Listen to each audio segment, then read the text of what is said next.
players in this tournament. And Chirag, what's your take so far? It's been a fantastic few days of golf. Yes, it's been a fantastic few days of golf. Royal is probably the best test of golf in this country. One of the best golf courses the oldest golf course in India, and one of the oldest golf courses outside the British Isles. So this is a really tough track. It's been a good performance by all the people who've actually made the cut. Because it's pretty low cut for Royal. Um, Even par +1 is what the cut went at, and it's a tough test. So last 2 days are going to be interesting. There's a lot to play for. This is the last event of the regular season. The top 60 gets decided after this event. And talking about that, there are a few people who are just on the number who made the cut, and there are going to be some changes after this week, Shaurya.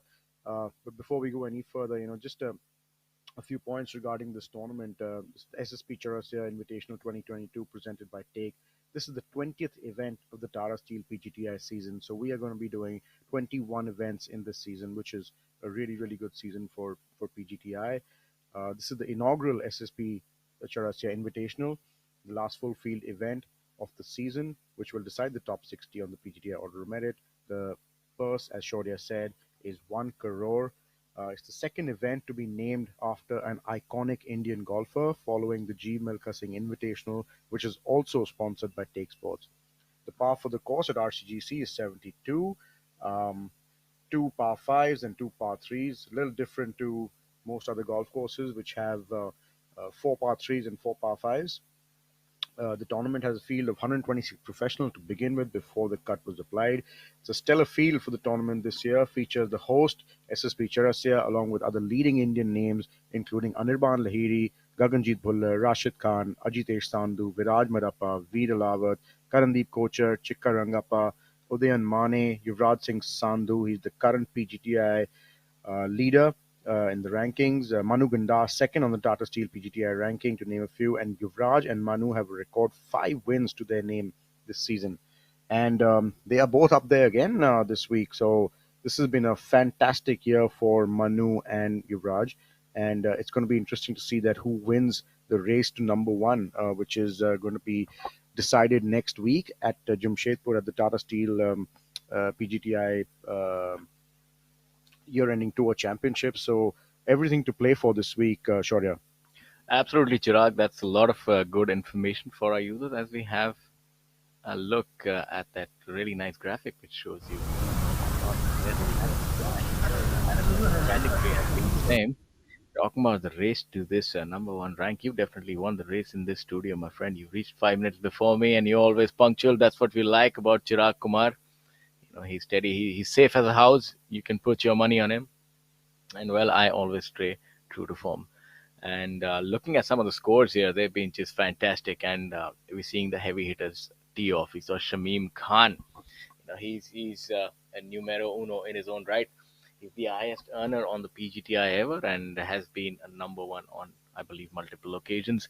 And also teeing off with the current number one, Yuvraj Singh Sandhu.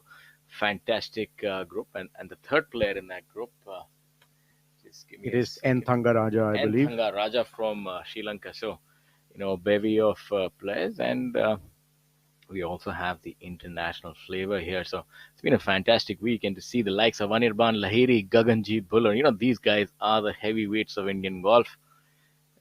They are, they've been able to take time out from their schedule, and obviously they know that they want to honor and be there for their friend SSP Chaurasia, who means so much to Indian golf with those three victories on the European Tour and multiple Indian Open Championships. So that's a name that is synonymous with success, and obviously Take, the association that Take has with this game is really transcending Indian golf. And after Jeev Milkha Singh, rightly so, another legend is honored as we have a look at N Thanga Raja on hole number one. Yeah, Shaurya, I'd just like to correct you there. 4 wins for SSP on the European Tour, and a couple on the Asian Tour as well. So I mean, he's a legend of Indian golf, and it's amazing to have a tournament named after him. He's done so much for Indian golf, and so many kids look up to SSP Chawrasia. He's really been a stalwart. After Jeev, Jyoti, and Arjun, the flag has been taken over by SSP and Anirban, Gaganjeet, and uh, Yuvraj and Manu are now, I think, next in line to take Indian golf to the next level.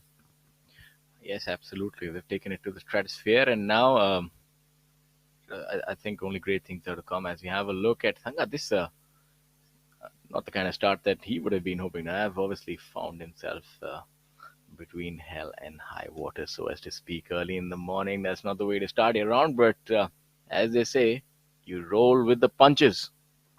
Yeah, I'm surprised at that tee shot by Thanga. It's not the toughest of tee shots. It's just 230 yards to fly that bunker. Maybe he just got the wind wrong on that one. It is a little bit of a demanding tee shot from in the sense that there's OB left on this hole and trees right. So maybe something happened. He didn't make good contact with the ball on the first occasion or whatever. But yeah, not the start that. He was looking for because once you fly this bunker at 230, it's a pretty short shot and just a wedge gives you a great opportunity for birdie. So hoping Thanga can cover up on this shot and probably get away with making four.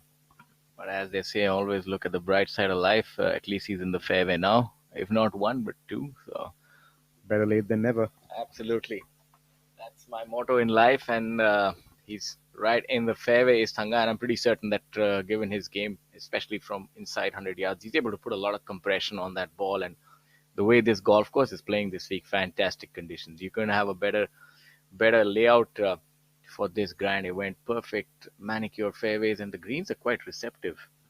Yeah, I've been talking to all my friends who are there right now and playing, and they were saying the golf course is absolutely perfect. The greens are rolling through; they're fast. The fairways are really nice. They're getting good lies. It's always a pleasure playing at Royal. I've enjoyed this golf course a lot, and I am going to enjoy it today as well, commentating from the studio. Yeah, it's a little bit different for you. Normally, you'd be enjoying playing, and to see you on the hot seat next to me, I'm sure this is something new for you as well. Now you seem like a veteran with a couple of events under your belt. Uh, it's a different feeling, is it? Now, or you still get those butterflies when you stand on the first tee? Well, I haven't picked up a club for 4 months, so I don't know what butterflies I'll have when I pick up a club again. But I'm hoping to do that pretty soon, and maybe next year, Shaurya, I'll be playing, and you'll be seeing me here. Yeah, I have great expectations from you. Yeah, I can't make light of your injury, but the good thing is that it's the same one that Tiger Woods got. So if that's anything to go by, maybe there's a major under your belt, my friend. Well, let's just hope I can start playing again. All right, tempering the expectations early in the morning, while we also have a look at a little bit of heartbreak in this event, and to look at the players who were unfortunately not able to make the weekend. We had the local favorite Divanshu Bajaj who fell on the other side of the cull. 4 over par this time. The cut fairly high, obviously owing to the degree of difficulty on this golf course. It's quite a tricky golf course, this one, huh, Chirag? Yeah, it's a really tricky golf course, and they can set it up really tough. Royal has always been about the challenge of the golf course. It does favor the longer hitters, as do most golf courses nowadays. But Royal's been a true test of golf. You could really play well, even not hitting it too far. It's something that it's an old style golf course. They haven't made too many changes to the layout, and I hope it always remains that way because this is absolutely a fantastic layout. Talk more layouts. Here's Abhijit Chatta surveying this layout and using an iron off the tee, and that's what prodigious length can do for you. You don't really need to go to the big guns. Just get out your iron, bunt it in the fairway, easy peasy, lemon squeezy, as they say. Yeah, I mean it's sensible because it's only about 230 yards to fly that fairway bunker that Thanga got himself into. Even if you play it short of it, it's not that long a hole after that. That's another way of playing it. I know a lot of people who do play it that way.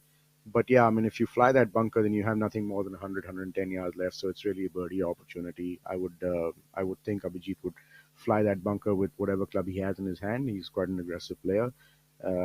But 3 or 2 iron should be enough for Abhijit to fly that bunker, in my opinion. Yes, only 230 yards. Unfortunately, I remember when I was playing it, it seemed like quite difficult to fly to the rescue. I remember going with a 3 wood to try and fly that. Many a times my rescue would unfortunately come up short in that trap. As you have a look at some of the other golfers who couldn't quite make it on the weekend, Ranjit Singh from Chandigarh, fantastic player, also not being able to make the MD Sayyum from Bangladesh, Amandeep Joel, the veteran who has been in fine form, also missing the cut. Harinder Gupta, Sudhir Sharma, a lot of big names here, not around for the weekend. Varun Parekh, the winner at the tournament at DLF, and Vikrant Chopra, the veteran, also unfortunately not able to make the cut. Tapi Ghai, it'll be interesting to see if missing this cut is going to put him on outside the top 60 or inside it. He was one of those bubble boys I remember coming into this week, and Mani Ram as well, one of those players who had to have a good week. And then you have Aditya Rajkumar Chauhan, the grizzled veteran, who always deserves a mention. So not making the cut, but I'm sure he'll make the most of it on the weekend in the lovely city, Kolkata. And lower down, we have a look at Sunit Bishnoi, also who we saw put in some good performances. We also have Mr. Harmeet Gallon, the veteran, also not able to make the cut, and Mr. Digvijay Singh, fantastic player that he has been, also a winner on the Asian Tour, but not able to find form this week. And rather surprising to see Amardeep Malik down there. So obviously something is not going according to plan for Amardeep. Yeah, he hasn't had the best season, but he's such a grinder. He's just going to keep going. He really works hard on his fitness, on his game, and I'm sure he's going to be back. Before we know it. Here we see Abhinav Lohan. He's had a really good first round. 67 is a great score at Royal at any point in time. 72 yesterday, so he's lying pretty at 5 under par, not too far behind the lead. He could make a charge today and be right up there. But just going back to some of the names that Shaurya took about missing the cut, and some of these guys are just they are actually on the bubble. So this event was a make or break for them, and there's going to be a little bit of heartbreak for the likes of Sudhir Sharma, um, Sukra Bahadur Rai, Akshay Niranjan, Mukesh Kumar, the veteran. Um, I'm yeah, pretty so certain Mukesh Kumar must have like a 100-year exemption owing to his 100 and way over 125 victories on tour. I'm certain that top 60 would not be an issue for him. unfortunately, at the moment, we don't have any category to give him an exemption in terms of wins, but there is going to be something which is going to be starting out next year, which is going to be a 1 year exemption for people who have won on the order of merit, the number one spot on the order of merit, and career earnings and stuff like that. So some good changes coming from the tour side. So I think Mukesh will be okay next year. Yeah, I'm pretty certain that getting events would not be an issue for this champion, and it's rather unfortunate that somebody of his pedigree not able to make the cut. Obviously, father time doesn't quite wait up, and the fact is that he's been able to fight it really well. Even I think he's well into his 50s, if I'm not wrong, and still performing really well. Not to be this week, but that's all right. I think this is probably the first time since he started playing pro golf that he would not finish in the top 60, in my opinion. Yeah, I think you never know. Knowing how he has that penchant for hard work, he could be back next year and perform to the best of his ability. Might not be surprising if he gets another victory to add to those massive tally of victories again. I would not be surprised, sure. Yeah, he's so good. He just knows his game inside out, and that's for some of the younger players watching. I think that is one take that you should have is you should know your game. There's no perfect way of playing the sport. Everybody's different, as you will see today. Different swings, different ways of playing the game. But someone like Mukesh Kumar, he just knows his game so well that he can play, and that's been the true test of his game. He stood the test of time, and that's probably one of the reasons why. As we have a look at Thanga draining that putt. That will be a bogey start for N Thangaraja from Sri Lanka. Not the ideal start, but I think after his tee shot and after his third shot, he'd be happy to walk away with five. Seen Thanga, who seems to be having this sort of similar print on all his t-shirts. It's the human anatomy. I think it's either to scare his co-players or I don't know. Maybe is that something superstitious? It's supposed to mimic the veins and the blood vessels. It's rather unique. It's a Halloween costume gone wrong, I think. He likes to stand out, I think. Standout, he definitely is. And talking about standing out, this is the standout player this year, Yuvraj Singh Sandhu. Is it going to be his sixth victory this week? All the omens do point to that direction. Yeah, I mean 5 wins each. As I said earlier, for Yuvraj and Manu, it would be befitting if one of them took the title of the number one player of the year this year. I mean they've really played superb golf. But next year, next week, my apologies, a really big event on the tour. It's a prize money of 3 crores, and a lot of things can change on the order of merit. So lot to play for in terms of the ranking, number one spot. Top 60 this week is going to be decided. So there's a lot at stake. So last 2 days is going to be interesting, Shaurya. Yes, interesting indeed. We have a look at Shamim Khan. He's always got the grace and beauty about him. Makes it look really easy, and this is somebody that you can emulate. And he definitely lives the adage that golf is an enjoyable walk. Yeah, I noticed that he's changed his putter, and obviously he's changed his putter after a long time. So struggling a little bit with his putting, I presume. Just wanted a different stick in the bag. Yes, that could be it, or maybe it's just a flavor of the week. As we have a look at Cullen, he's able to generate a lot of spin as well. This will be interesting to watch when it hits the green. Look at that bite and purchase that this ball will get. Yeah, really, really solid player, Kalin Joshi. He's always there, and yeah, the green here just it's a bit downgrained when the ball pitches at this part of the green. So even though we're hitting a wedge into this flag, not really too much spin, but that was well controlled by Cullen. And Abhinav seems like he's just in the first cut on the right part of this, just right of this fairway. So he'd probably have a little bit of more run on this ball. But Abhinav has been playing some good golf of late, so I'm pretty sure he can control this pretty simple wedge shot with the pin at the back left, enough room to pitch the ball and get it to stop. Yes, if he were to have the pin anywhere, this would be the easiest for him coming out from the rough. Gives him a lot of room. Did rather well. That came to a quick stop, but seems to Yeah, be that still it going, still going. has a mind of its own, and it's going to end up maybe just on the fringe, but not too bad. Makeable 25 footer. Yeah, it's really interesting, and whoever's watching right now can see the grain growing from different parts of the green here. And hole number one at the Royal Calcutta Golf Club, it's it's a little different in terms of the fact that the grass is growing all over the place. So you may not always have down grain or into the grain. So a little hard to control your wedge shots, because if it pitches on that down grain, it just keeps running a little bit. But if it pitches into the grain, it stops. So it's hard to judge that.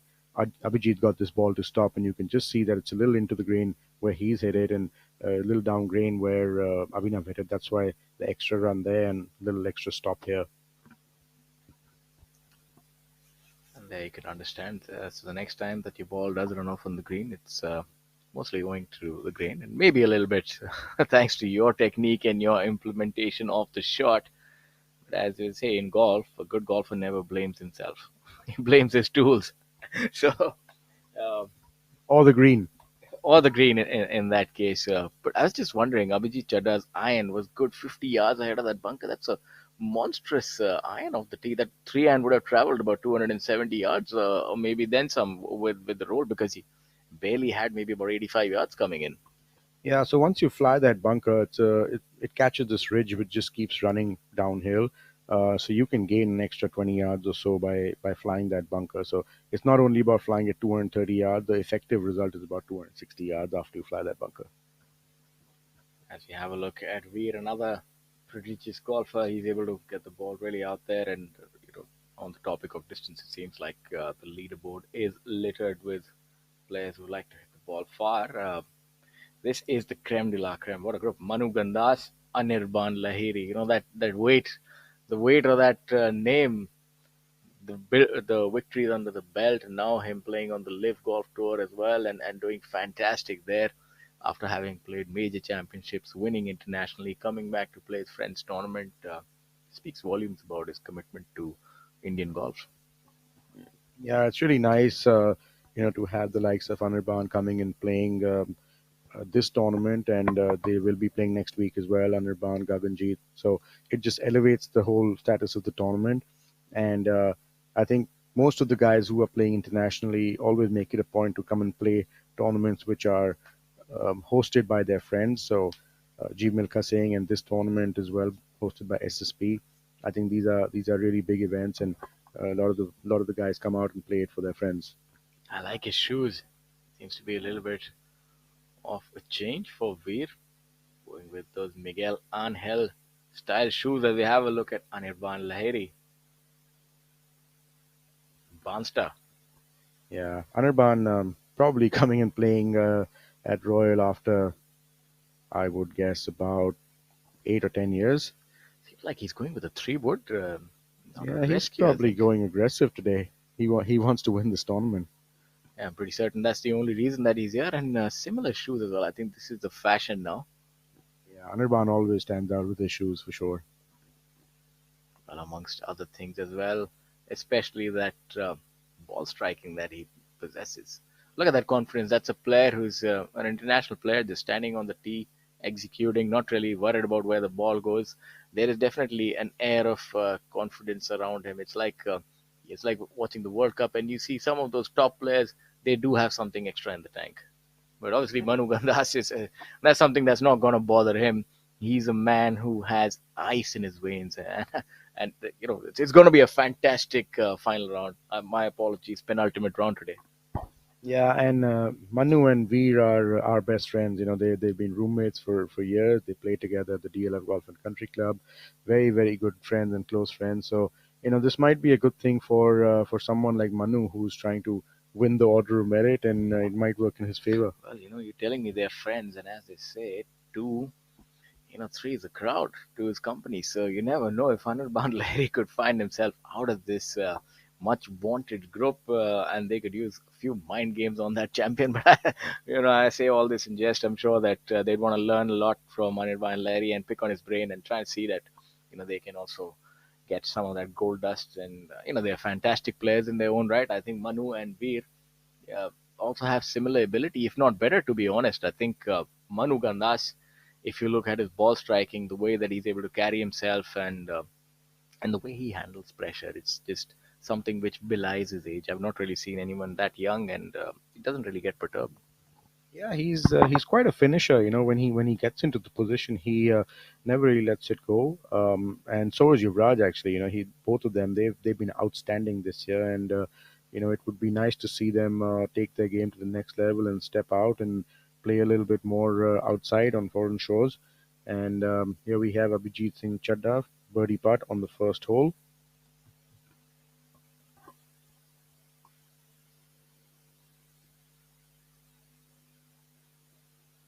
Oh yes, he's got it. Good start for Abhijit there. That green really working out well for him. The ideal start to this perfect sunny day. I think it's ideal weather to play golf right now. It's not too cold. The sun is out. The greens will probably firm up during the day, but couldn't have asked for better conditions. Yeah, Calcutta at this time of the year is always fantastic. There's it's a festive time in Calcutta because Christmas is pretty big there. They celebrate it, and it's a fantastic time of the year to be in Calcutta.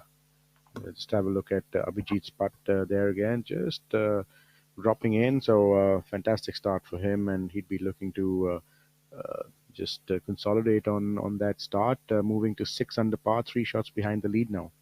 We've just got a piece of information from Nick Hill that this group, in fact, is playing together for the third day. So I think I didn't quite get the right players to play with for the first 2 days, Chirag. I think otherwise I would have been in a different position. They're playing alongside Anirban Lahiri.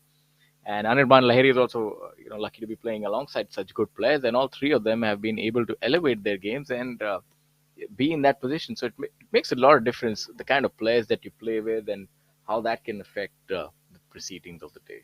Well, they're obviously feeding off each other. I mean, Anirban's been such a good player for such a long time, and Veer has been playing really well. Manu this year has been fantastic, like we mentioned earlier. So they're obviously all three players high on confidence. They're feeding off each other, and that could, it's amazing to see three top players all performing well and being in contention. So I wouldn't be surprised if this is the lead group again tomorrow.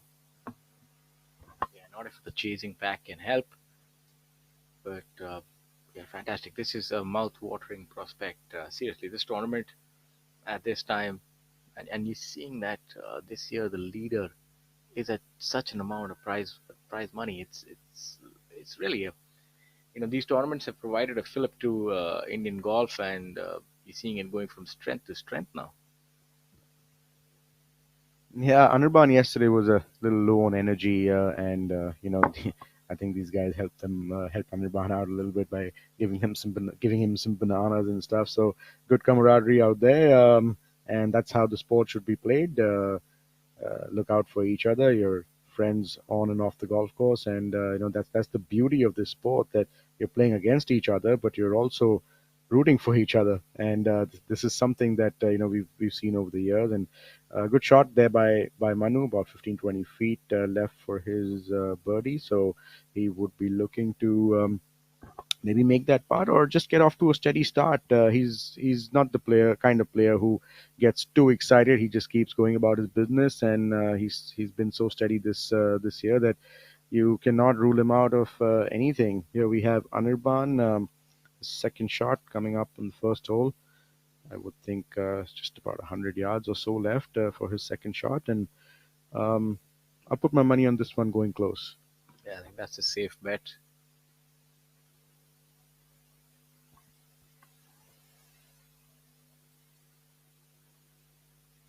It's a decent shot there, about 20 feet, and he would have been looking to do better, but that's all right, I think. Yeah, so smart shot actually, because just left of the flag, there's that little run out that we saw Abhinav, and his ball just caught that and didn't really go off the green, but it just keeps going further away. So pretty smart shot, not a very tough putt from where he is. We saw Abhijit holding a similar putt, and we're now on the first hole. Perfect angle to this flag. Um, let's see how he does.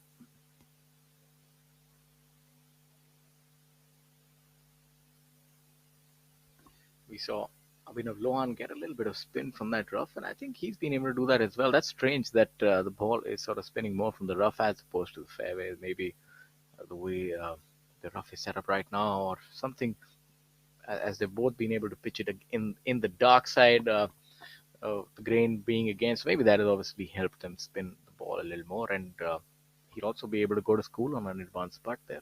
Yeah. Also, we don't quite know sitting here where the wind is from, so possibly a little into the wind, which kind of helps you put a little more spin on the ball, or the ball spins a little more into the wind. And considering guys like Anirban and Veer and Manu, both all three of them hit more than nine off the tee. I'm presuming it's a little into the wind. Second hole here, the par three. Shamim Khan just had probably moved his marker for Yuvraj to putt and moving it back, presuming this is a par putt for Shamim Khan.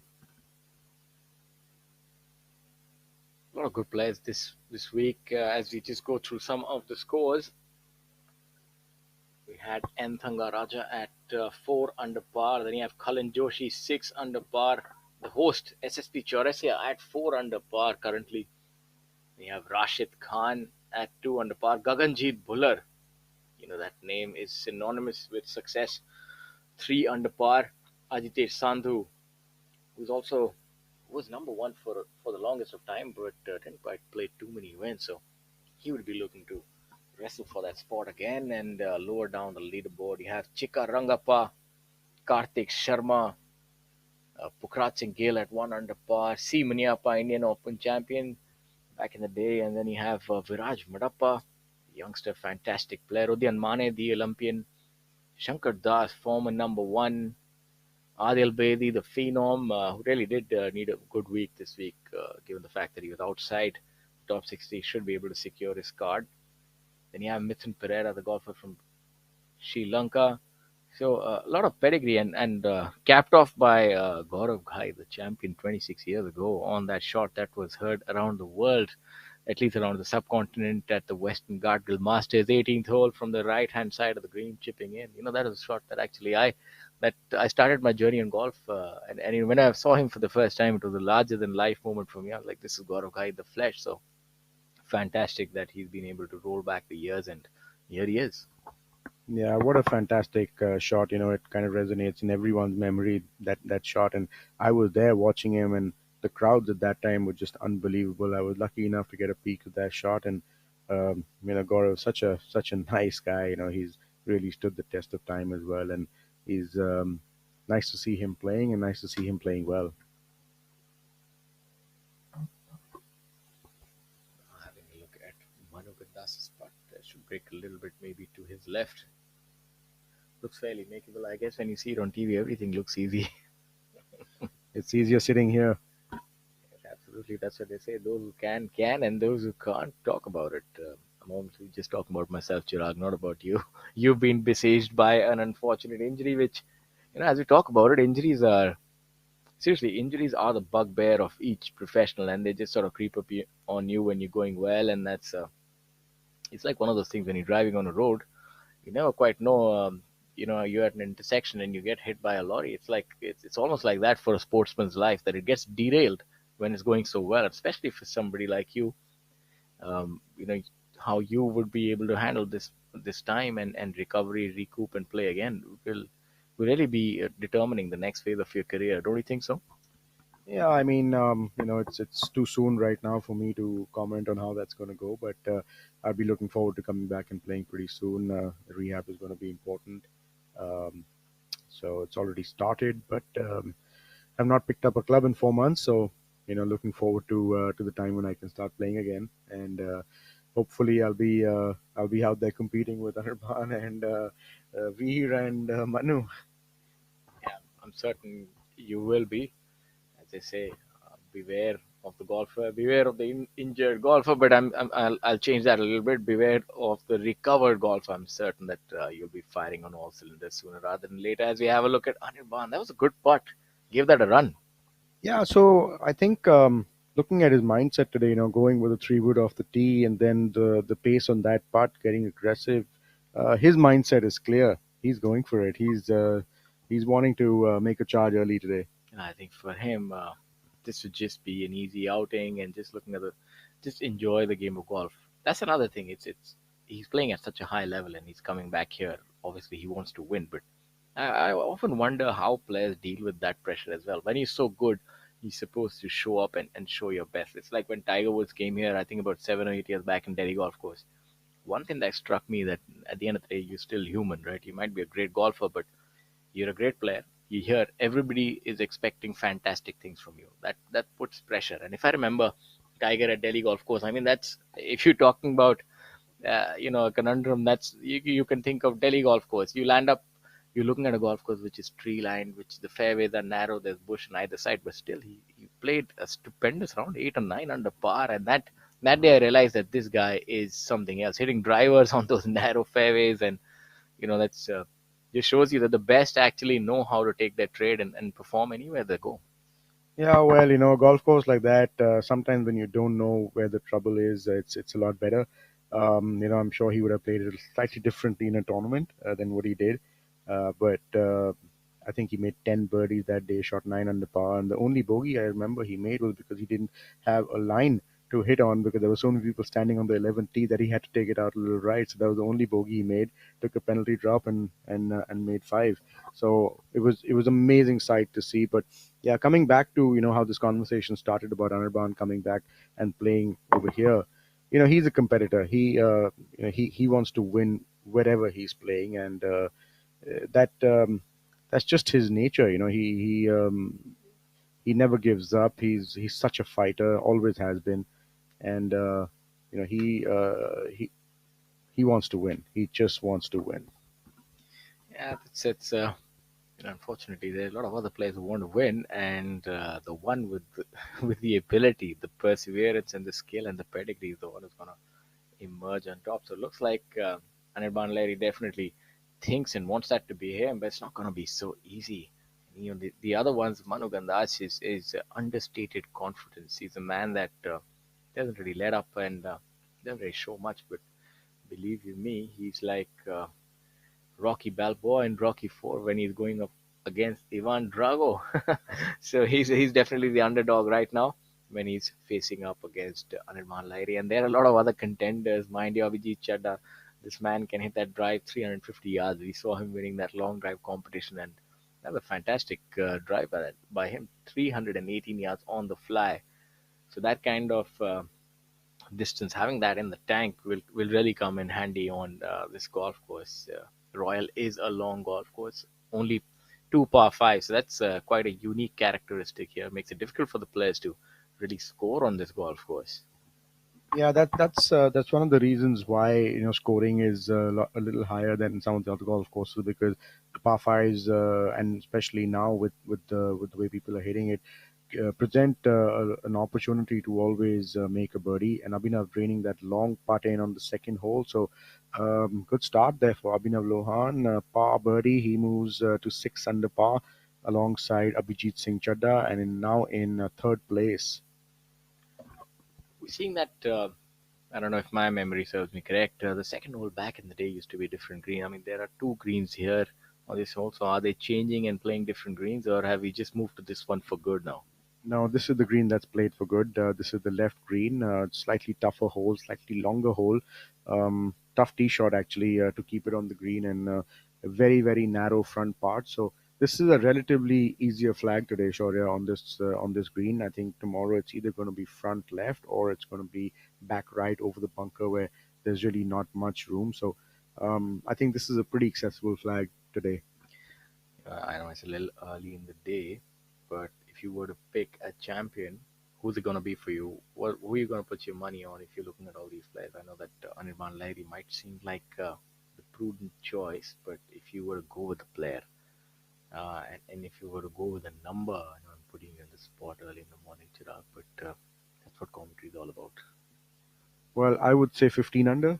Um, so Manu's already at 9 under and Anirban at 8 under. I would think 15 under would probably win this tournament. Might be 16, but around that number. I would, Anirban, like we said, is obviously, he's won so much and at a much higher level as well. But I would, for the time being, put my money on Manu. Yeah, I was trending the same way. I find it difficult that it's going to be a battle and might reach about 15 or 16 under, depending on how these two players play and seeing how Manu and Anirban do perform. I would think that 15 would be the number, and I think it'll be difficult for Anirban to unseat Manu, given the fact that Manu has played so much in India this year and he's won five tournaments. Anirban can, of course, uh, come up trumps, but it's going to be difficult because I've seen what Manu has been capable of doing, and he's really indomitable. Where the kind of spirit that he has, and he sort of goes from strength to strength, and he's not one to get overawed, and that's for sure. Yeah, and interesting that you say that. I mean, Manu's won 5 times this year, so he clearly knows how to win. Anirban really knows how to win, but he hasn't won in a while, so that might sort of play up on his head. He came really close in that live event. He lost to Dustin Johnson, but I the don't think fact he'd is, be complaining. I'm sure he no, would be, but if you're talking about that massive event and the scale, and I know that after a certain level, that prize fund is just a number for them, but that's a fantastic big event for him to finish second. That was a handsome payday.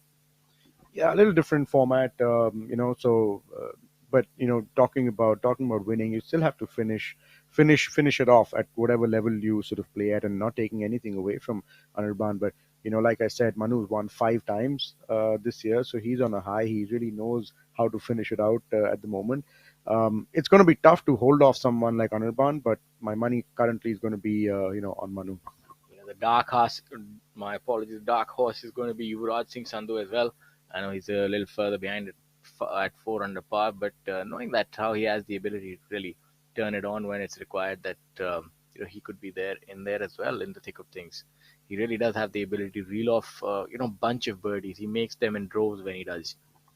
Here we have a look at the tournament host, SSP Chawrasia. This is the fourth hole at the Royal Calcutta Golf Club, par 5. One of the holes which is a little accessible and presents itself as a chance to make birdie. Not a very long hole. Most of the guys getting onto the screen in two.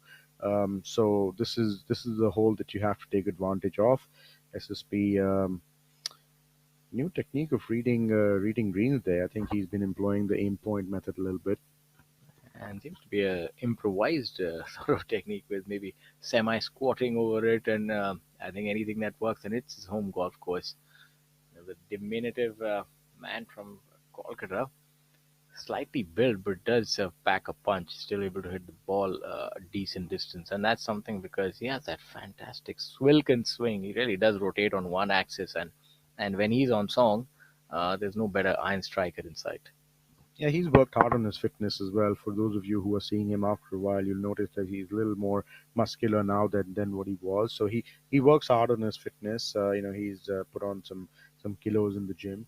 Um, and so coming back to SSP's. Chirag, I've put on a few kilos as well, but not at the gym. That's the only common thing I have with SSP Chawrasia. But you're right, he does seem stronger, and he has to be because he's competing with some real heavyweight, heavy hitters as we've seen this week. And but I think it's a fantastic showing by him already, given the fact that there is an added pressure having the tournament attached to your name, and he's done really well. Yeah, it's tough to be a host. There's so many commitments. There's so much to do. Media, press conferences, the whole thing. So it's quite hard to be a host, and we see this putt just slipping by on the fourth hole. And I was just coming back to that point of him reading the putt the way he did.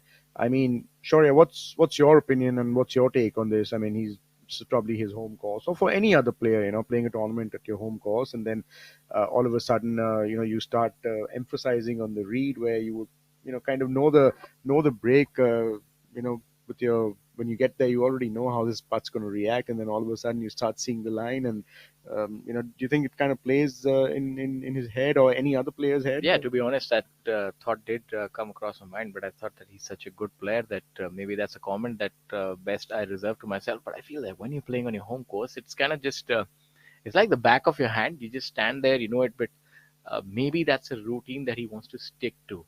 So I'm pretty certain that he would not be flummoxed by the line, but he's just sticking to his new routine. Otherwise, putting on your home course is the easiest thing. You know that you've done so well at the Delhi golf course and won so many tournaments, and you feel at ease with everything that's there. Yeah, that's true. But what I felt always was that the greens played a little different, in a tournament than what they do. So sometimes it could kind of throw you off because the speed is different and that changes the line. So, but Royal, as far as I know, kind of always plays, around this pace. So I'm a bit surprised, that he would pay so much attention to the line. Not taking anything away from him, but just an observation. Maybe he just wants to win so much more and just being more proficient and sort of meticulous, and that's something that he's trying to work around. But either way, it seems to be working for him. He's currently sitting in at 4 under par. Yeah, that would be interesting, sure. If he won the tournament, is he going to present the trophy to himself? Yeah, I think so. I mean, maybe just that'd be something, right? You maybe just take it from your left hand and hand it over to your right, and just ask somebody to take the picture. No, I'm pretty certain. Everybody from the sponsors side, from Take and everybody else will be presenting him that trophy. But I'm sure he would not mind that quagmire at all. Yeah, talking about winning tournaments, you obviously want to try and win every tournament that you tee it up in. But when you're the host of a tournament, it's all the more special, right? If you would win your own tournament, it would actually be amazing. I think I'd take any win or any good performance, whether I'm the host or not. I think it's always a privilege to play in these kind of tournaments, and let alone the host, even all these other players. They're really fortunate to be playing on such a wonderful track, and the PGTI has really been going from strength to strength. And you're seeing this year, as we were having a conversation earlier, you're going to break multiple records this year. You're looking at the number one golfer this season. At just a second, we're loading up the stats. You're looking at Yuvraj Singh Sandhu already sitting in at 67 lakh, and that number was definitely, if he wins this week, he could be closer to 83, 82, and the final tournament, has a prize fund for the winner, maybe somewhere upwards of 50 lakhs. So I am thinking that him and Manu are definitely going to cross the 1 crore mark. Yeah, I mean that is unbelievable. From a PGTI's perspective, the prize money this year has really grown. The tour has done really well, and I can tell you, Shaurya, there are some good things coming as well next year. I heard a little bit of that, but obviously we can't quite talk about it till it's confirmed. And even for somebody like me, it's as they say, it's got the skeletons out of the graveyard. Yeah, I read some stuff on social media about it, and not commenting on it because don't know everything. But things look like they're moving in a really good direction, and that's going to be amazing. That's why, Chirag, in the morning today before commentary, I was at the gym. Do you know that? And I'm coming all the way from Sona Road, 60 kilometers. That news got me so revved up. I said, yes, this is my time. I got up at 4:50, went to the gym, and that's probably the first time I woke up so early in my life. That's what it does. So the PGTI is where you have to be, my friend. It's an open tour. It's a global tour. It's giving you world ranking points. And if the news is to believe, next year is going to be an absolute blockbuster. Absolutely. Sure, I'm sure you went to um, take some pounds off before putting them on, like we were talking earlier. But let's have a look at Gaganjeet Bhullar here on the fourth hole. He had to lay up, and this department of his game is really strong. Um, little bit of a flyer there from the rough, not quite being able to judge the bounce and the roll. And as we can see, the flag fluttering, this hole is playing downwind, so very, very reachable and very accessible today. This is a good group. Ajitesh Sandhu, M. Dharma, and Gaganjeet Bhullar. Gaganjeet Bhullar, for those of you who don't know, the highest wins by an Indian on the Asian Tour. Gaganjeet Bhullar, he just won the Indonesian Open again this year, I think for the third time, if I'm not mistaken. And I think that's taken his tally up to 9 or 10 wins on the Asian Tour. That is fantastic. Amazing. That ball really stopping short, coming out from the sand, always very difficult if you're on the fairway and you have that sort of a ball lie and you're lying in the firm sand. So there's a lot of spin, but very difficult to control it from there because there's not much grass underneath the ball. So this group not really finding the green in two. Yeah, Gaganjeet is just prodigious all round. He's fantastic. And what I really like is the ease with which he swings. Obviously, he's got that strength behind. And I remember him always telling us that swing at three quarter.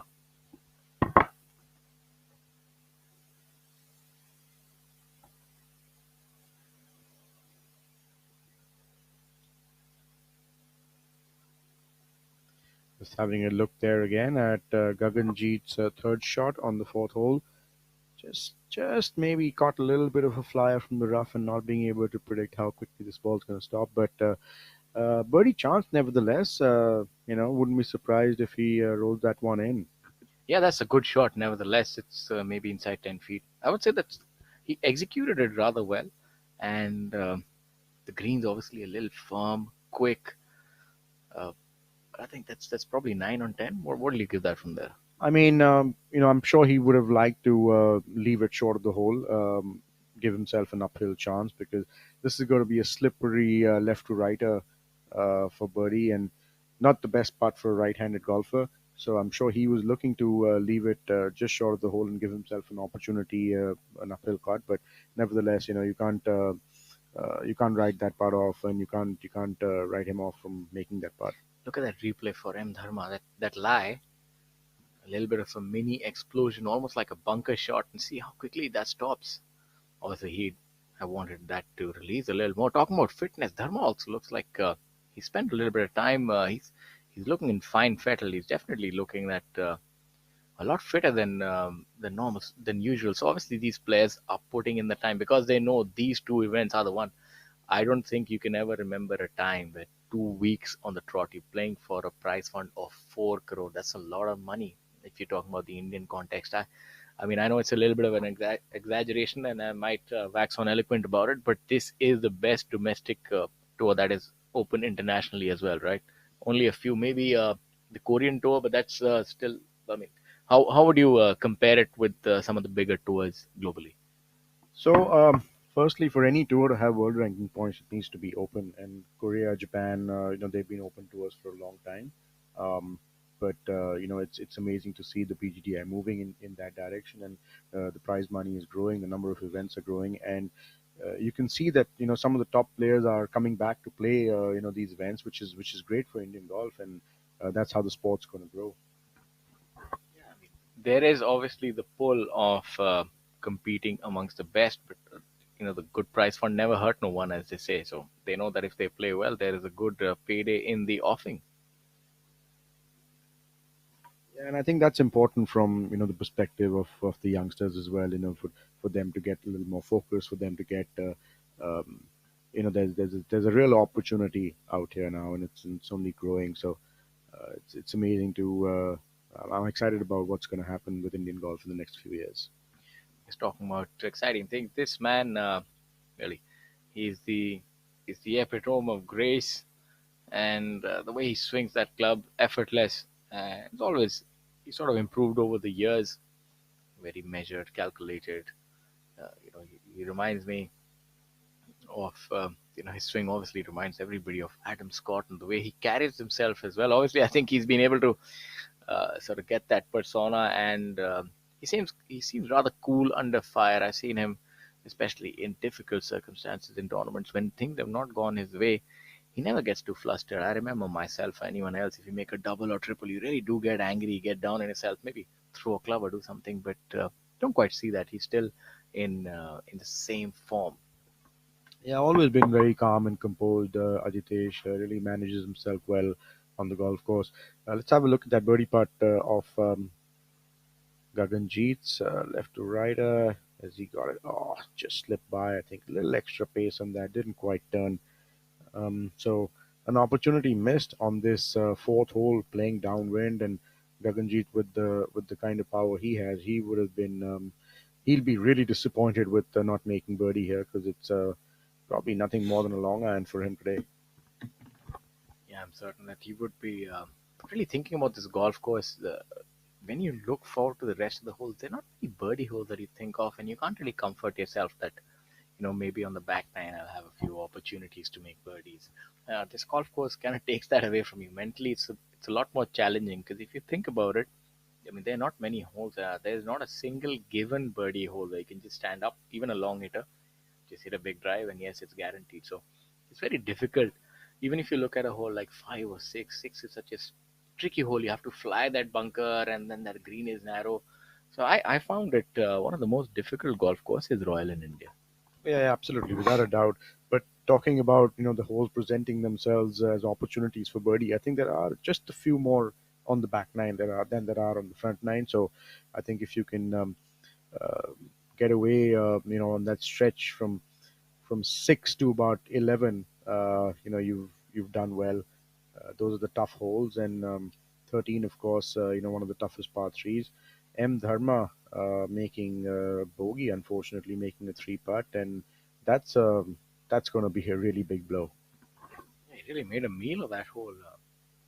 It's, that's a sort of self goal that you don't really want to make, especially talking about the football context. I remember you said you're not following football, but have you been able to catch up on any one of those World Cup games? You do have France versus Argentina. You're talking about Messi versus Mbappe. This is the stuff that dreams are made of. Yeah, I haven't really quite followed the World Cup, but I will watch the final. I should have been having sleepless nights. Tried to tailor my schedule that I can watch the matches that start at about 12 o'clock. And believe you me, this has probably been the most exciting month watching that. And obviously, and then you have golf as well. So it's just, plethora of amazing sports that we've had on offer. Sleepless nights and early morning gym sessions. New Shaurya Singh right here for everyone. Yeah, that's a recipe for disaster. Then you sleep all during the day in office. So, but what to do? I mean, I was already thinking about maybe taking a crack at the Q school just for fun. I tell my father, and he says, "My friend, that ship has sailed." I said, "I know, but I want to play for fun." And then my mother says, "Golf is not fun." I said, "You're right about that." When you think about fun and golf, and the moment you stand up on the tee and hit your first bad shot, you're just thinking this, this is going to be a painful round. And when you're playing well, it's fun. But when you're struggling, it's more of just trying to be better than, as they say, the ideal playing partner is a little worse than you. You just want to beat the other players, and then you have a great day. I think that's what makes golf so fantastic. You see these elder players, they have these groups, they have these wagers, and if they're able to beat the other person, they're having the day, the time of life. So as they say, maybe just don't aim that high. Well, yeah, I think for the pros though, it's a little bit different. It's about the quality of golf that they play. When they step up on the tee, and sometimes you see them hitting a shot really close, and I think a lot of people who watch golf will see that with someone like Hideki Matsuyama. He takes one hand off the club and gets close to the hole, but it's just the quality of shot that is he's not happy with. But before that, let's have a look at Yuvraj Singh Sandhu. Um, I don't quite think this is his second shot. I think this might be his third shot into this par five fourth hole.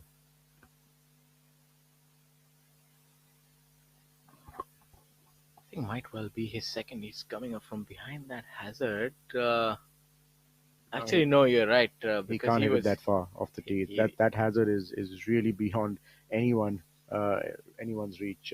How far would that hazard? I remember maybe about 350 yards. As you draw out your yardage book, this is what we call an expert at work. I'm assuming 350 yards. How much is it? Yes, it'll be about 360 to 70 yards off the I tee. think the way these boys hit it, it's really not on. Nothing is out of their reach. Yuvraj, another golfer, who can easily fly that ball 310 and get it to about 350. So, but I think the fact that he was left behind because the other two players were here, maybe he was waiting for the green to clear. But we'll soon find out. Yeah, so it's just to give all the viewers a little perspective. It's about 285 yards off the tee to the 225 yard marker. So that's something which is easily gettable by most of these guys. So, but I think that drive was too far for anyone to get to. We'll soon find out, and I'm certain that you're right, Chirag. As we have a look at some of the other scores today out on the golf course, the players are few. Few of the players are about one under par. Aman Raj is two under after six, so that's a good start. Om Prakash Chauhan, one under. Shankar Das, two under. So set eight starts. A couple of golfers, a few over par. Still early days. Only players have only been through six holes at most. And just getting information that the green speed today is at 10.7. Amazing. That's fantastic. I'm presuming it's going to get to 11 tomorrow. It's been getting faster steadily. The practice round day was 10. The pro-am day was 10.2. Round 1, 10.3.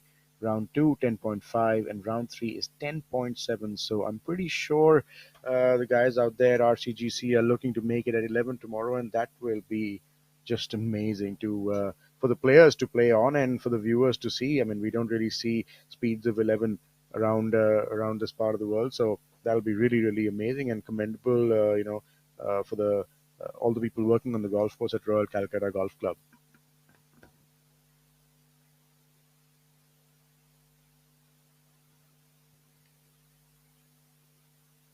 The wind seems to have died down a little bit. The flag is pretty still out there, so maybe the soul playing a little bit longer than what it was, a little while ago, because we did see that flag fluttering, playing downwind. Usually a northwesterly wind at this time of the year in Calcutta and most parts. So Yuvraj Singh Sandhu, a long putt coming up. And like I said, I'm presuming this is his fourth shot. So um, not really an opportunity, I would say. He'd probably be happy making two putts and walking off with a five after maybe a mishit or he was stuck after his tee shot, which we couldn't really tell. But we will find out soon. We will get information on that for all of you very, very soon. But till then, let's see how this long range putt of Yuvraj Singh Sandhu's turns up. He's been putting really well. He's been in good form. Um, Short game has been really, really good, and putting, of course, has been really good. So uh, let's see, Yuvraj, what he can do here.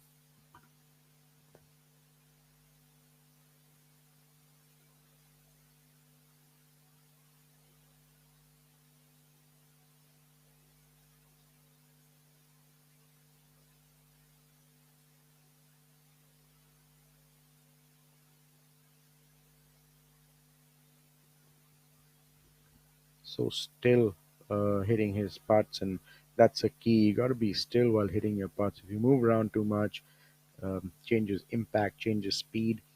Yuvraj, of course, really really good stroke there. Just a little short on pace, but I don't think that should be too much of a problem. Just about 4 or 5 feet up the hill. It's not something that you would expect Yuvraj to miss. And Thanga now with that shirt that Shaurya commented on a little while ago, he really is standing out. And birdie putt for him up the hill, probably a little bit left to right, if I remember correctly. This should be very very makeable for N Thangaraja from Sri Lanka.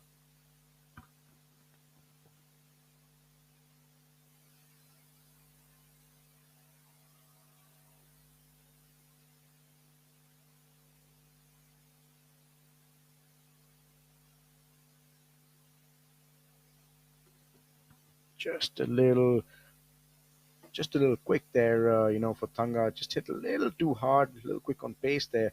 That's the reason that putt missed. Looked like a decent stroke. Didn't look like he got the line wrong. Just probably a little too hard for the line that he chose. Yuvraj looking to clean up. So we saw the putt of Thanga wasn't too long. Sometimes putts on TV look longer than they are. So this is just about 4.5 feet. Shouldn't be a problem for Yuvraj at all. I think just almost straight up the hill, or maybe a little bit from the right, diligently marking his ball and lining it up. And he likes to line the ball up, and it's obviously been working for him.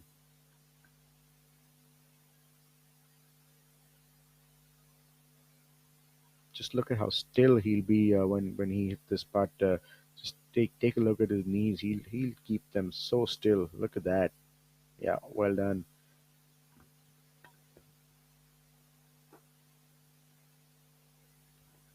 Shamim Khan also looking to clean up now on this fourth hole.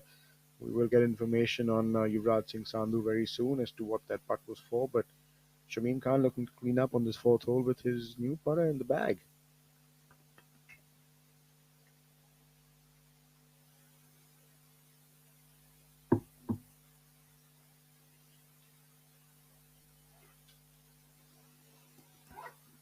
Should be a formality for Shamim.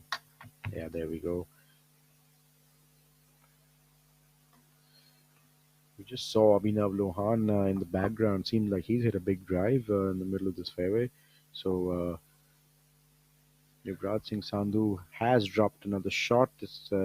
We can see in the background he's now at 4 under par, and yeah, he's at 4 under par. Thangaraja um, at 5 under, and Shamim Khan 5 under. So that birdie putt, as presumed, that long range putt, as presumed, was for birdie. So he probably got into a little bit of trouble after his second shot and had to um, play it out in the front of the green. So Yuvraj did make a birdie, but he is back to even par for the day and at 4 on par now, 5 shots behind Manu Gandas, who's leading.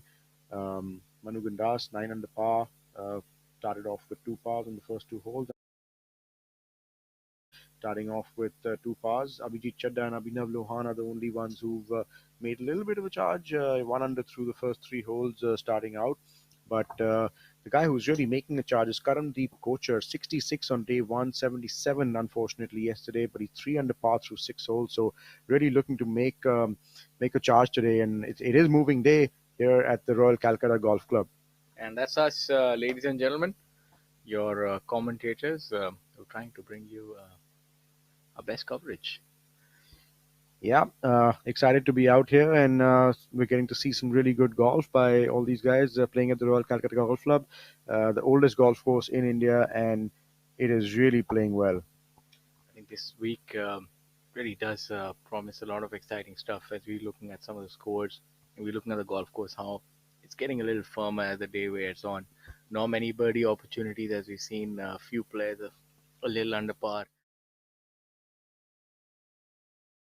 And obviously, Anirban Lahiri cannot be counted out. But what makes it a little more different is that those players in and around the 60th position and who've made the cut, who are outside the top 60, I think that makes it so much more interesting. Even maybe somewhere on the 80th position, they all want to get into that 3 crore event. An event of that magnitude. And mind you, there's no cut either. So, there's a lot of pressure this week. There's obviously the war is going on for the championship. But believe me, there are a lot of battles going on as well inside that. There are players who want to break that top 60. Yeah, and I just as I look at the Tata Steel PGTI rankings here, 61 Ankur Chadda, 62 Adil Bedi, 63 Manav Jaini, 64 Sudhir Sharma, 65 Sanjeev Kumar from Lucknow, and 66 Rohan Dhole Patil. Every one of them has made Sudhir Sharma, so this is going to get really tight by the end of tomorrow as to who is going to finish in 60th place. I think you would also have that criteria of playing one third of the events that'll come into play. So a lot of the players who are in fact in the top 60 right now, maybe the likes of Jyoti Randhawa or some of the other players, who maybe Shiv Kapoor, I think, to name a few, they will definitely drop out of the top 60. And so these players, by virtue of that, would end up moving into the top 60. So I think there's a lot of interesting twists and turns still in the offing. So I remember looking at this yesterday, and according to my calculation, there were three people who were coming off the order of merit. So currently, 63rd position is 60th. So that would be Manav Jaini, and he has made the cut. But Sanjeev Kumar and Rohan Dhole Patil are behind him, and not too far behind him in terms of prize money and what the prize money of this event is going to be. So they'll need a decent week to overtake him. But yes, it is going to be interesting as to what's going to happen. And also the likes of Sukra Bahadur Rai, Trishul Chinappa, who have some work left, um, you know, over these last 2 days, but you can't count them out in terms of finishing inside that top 60. It's going to be interesting how they cope up with that. There's obviously going to be some pressure, and especially for the players who know that they need to shoot under par over these last 2 days. Not the easiest golf course to do that. This golf course, par, breaking par here is not that easy. You've seen that with the cut going at 4 over, and the conditions are primed as such. They're difficult. Yeah, it's actually not only about these guys shooting under par, but it's a golf course where things could very easily go wrong. We see that we saw that with someone like a Karandeep Kochar, who's a fantastic player, shooting 66 and then 77. So the best of players can also have a bad day on this golf course. So anything can happen. And let's have a look at Abhinav Lohan on the fourth hole with his second shot. Can he get it to grab? Just running out a little bit. He's going to have that similar putt like Gaganjeet Bhullar did, left to right downhiller. And the green's playing at 10.7 today, like I mentioned. So this is effectively going to be at 12, 12 and a half, or even close to 13. Yeah, I like Abhinav Lohan, his swing and the ball flight that he has. Really, that low drilling sort of draw, and especially from in and around that greens. That contrary to popular belief that you must hit sort of that left right sort of fade from 40, 50 yards, try to spin it. I think if you can trap that ball from a shorter yardage the way he does, it's very consistent around the greens, especially from that range of about 50, 60 yards. Just having a replay again at Abhinav there, and really good technique there, good contact. Maybe just pitched it a couple of yards more than what he thought he needed to. But again, an opportunity there for him. As we have a look at Cullen Joshi, I presume he's here in two and chipping. This is his third shot on this par five, so he would be looking to make up and down and maybe getting a stroke up on the leaders. He is currently at five under par, so this would be a step in the right direction for Cullen if he can get an up and down here and move to six under par.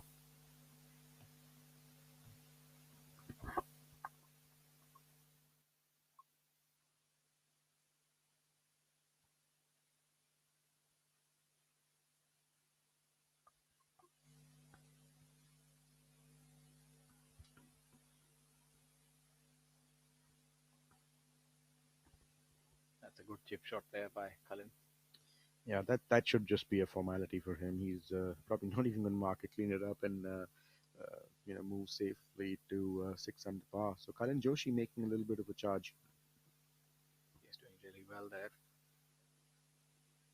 Cullen also that breed of power golfers. I remember back in the day, actually, saw him at Apta Army Golf Club back maybe good 15 years ago. That he was a junior, and I think I was an amateur that time, and I was refereeing for that event. And I had to tell players to try and not play slow, and I remember them really laughing in my face. In fact, I still do remember Dhruv Sachdeva, if you might remember. He was with me. He's a junior, I think, maybe 6, 7 years younger, I think. And I met him at the turn on one of the holes, and I told his group that your group is behind time. He actually came up to me, said, "You are saying this." That was my foray into refereeing that week. Yeah, slow play, and Shaurya saying always bring a smile to everyone's play face. I remembered that I said, "All right, I won't say it now. You just play at your own speed." We have a look at Abhijit here on hole number 4. Yes, Abhijit is he's hit this green on in two, and this is an eagle putt for Abhijit. He's one of the longest hitters on the PGTI, and probably one of the longest hitters, playing in Asia as well. So eagle putt coming up for him. How would you compare with the top level long hitters in the world? I think he can definitely hang with the best. I think if you have a carry of 320, what else is there left? Like Bryson DeChambeau carries it 330. When he really goes after it, maybe Bryson carries it 340. But like, what is the difference? You can't really keep hitting the ball much further than that, can you? No, I mean, in terms of just hitting it far, Abhijit is up there with the likes of all the top players in Asia and probably some of them in Europe as well. And um, absolutely, like you said, he flies at 320, and Bryson flies at 330. So not much in it there, but yeah, he's got this. He's always been one of the longer hitters, and like I said, he's right up there with most of the guys playing pro golf. Just have a look at Abhijit's eagle putt there again. Came up a little short, but the good thing is that he's got a uphill putt left, so um, it'll be interesting to see. Actually, quite a way bit short there and missed the line as well. But let's go live to Abhinav Lohan with his birdie putt. Left right slider coming up.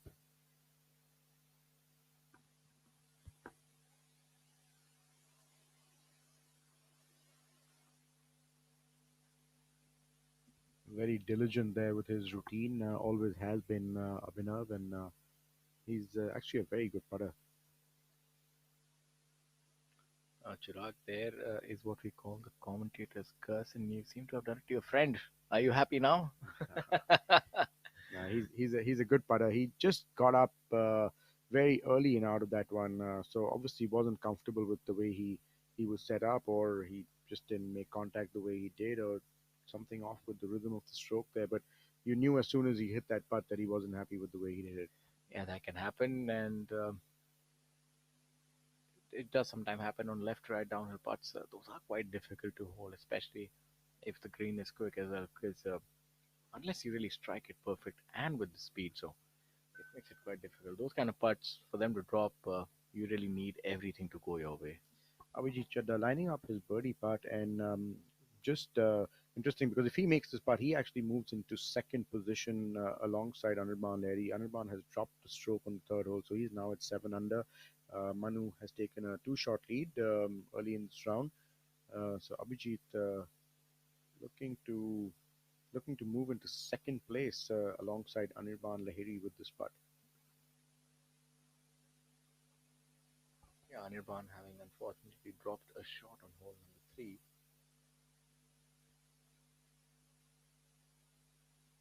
Oh, he is going to be really disappointed with that. Um, two on the green and then three putting. That's really not what he would have liked. It's not never nice to miss an opportunity on a hole like four, which is one of the holes that actually presents an opportunity. But good thing is he hasn't dropped a shot.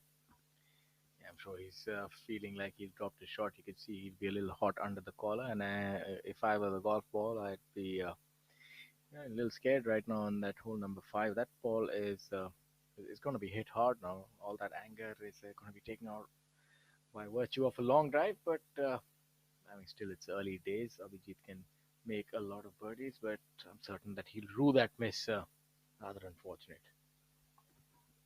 And interesting, that I look at the score sheet. 22nd place is at 1 under par, and 18th place is at 2 under par, and you can just see how bunched up they are. This is interesting. All of these players. I'm actually seeing Anirban Larry who's hit it further than Veer, or would Veer have gone with a 3 wood on this tree? What do you think? And Manu Gandas is even further behind Would players actually be throttling back on this tee on the fourth hole? Does that happen? Well, don't take anything away from Anirban. He can pack a punch. He can really hit it far, and um, maybe a little bit of a miss hit from Veer, or really a good hit from Anirban. But here we see Manu hitting his second shot. Looks a little concerned. Yeah, and we can't see that ball, so not quite sure where that ball has ended up. Iron has hit that far. I mean, there's no doubting that he also is a long hitter, but to see the other players good about 25, 30 yards behind him. Yeah, we're going with some sort of a hybrid club, or actually it's an iron. Like I was mentioning earlier, this whole playing downwind today, the wind has picked up, the flag is fluttering once again. So nothing more than a long iron for these guys on this hole. And yes, Shaurya, you're right. Anirban does look like he's about 20 yards past Veer, and that is a big drive. He's a big player, as you see. Now that's where distance really comes in handy when you hit your long irons. Look at that. That's coming up so soft, and that's almost like another player hitting a pitching wedge, and that's what high compression can do for you. Anirban Leri, this is the perfect ideal shot for him. He really does like hitting these long irons, putting a little bit of draw on that. Like that swing has not changed much over the years, has it? And I think that's one of the reasons he's still doing so well because he's stuck to what works for him. Swing hasn't changed, but he's definitely hitting less of a draw now. Yeah, I remember the good old days, but it wasn't always very controlled. He was a player who could call on that draw and hit it 10 or 10 times. Yeah, loves hitting it. You can see he's launched whatever club he's hit. He's launched it up high. Not sure if it's seems like it's just a little bit left from his reaction, and yeah, we can't see that ball, so maybe just missed it left. Yeah, he's still there, so surveying the site of execution. So there's something that didn't quite go according to plan, it seems. Yeah, he's not a happy camper. Yeah, we were talking about the good players not never blaming themselves. As you have a look at the replay, this was a fantastic shot by Veer. The fact is that this is not an easy shot to hit it that far, and he makes it look so graceful. The fact is he's always standing after. You saw this recent interview where Tiger told his son that if you want to copy a swing, copy Rory McIlroy's because he's always in balance, and that's something that I like to see in top Indian professionals as well, such as Veer. You'll always see him on balance, and even Manu for that fact. Even these players are hitting it far, but they always do maintain their composure and balance. Yeah, I think that's that's one of the things that all the top players do. They always play within themselves. They know how to play within themselves, and you can see a few people walking alongside this group. They are players, if I'm not mistaken. I think that's Jay Pandya and Anshul Patel walking on the right side of this fairway. They always look up to Anirban Lahiri. They practice at the Kalhar Blues and Greens with him when Anirban is in town, and I think all three of them are from Kalhar. Jay Pandya, Anshul Patel, and yeah, I think they are out here supporting Anirban. Unfortunately for them, not making the cut. This Anshul Patel was in 69th place starting this week, so he needed a big week. So he will unfortunately have to go back to qualifying school this year.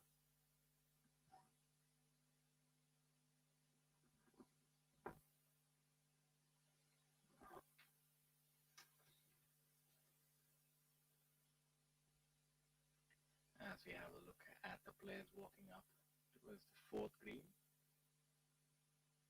leader right now is Manu Bandas at 9 under par.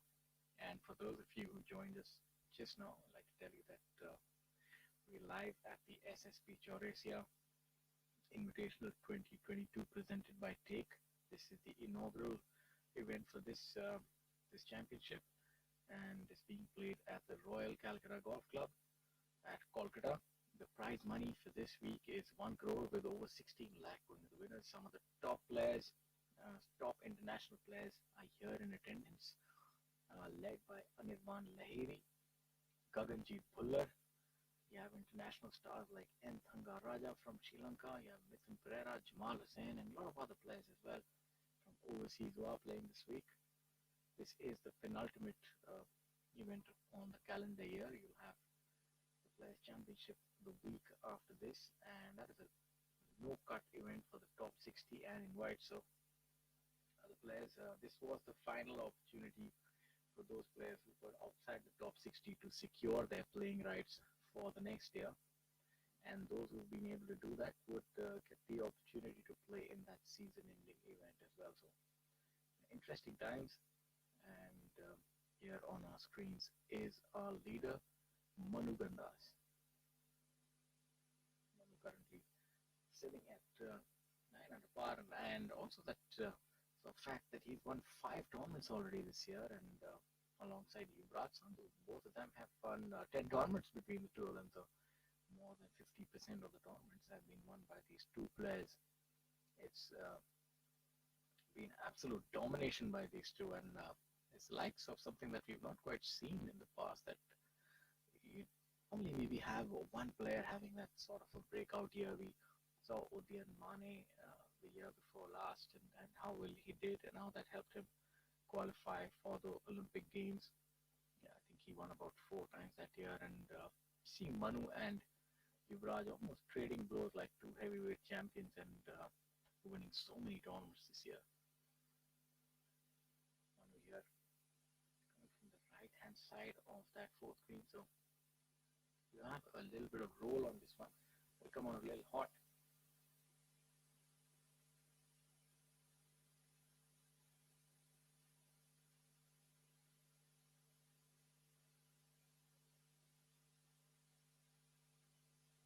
Should not be too difficult. Yes, good touch around the greens does Manu.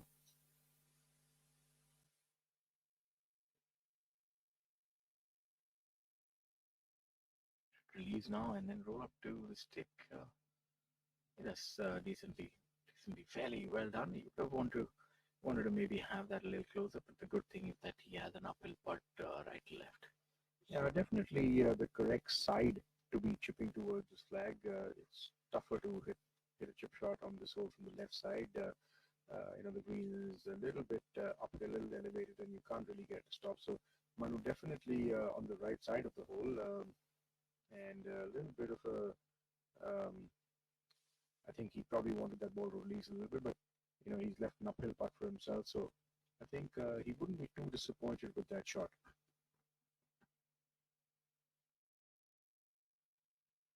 We did presume that Anirban had hit it left, and he has hit it left, and quite a way bit left and long. And this is that little hook that we were talking about earlier. Every now and then it does come in once in a while for Anirban, and when you get that little draw and pull going, it does go a little further than the normal shot.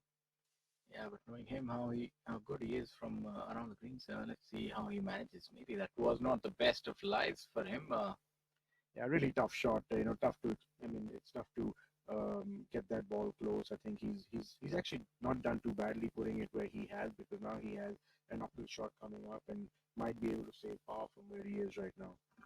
Yeah, I'm pretty certain that he wouldn't have imagined the whole turning out like this after that blistering drive, maybe all of 340, 50 yards, and so the golfing gods don't quite discriminate. It doesn't matter who you are or what your name is. If you hit a bad shot, you still have to sort of cover up, and I'm pretty certain that he should be able to make par from there. But that's an opportunity really gone begging for him.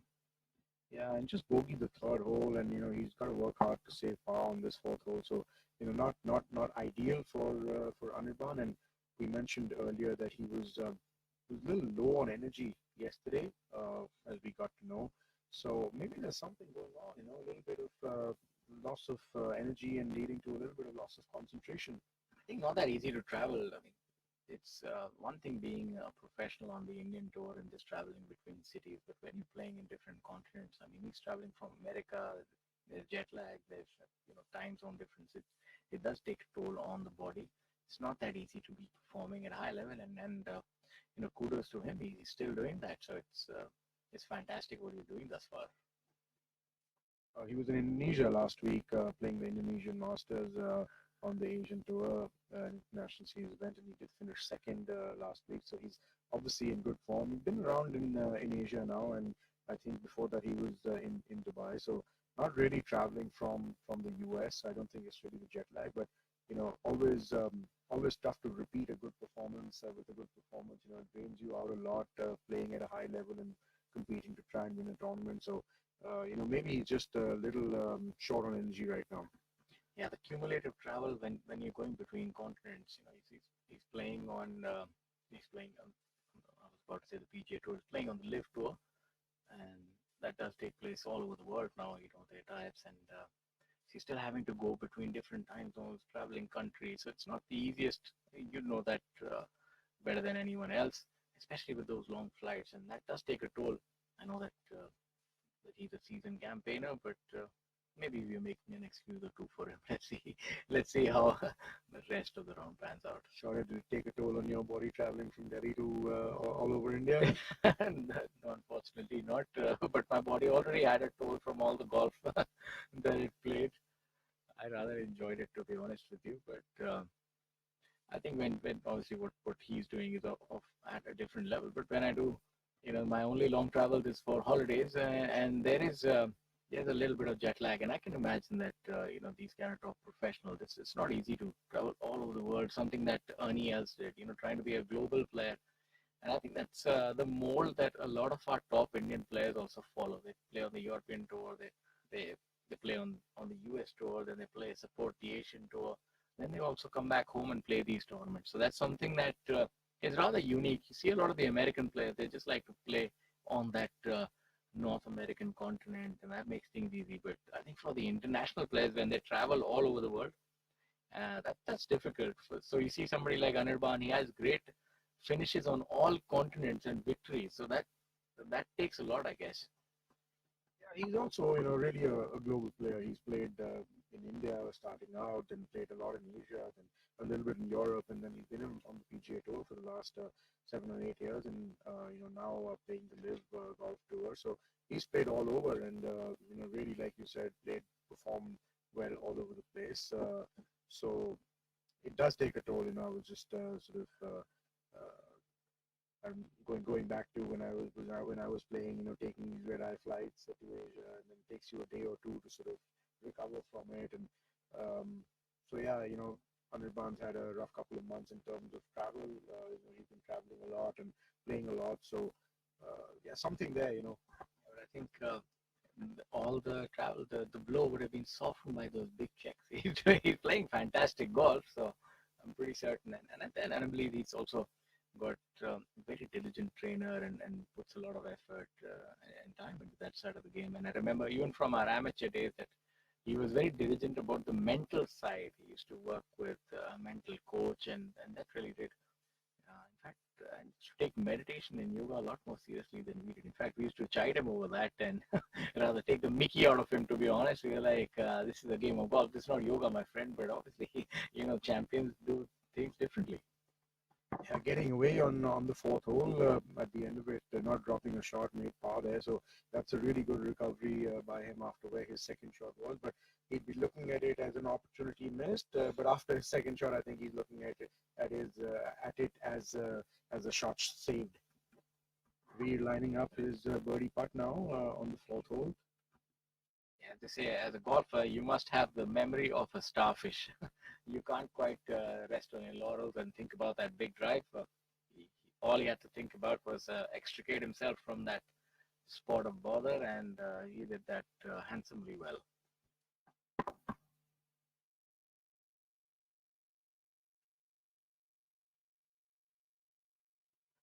Good birdie there for Veer. Played the hole really well.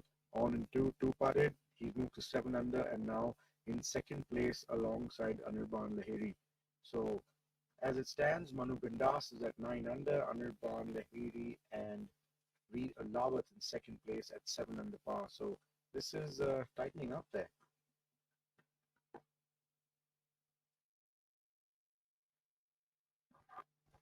Having a look, the course record here is 9 under par, and there are 4 players: Shadeem Khan, Rashid Khan, Arjun Atwal, and Ed Fried. So is that a number that you see that can be breached this week? I really doubt it, the way the golf course is set up, but you never know. Yeah, I would stick to my score of 15 under. Sure, I think that'll be a really good total. I don't really see anybody going beyond 15 under. It doesn't. The golf course doesn't present itself with too many opportunities for birdie, like we had mentioned earlier. Only two par fives and two par threes, and some of the par fours coming up now, which we will see soon. A stretch of 6, 7, 8, 9, 10, 11. It's a really tough stretch. 12th is a bit of a relief. It's a shortish hole, which has been extended now. So it does present itself as an opportunity, but then the 13th and the 14th, again, tough holes. And then it kind of gets easier, 14, 15, 16, 15, 16, 17, 18 are pretty much birdie opportunities. Yeah, I mean, there's a stretch of holes which we need to be careful of on this golf course, and that stretch is about to start for the leader group. Yeah, that's coming back to my point that the holes here, you really have to earn your birdies. Even a shorter hole like 12, you have to place that ball, and then your second shot has to be in the right area. So not many free lunches here, so as to speak. So short around like 9 under par is definitely once in a blue moon. But I was going to say once in it's a career round, but then I was just I was wanted to correct myself, seeing how these players are shooting those scores, and Manu Gandas and Yuvraj Sandhu really are the two that came sprung up to my mind, and I thought that these players are shooting those rounds every week. In fact, I'm sure that the statisticians can come up with those numbers that these players this year would have shot so many rounds above 6 under par. Every week they're shooting a round of about 7, 8 under par. So yeah, that's how I would.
break, and then before that they played in Hyderabad, and now they're playing in Royal at the Royal Calcutta Golf Club. Next week they're playing in Jamshedpur. So the greens are totally different, all these three places. So it's a little hard to sort of adjust, but I think if you can get your speed right, you'd probably be able to start reading the putts a little bit better and maybe holding more putts.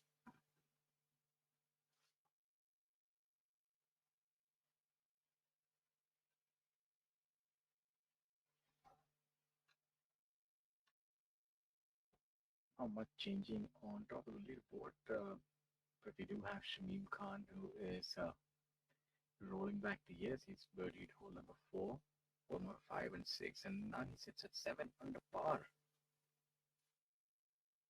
So Veer Alawat tied at second position alongside Anirban Lahiri.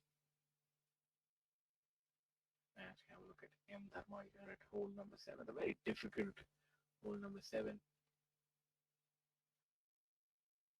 A rather unique par 4, not one that you would see on other golf courses. You have to lay up with maybe a 3-iron or a rescue, and the second shot is hit off a downhill, and then you could be having anything from a 6-iron maybe to a 7-iron to this green that is multi-level. And par is a good score, but obviously not for these golfers. They're looking to make birdies everywhere.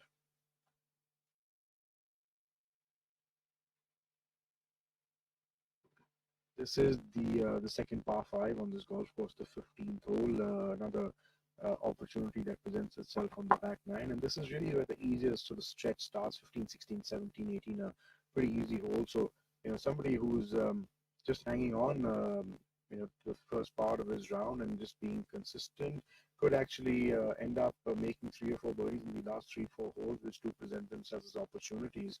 So this is it's a game of patience out here.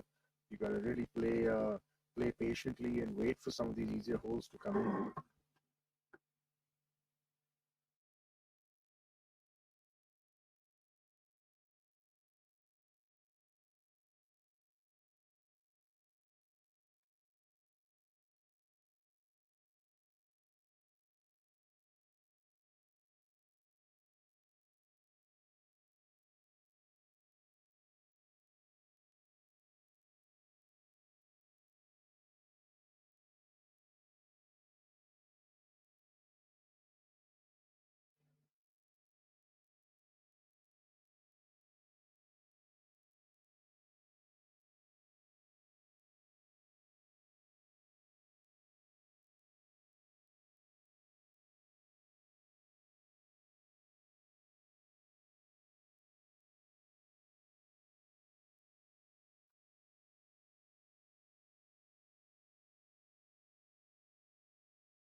M. Dharma now trying to save his par. Good effort there by M. Dharma.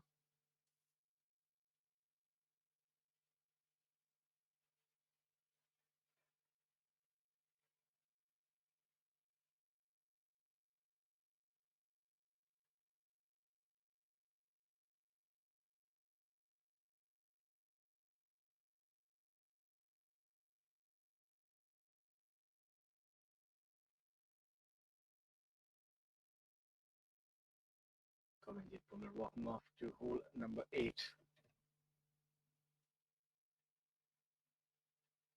This shot will give you a good idea of what the players have facing themselves here on hole number 7, coming off a downhill lie to green that is probably about 25 to 30 feet above where they're hitting from, if not more. And that coming off a downhill lie to an uphill green, quite a difficult task in order to try and stop this.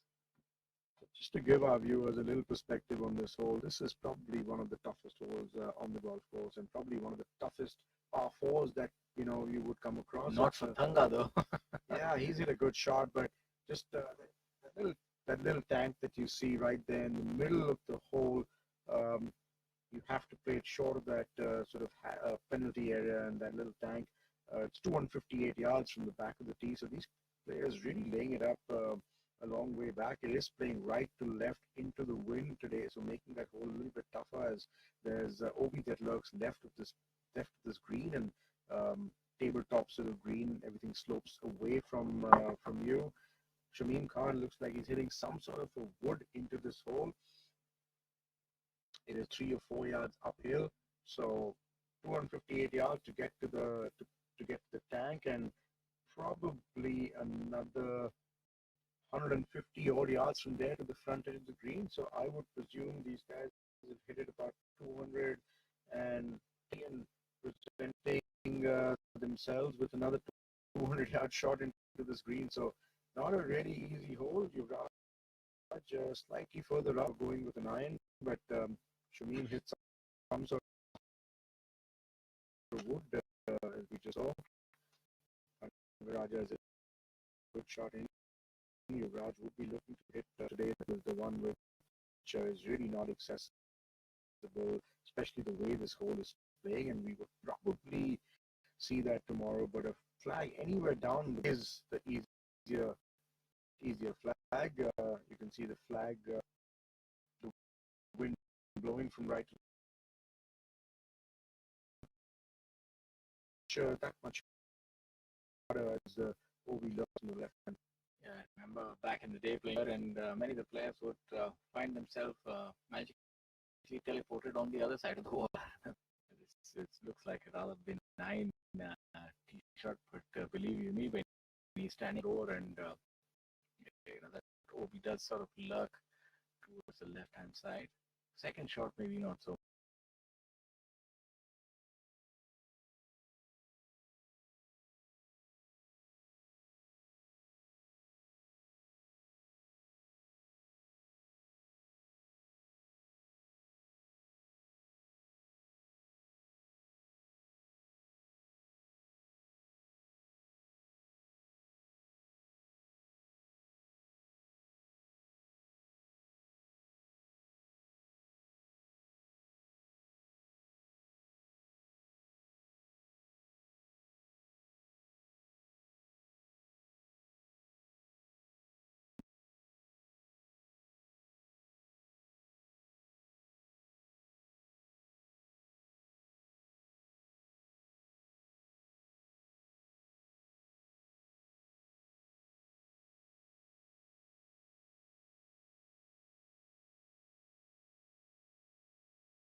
Lahiri has made a birdie on the fifth hole and moved back to where he started. Shamim Khan is 2 under par through 6 holes and in third position with Peter Lawler at 7 under par. Abhijit Chadda has unforced back at 5 under par alongside Yuvraj Singh Sandhu, who is the current leader by order of merit. Kalin Joshi also at 5 under. Karandeep going along nicely today, 3 under par through 1 par total. Unfortunately, a 77 for him yesterday. A great start, leader on the first day with a 66. Kapil Kumar also in 10th position at 4 under par. Ani Basoya for the first time on the Asian Tour last week. Congratulations to him. He is 2 under par today after 9 holes and in 12th position. Here we see Shamim Khan on the hole. He has just missed it left and over. This is going to be a really tricky chip shot, Shaurya. It's going to be, he's played it well, not turning as much as he thought, but these greens are quick, ball running away. Okay, I think he's given himself a good opportunity to make par there. You went on quite the roll there, Chirag. You scored quite a clip like an executioner. You're like going once, going down at 130. You know, one of those. I think that's where we are drawing inspiration. It's going to be a long morning and an afternoon, but for these players here, you rightly said so that low numbers are the remit for the afternoon. The them have descended upon Kolkata. The stars are here, and Manu Gandas is not going to make it easy for any of them. He's at 9 under par, being chased by the seasoned veteran, the international star Anirban Lahiri, just one shot behind. There's not much breathing room there. I'm sure Manu Gandas would be looking to put some daylight between himself and the chasing back. On our screen is also Yuvraj Singh Sandhu, who now finally seems to be warming up as the sun is out. He's under par now and seems like he's just getting started.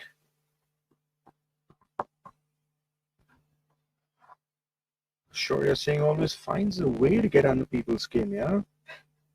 Not really. That's what we do in commentary. We try to take the mickey out of each other. It's going to be 6 hours of non-stop talk. I think at some point or the other, Chirag, we would end up getting under each other's skin, and that's how the viewers would benefit from that. Raja birdie. Oh, that's a long-range birdie putt for Yuvraj Singh Sandhu. That is an amazing putt there. Moves him to 6 under par, and he is just 3 shots behind Manu Gandas now. So we see a little bit of what we've been seeing in the last few events. Yuvraj and Manu just going at it, always up there in the top 5. And with putts like these, you cannot count Yuvraj Singh Sandhu out just yet. And also to let our viewers know that you can find us on Facebook, YouTube, and Instagram as well. You can just head over to www.pgtofindia.com. And if you want to see the live scoring, you can always head over to pgtofindia.net and leave us some comments on some loving comments, hopefully, brickbats or praises. Either ways, we'll take them lovingly. And as long as you watch the live broadcast, because believe you me, you're going to miss out on some sensational golf if you don't tune in. So we would suggest you wake up early.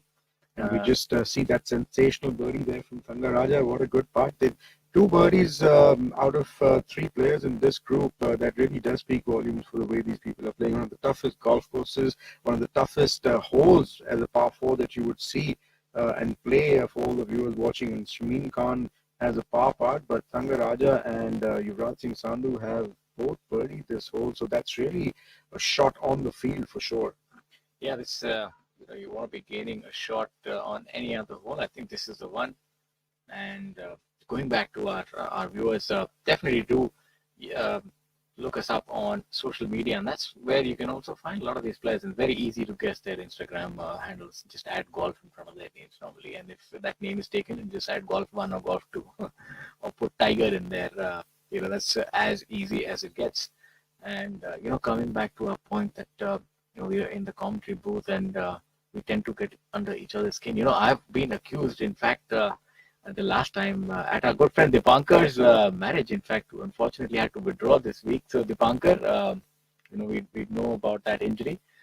But either way, maybe he's off to a quick honeymoon. We don't quite know what's going on there. But that was one event not to be forgotten.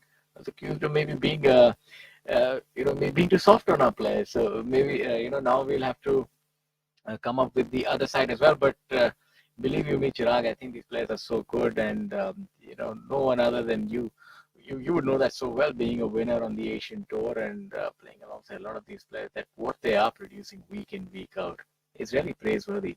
I mean, there's only so much you can say as far as their performance is concerned, and the proof of the pudding lies in the eating. They are just reeling off birdies after birdies. This track is a difficult one.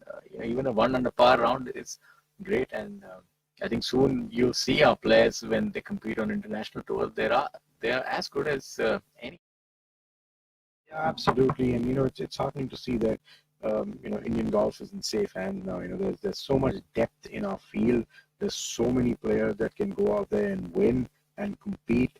I remember when I turned pro, 15, 16 years ago, there was maybe 15 or 20 people, and now there are like 60, 70 people every week who can actually just land up there and win a tournament, or at least compete and get other people thinking. And you see Colin Joshi with his second shot on this demanding seventh hole.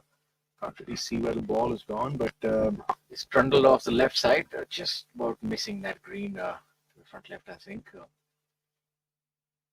These players have laid up about 30, 35 yards short of that hazard. Is that where you would target, or would you try to get as close as possible to that?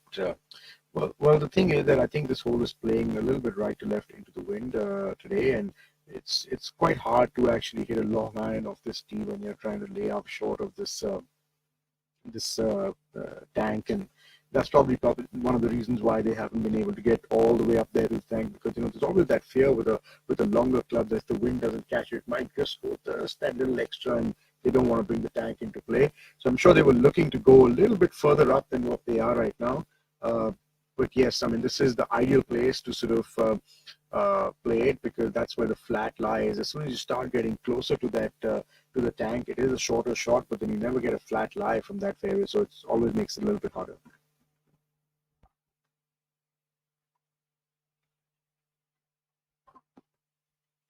Yeah, you're right. But I think this pin position, I think our tournament directors leaving the best for last tomorrow should be a little more tricky. This one seems quite manageable, to be honest. Front left, you can maybe just about pitch it on the front or the center even and roll that back. So I think, all fairness, this is probably one of the only flag pin positions that you can really attack on the screen.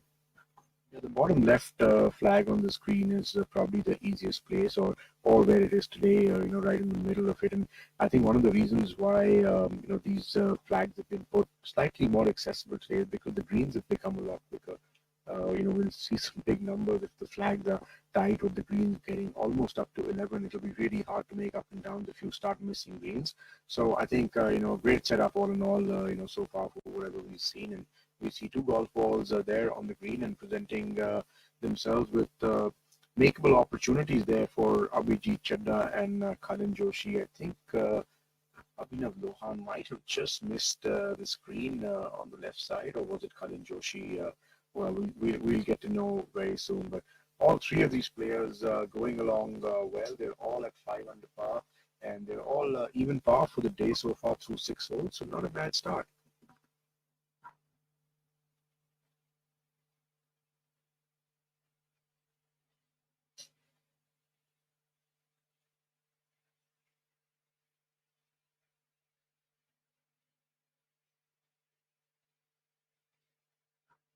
Abhijit Chadha, the closest of them all on this hole. In fact, it was Colin Joshi, like Shaurya said, who's just gone off the green on the left-hand side. So interesting shot coming up for him.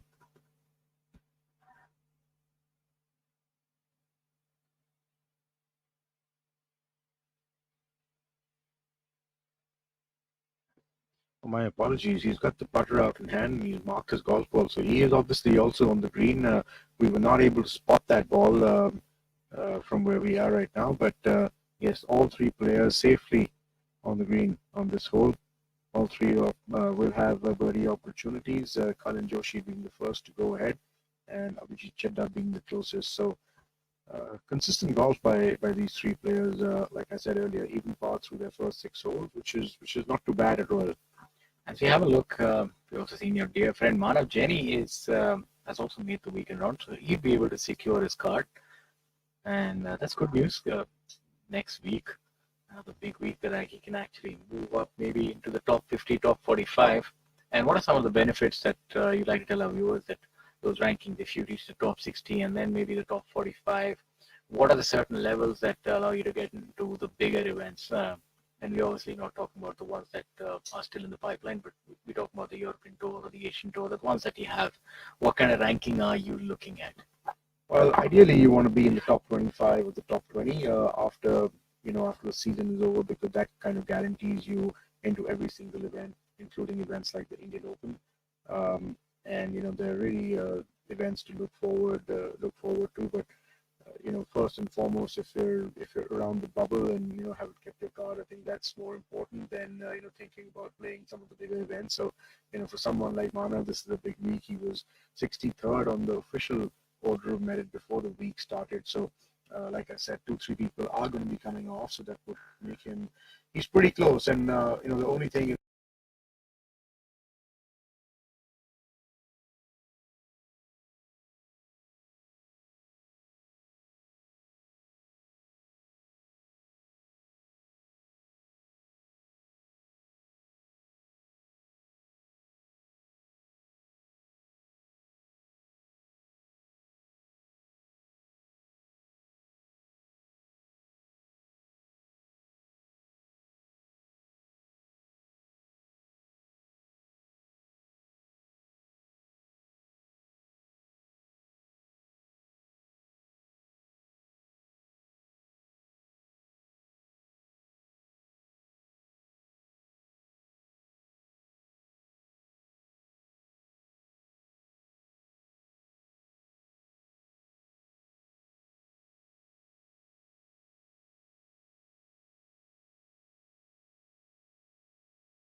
A little bit of a glitch.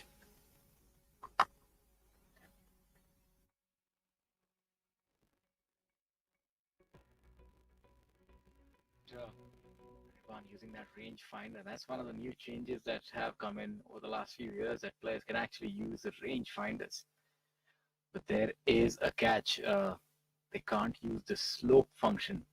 So what rangefinders allow you is to give you the yardage, and then the slope function is able to even calculate the difference in elevation change to give you an exact yardage. So that's the difference that you have now, owing to the advancement of technology, and obviously try and make the game a little quicker. Makes life a lot easier to know the yardage, and that I think is a definite factor as well, owing to which has resulted in lower scores.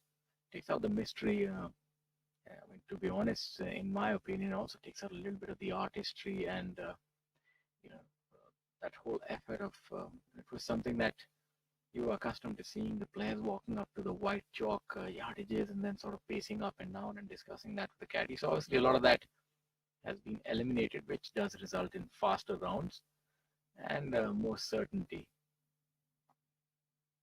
As we have a look at Manu's approach, quite visible.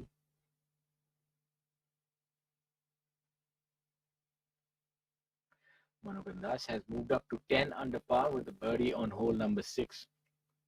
So staying true to form, not really intimidated by the kind of competition that's on offer this week. Gaganjeet Bhullar, the other international star, having a sedate outing thus far. Level par for the day and 3 under for the tournament. And we have a look at Veer Alawat, who's also even par for the day and sitting at a total of 6 under par. Very good angle coming in from this side. Flat lie. Should be looking to get that close to the pin.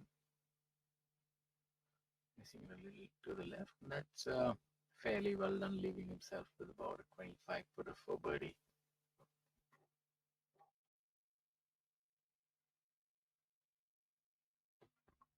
Anirban Lahiri now.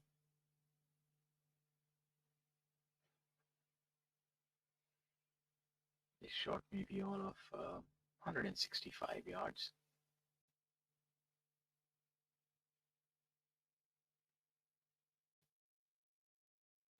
That's a fantastic shot by Anirban. That slope should make that better as we speak. Should feed off a little more. And leaving himself with maybe about 4 feet for birdie.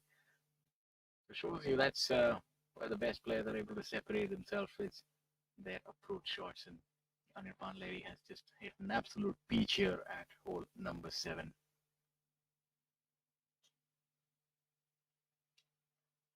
Looking at some of the other scores today, we have Kapil Kumar at 4 under par after 9 holes. So really setting a blistering pace is Kapil Kumar. We've seen him do well in patches and even led a few tournaments. So it's good to see Kapil here. He's really improving and forming at the right time. That's also so important, that you got to produce your best when it matters. And as we go down, we have a look at Karandeep Kocher at 3 under par.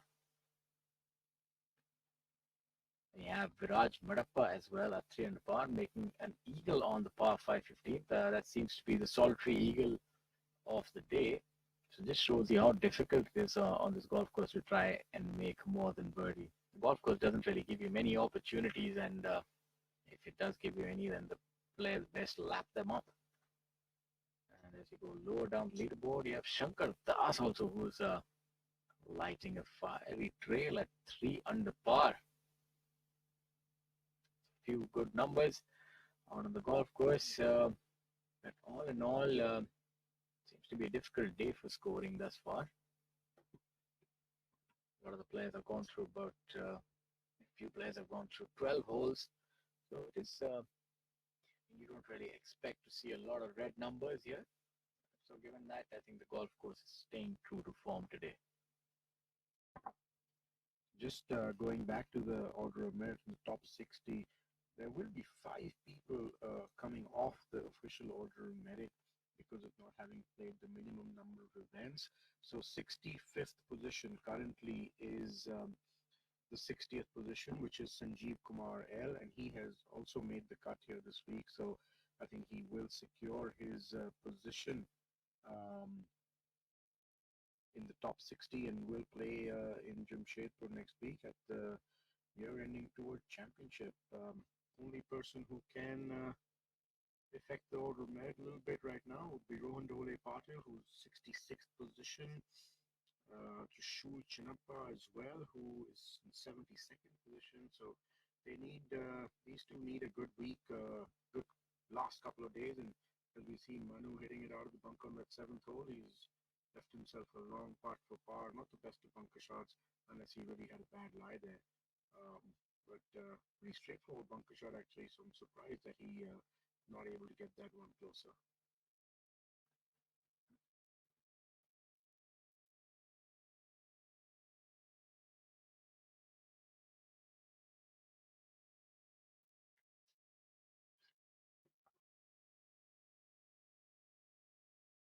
Look at that bunker shot again. His technique is a little different. Seems to be a little bit, like the weight seems to be more towards the right foot as opposed to little forward lean that you see from a lot of players in the bunker. Almost seems like he's scooping it out a little bit. Maybe that's an illusion, optical illusion, but definitely something in there where he does. His weight seems to be more towards his heels. Definitely, it's a technique that we've not quite seen employed, especially from the bunker.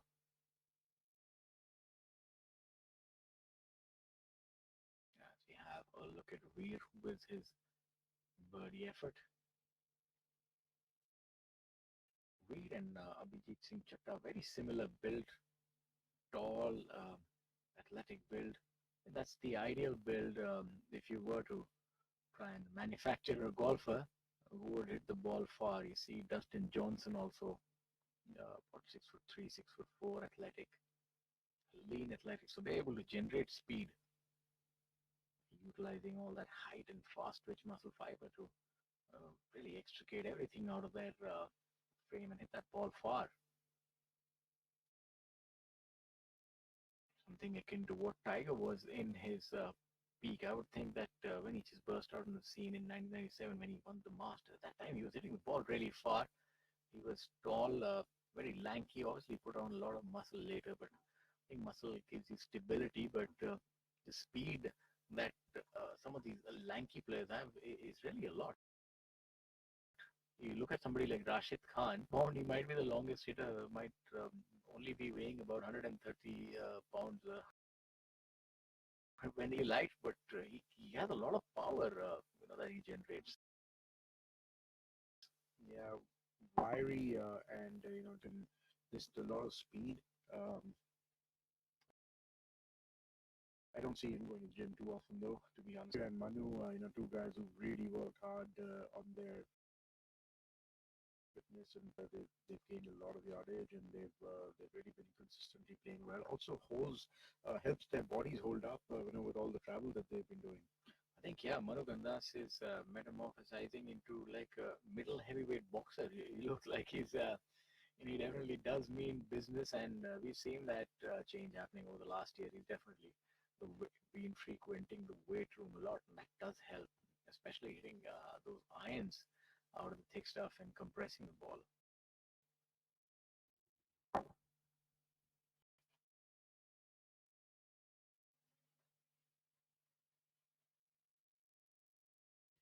Manu, seventh hole, par putt, long range. Oh, he's just left it short there. Just left it short. He not going to be happy with that. And this brings everybody back a little bit closer because Manu Gandas had got a two-shot lead. Him and Anirban had both.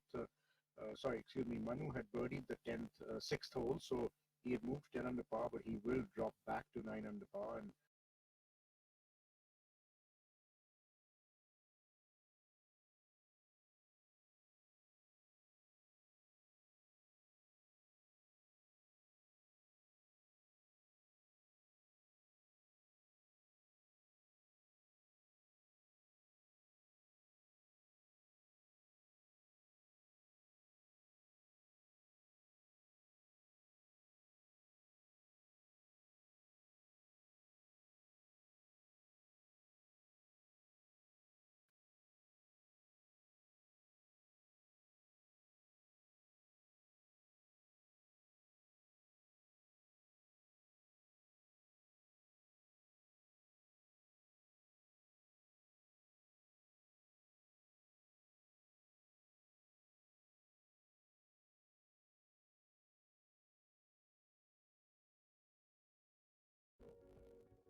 Seventh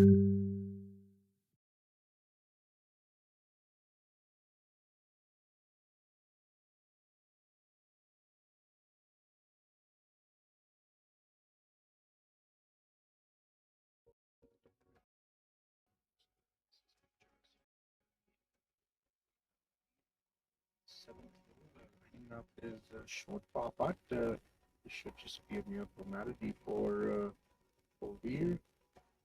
There we go. Safely in for par on the seventh hole. The demanding seventh hole at the Royal Calcutta Golf Club. There we see the updated leaderboard. 6 under, Veer Lawat, Anirban Lahiri at 8 under, and Manu Bindas at 9 under have dropped a shot on this hole.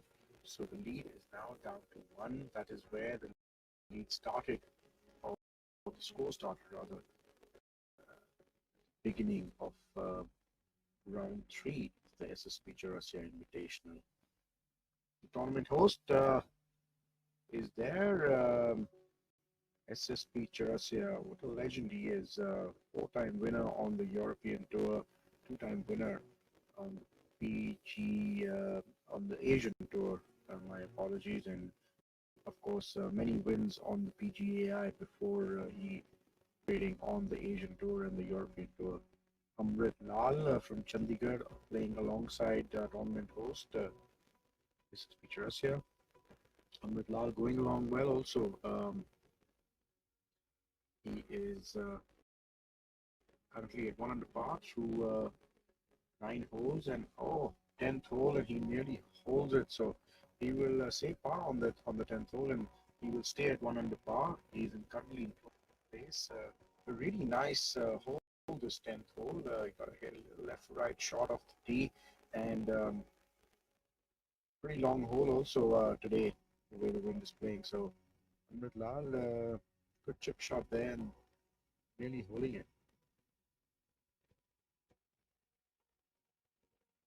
As we see the replay, he knows it's going close, hits the flag, and just slips out. But 4 is a good score on this hole, and always nice to start off the back nine on this golf course on the 10th hole, the par.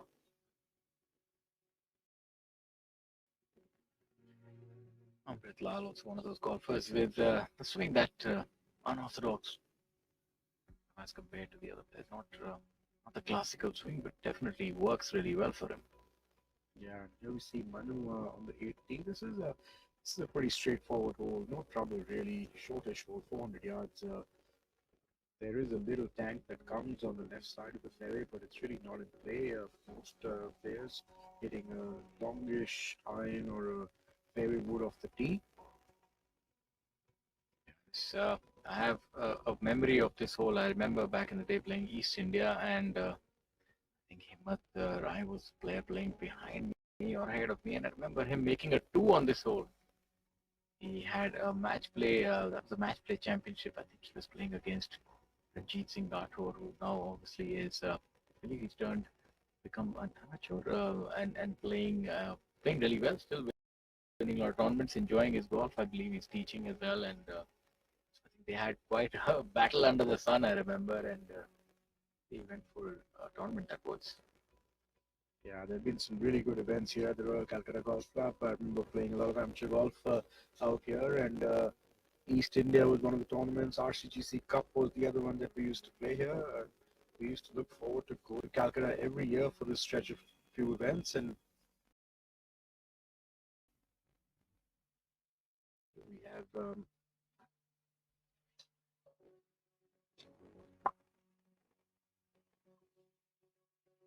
here at hole number 8.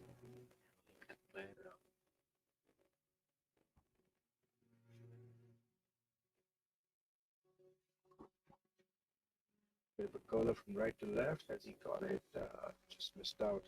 Here we see SSP Chawrasia again employing that new technique that he has been using to read the greens. Chandrajit Yadav there. I'm sure he's getting to learn a thing or two playing with SSP Chawrasia. Amrit Lal and Chandrajit Yadav this 3rd day, and they should be lucky, that they're getting to play with a player like SSP. They could probably learn a lot. Yes, If I was in their place, I'd be throwing a lot of questions at SSP. I don't think he'd like that too much. Another thing that when you're focusing on your game, the last thing you want to be doing is coaching other players. But what he can do and learn from SSP is the way he is around the green. He's just, he's not called Chip or Chawrasia in the Asian Tour. Obviously, he's a lot more than that. He's a ball striker, but obviously the mainstay of his game has always been his proficiency around the green and with that particular club that he's wielding right now. You're absolutely sure. You're absolutely right. Not known as Chip Chawrasia for no reason. He's survived on his short game for years and years, and one of the best putters. And I'm sure he wouldn't mind sharing a few words of wisdom with his playing partner. I want to ask him, and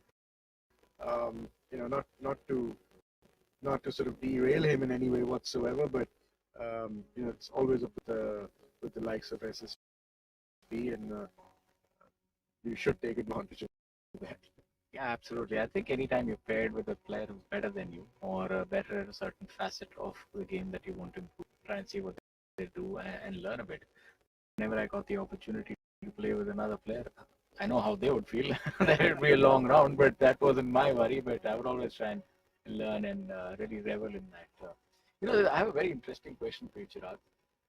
What would get the best performance out of you? Be honest. If you're playing with a player who's a lot better than you, or if you're playing a tournament and you're playing with a player who's a lot, I mean, he's going along, he's playing his round, uh, but you know that you're just feeling so good about a game. If you're competing with somebody trying to beat, and he's a lot worse than you that day, what really does drive you? And I want a candid answer. Well, I think when you're playing with someone who's not playing as well as you, it kind of gives you that little confidence and makes you feel that you're doing something right.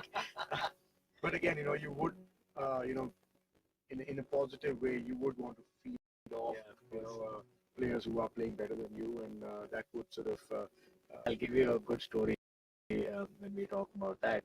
But 7 or 8 years ago, I think, because I still do make my annual foray at one single tournament to just be in touch with the game. It's all said and done, it's such a joy just to play professional tournament. In almost 4 years. So I played the Q School maybe 6 or 7 years ago, and I was paired with somebody who I think didn't quite play that much. I've only ever seen that player maybe a few times, and he was a new player. He was playing well that day, and I was having one of the best rounds. I remember that school. I played really well and won the pre-Q. And he was looking at my game. I said, "You up Tiger Woods ki tarah khelte ho?"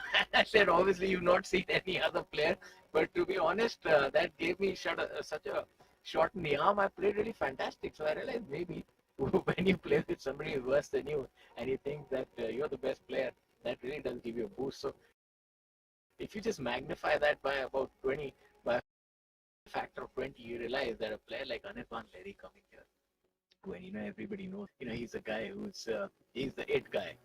That also in itself do end up playing well because you do require belief or the ability. That's why you're here, but it does add a certain factor when you know that everybody knows that you're the player. So, sure. Just going back to first part of this conversation, that when you're playing with someone who's not playing as well as you, it doesn't make him a bad player. It just might make you a good player. Right? Exactly, so, exactly. Don't underestimate whatever it is. But sometimes what happens is, and I've seen this playing a lot out of the Asian tour. These sort of stars used to come and play, and if you were paired with one of them, sometimes you would, especially early on in your career, you would want to try and play like it with them, and maybe it was you could have a good day and you might be able to, but it really doesn't really do much for your confidence, right? So it works both ways. Sometimes you can feed off it, and sometimes it may work against you. It just depends on the day. But I would obviously want to play with someone who's yes, obviously. I mean, and learn and feed off. Yes, if you are if you want to learn, and as they say, your playing partner should always be better than you. We have a look at stage hole number 10. And he's trying to better that tee shot, that second shot from M. Dharma, which was a good shot. Agitation, prime position, and that beautiful swing and rhythm that he always has. The beauty. What a golf shot that is. Great opportunity set up there for birdie for Ajitesh Sandhu, who is also looking to climb up the leaderboard. He's currently in 13th position at 3 under par. Good week here. Could really do wonders for him in terms of his chances of keeping or getting to number one next week after his tee shot. Seemed like he did have a full swing at it, but able to get it onto the green. So he will need to work hard to save his par there. Just looking at that shot again by Ajitesh Sandhu on the 10th hole. Yeah, he liked it as soon as he started walking. So yeah, good opportunity there for Ajitesh.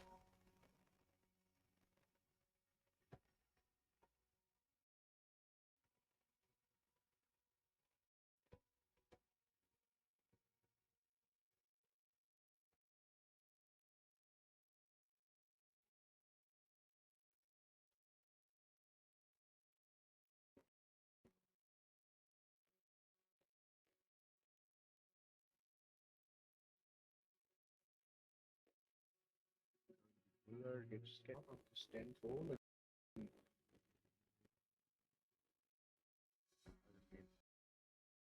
there's the contact there. So long part left for his 4. He's not going to be happy about that. He's 100 par from 9, which is spectacular at Royal. You know, there aren't too many scores except for Kapil Kumar has really moved up the leaderboard. He's 400 par from 9 holes and currently in 4th position. That score of 15 under that we were talking of at the start of the day, that might be the number to get to. There hasn't been much movement at the top of the leaderboard today, so it's obviously a tough day, and not even reach 15 under par the way things stand right now. Shakti's also 3 under par. We're 3 under par. Calcutta, currently Future, also 3 under par for the day. Scores, in fact, if anything, scores are over par today. Tough day out there today.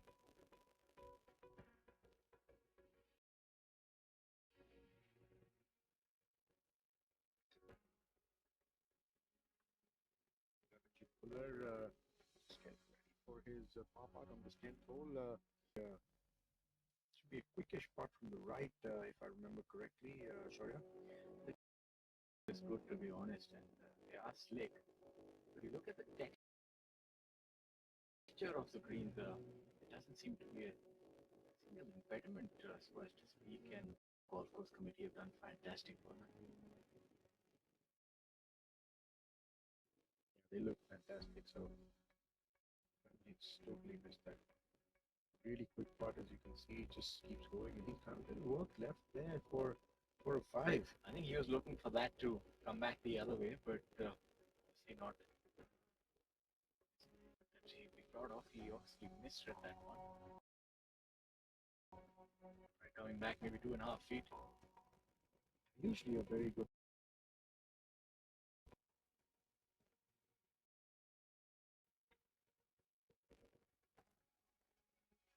Best days, a couple of March. Does present itself with a few opportunities, a bit more than what the front line does. So Dharma is looking to make amends in the.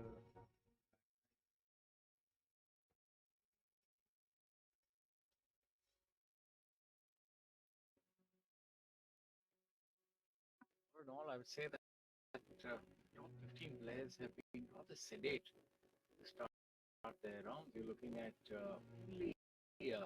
Kapil Kumar, who was previously not in the top 10. I think it's the bar, the even par. Manu Ganda, Sanirban Lahiri, Khalin, Anirban, Veer Lawat, decent Chadda, all at level past the days of. Obviously, this shows you the difficulty also of this golf course. When the back nine is there, there is the ending stretch 14, 15, 16. They can be good. Just looking at the 14 under par scores today. So 55 players playing today and only 13 over scores. That tough. And Dharma has started the back nine on a positive note, making birdie on the 10th hole.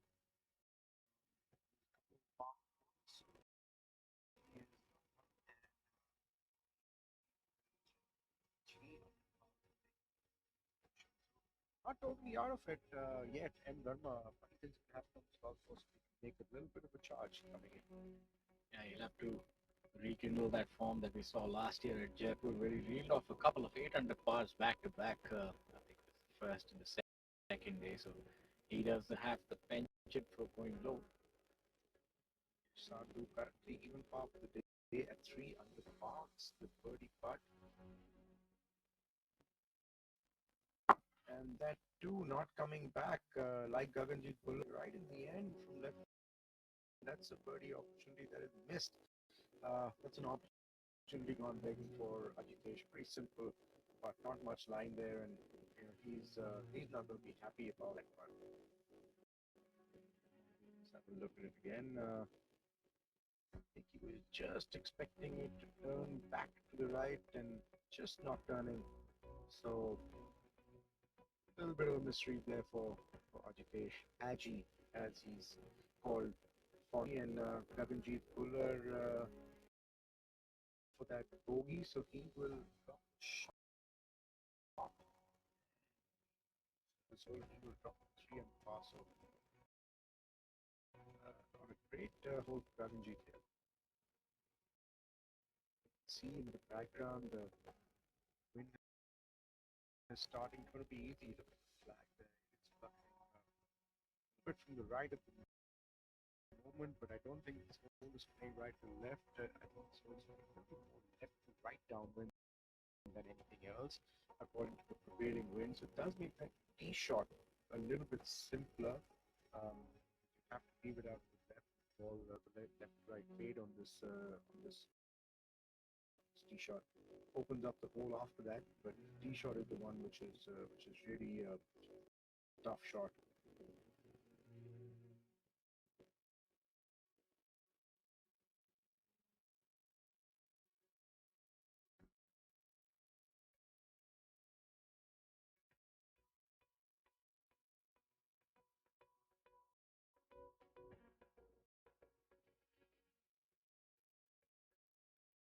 Those of you joining right now, this is the penultimate round of the SSP Chawrasia Invitational 2022 presented by Take.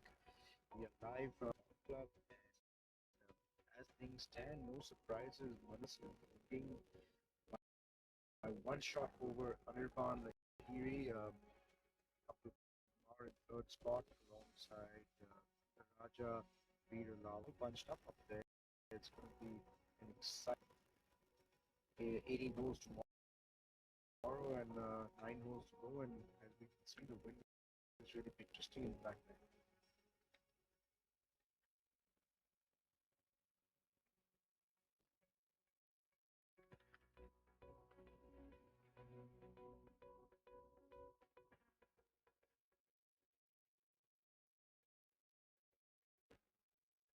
Singhil here, playing alongside Kshitij Nagarkar, who's sipping away on his protein shake, maybe.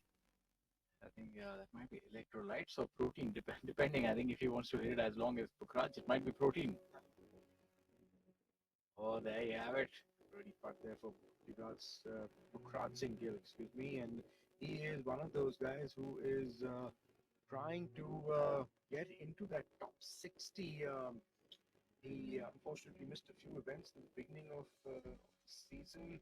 He did start off this week at 84th position, but he's really pumped up with that good putt. Has a lot of work to do. If you look at where he's sitting, he need to make about 4 lakh and then some in order to secure his top 60.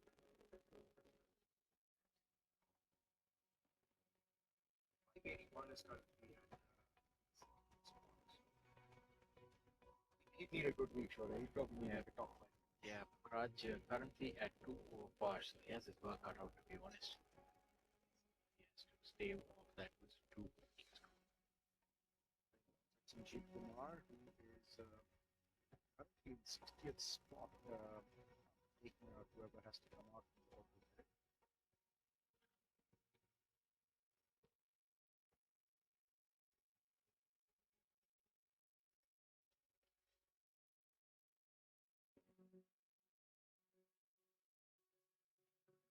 Our predictions of 15 under par, that's what we thought might still hold true, but seems like scores are not really moving at this point in time. Golf course is not really offering much to these players. Unless they can make a putt like that and a celebration like that. That's a fist bump and then some. You've got Pokraj really getting into that one. I think he's pumped. He's backing himself to get that high finish and avoid going to the qualifying school, and more importantly, also playing that year-ending tour championship, XP championship. I think it's almost like a double whammy if a player is also miss out on the lucrative event, all the prize fund offer. That's something that you wouldn't really want to miss that leaderboard.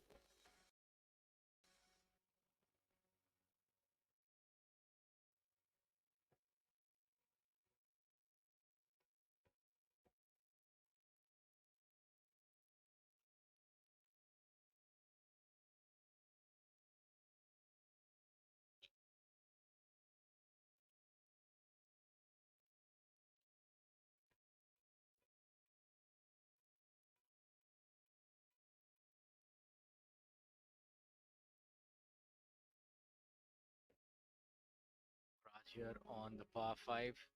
This is one place that you can definitely use a big drive. Placed only 503 yards, but the fairway is rather narrow.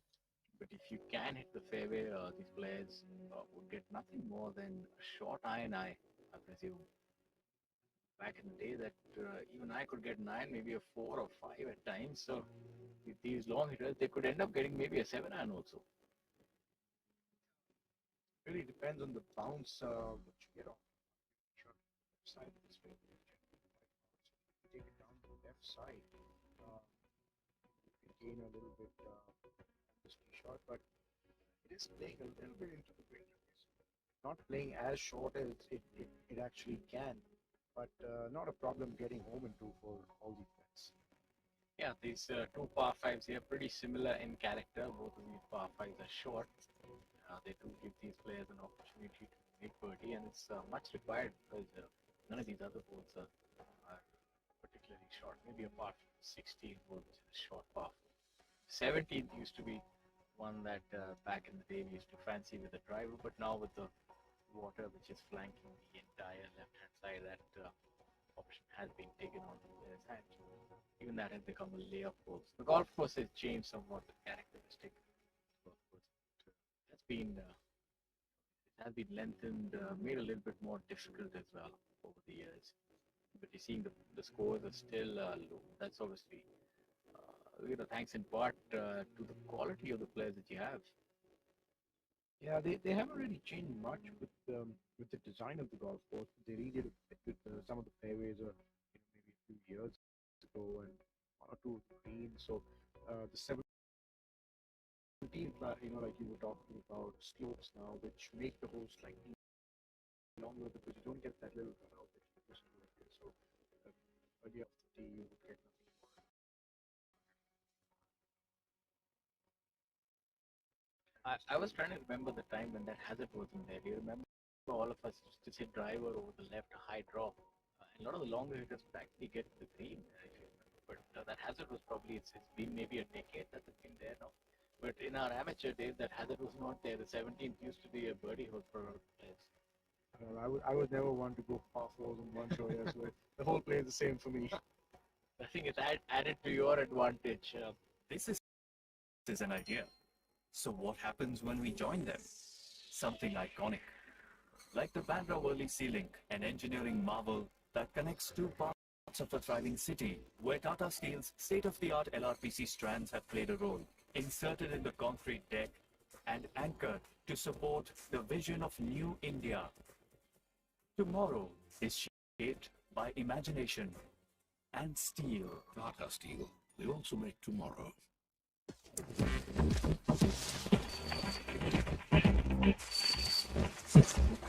Fruitnik electro plus rehydrate feel alive. काम घर में कर रहे हो या बाहर या किसी बीमारी से उबर रहे हो, आप बिना जाने डिहाइड्रेट हो सकते हैं।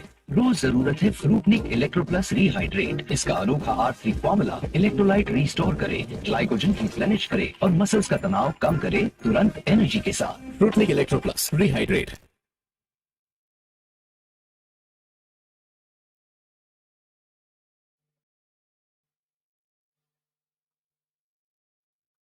Back with the action goal as Tanga Raja has missed this green just over the green.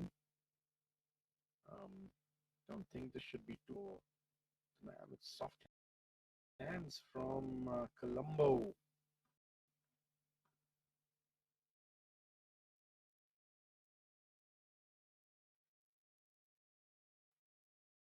Really does have a good. There we see most of the players just missing the line on this. They're all anticipating it coming back from left to right just towards the end. It's really not coming. We saw Gaganjeet missing it. We saw Ajitesh just missing his birdie putt there, and Thangaraja also seems to have got this line a little bit wrong. So something going on there.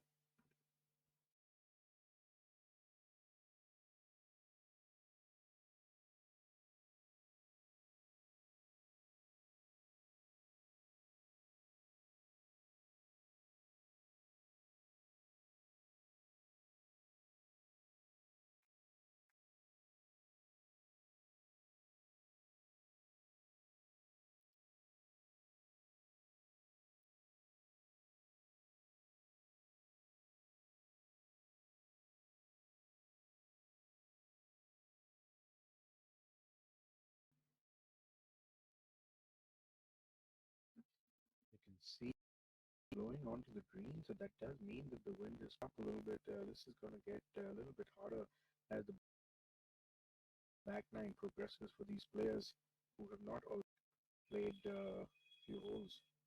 Interesting.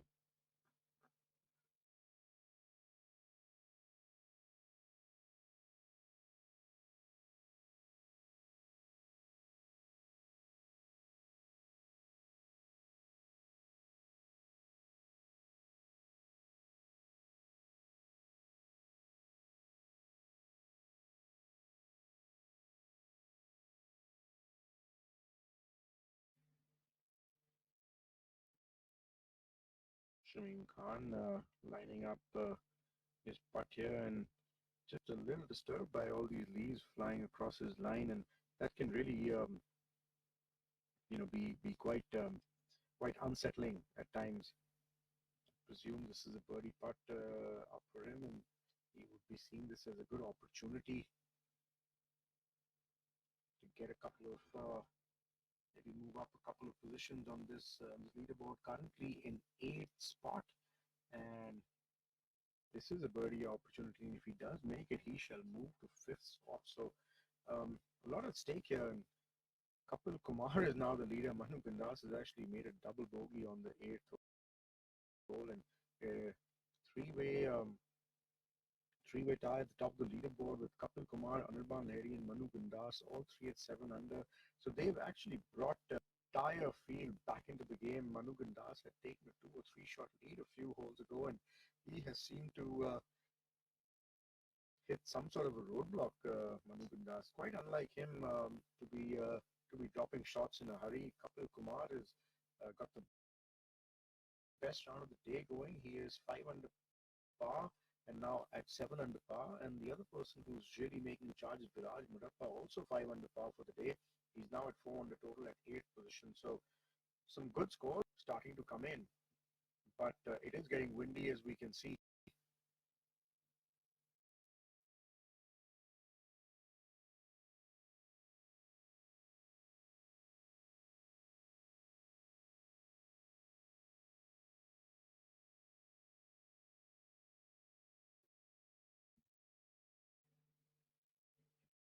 It's not a sight we see often where the maintenance crew is called out to blow leaves off the green. Obviously, Shamim Khan is disturbed by what's going on, and rightfully so. It's for Birdie, and he doesn't want any of these leaves coming in, really derailing his putt. He wouldn't be happy with the maintenance guy stepping on his line there, but he's just trying to do his job. Seems like getting back into it now with everything sorted out, but in a hurry before he gets some more leaves in his way.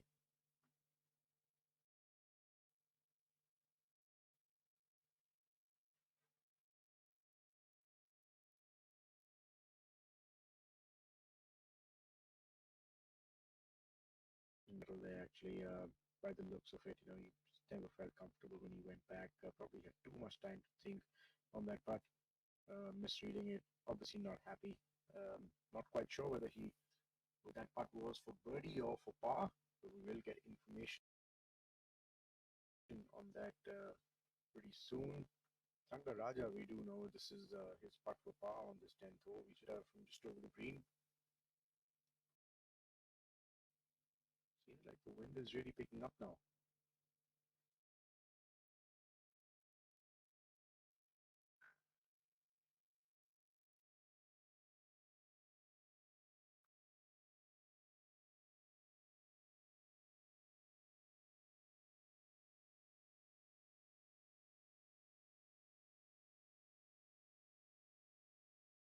And now lining up his par putt now, ready to go, and let's see if he can get away with a 4. Yes, he can. That's a good putt and a good save for N. Thangaraja. Staying in the thick of things. He's currently in 4th position at 6 under par. Just one shot behind the lead now. With Manu Gandas having made a on the 8th hole, and Anirban Lahiri also has dropped a shot on that 8th hole. Seems like it. So not quite sure what's going on that 8th hole. It's quite a straightforward hole. In most cases, I'm really surprised at these guys dropping shots on that hole. But maybe the wind just picked up and the pin's in a tough spot, and they both hit a spot of bother on that hole. Yuvraj Singh Sandhu now. 2 over par for the day. Quite unlike Yuvraj, the way he's been playing, to be over par for a day. But oh no, he's missed. Obviously, things not falling his way. A little extra pace on that putt. The stroke here on the 10th hole. So Yuvraj not quite going well today.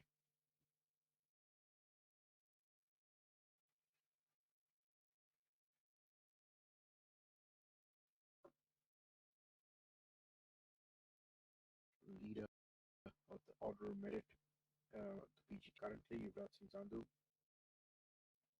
5 wins this year, so he's had a great season so far, and we can't talk enough about the way him and Manu Gandas have actually played this year. 5 wins each for them, and that's a record, I think, on the PGTI.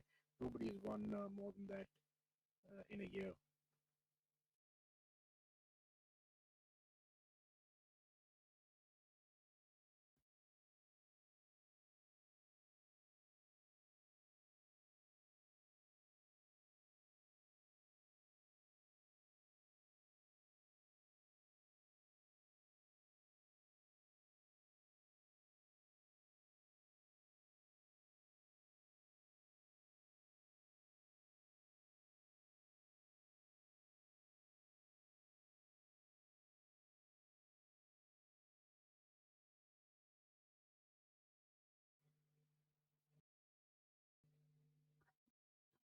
Here we see Abhinav Lohan on the 10th hole.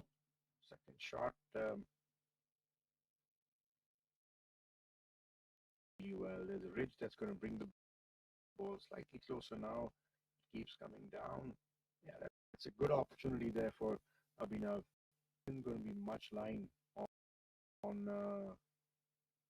that one. So good opportunity for Abhinav. He's 5 under par total and only 2 shots off the lead now. So yeah, this could be a swing here if he does happen to make that putt. But I think the key is to going on giving yourself opportunities, and that's exactly what someone like Abhinav does very well. He just keeps giving himself a lot of opportunities, and the day he's putting well, he shoots a low number like he did on the first day of this tournament, 67 for Abhinav Lohan on the first day, 72 yesterday, and just turned 33 a few days ago. He's right in the thick of it, the prime of his career. Abhinav Lohan playing alongside Khalil Joshi, a good friend of his, and Abhijit Singh Chadda.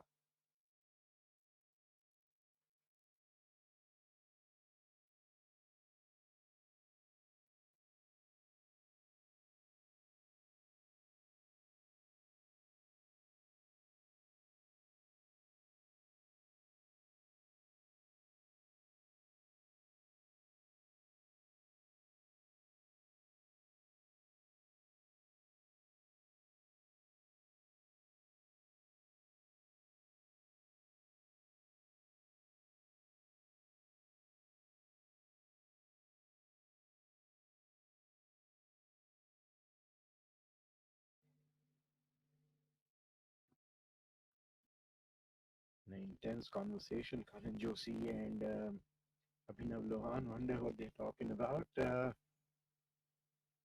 But good friends, both of them. They've been now and enjoy each other's company. Roommates also for a little while, if I remember correctly. And but loves to have a laugh. I'll be a little more focused, I think, on his putt and not really getting into conversation. But um, but yeah, good to see all three of these guys playing and playing. Abhijit, one of the longest hitters on the PGTI. Khalil Joshi, of course, is on the Asian Tour, former Order Merit winner as well, and currently playing mostly in Asia. He's will be looking to go back to Q school at the end of this year, or beginning next year, excuse me, and get his playing privileges back. Karthik Sharma, the, the young lad from Gurugram, plays out of the DLF Golf and Country Club, and really so many people, so many young players from DLF Golf and Country Club coming out and playing well, and such a great facility for them to be playing and practicing there. So no surprises that there are so many of them who come out of DLF. I can see a change of putter for Karthik Sharma as well. So a lot of changes going on here with equipment for a lot of people, and I think it's always one of those things that maybe a new perspective sometimes, or a change of equipment can help you. No bad memories. Karthik Sharma here. Yes, the putter seems to be working. That's a good putt for him. And we'll move him to 25th place. He's even par for the day through 15 holes.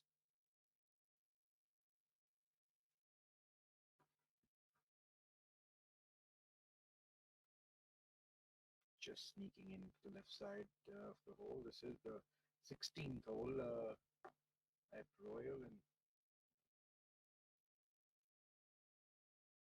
here we have Ankur Chadda on the 14th, if I'm not mistaken. Yes, this is the 14th hole. He did find the fairway bunker off the tee, playing alongside C. Muniappa, former Indian Open champion, who also won the Indian Open at the DLF Golf and Country Club, the old DLF Golf and Country Club, before the course was redesigned. Another really good player, C. Muniappa.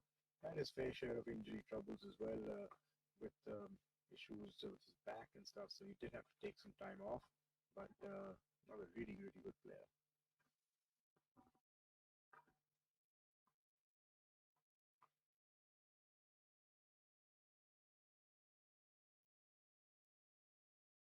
As you see, some interesting things have happened on the leaderboard. Kapil Kumar now finds himself in the solo lead. I think 15 under par is definitely not going to come to fruition. I think might be closer to 10 under par. I think Chirag. I think for once it seems like our numbers are going to be wrong this time. Anirban Lahiri also suffering a little bit on this golf course over par after 8 holes. Manu Gandas also running into trouble on hole number 7 and 8, obviously, but knowing Manu, I'm certain that he'll come back strong on the back nine. As we have a look at Ankur here at hole number 14. Ankur playing his third shot. He found the fairway bunker on that 14th tee and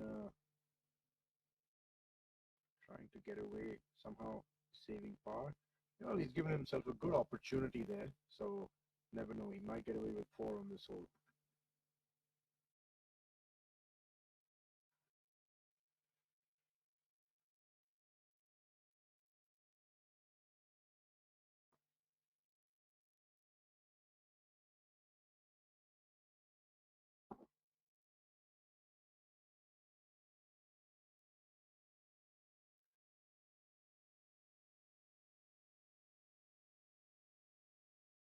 A replay of that on hole number 14.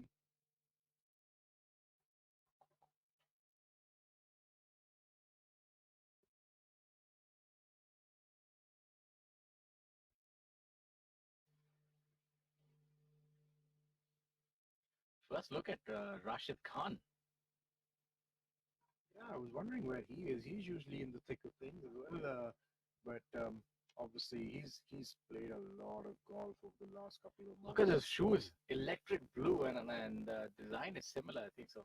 Maybe that's a theme of the week, but they do really look good, those shoes, don't they? Yeah, they're really, really nice. And in fact, I have a pair like that myself, Shaurya, so I can tell you that they're super comfortable. I'm hoping, maybe get one this way, my friend. That's a commentator's benefit. We have a look at Rashid.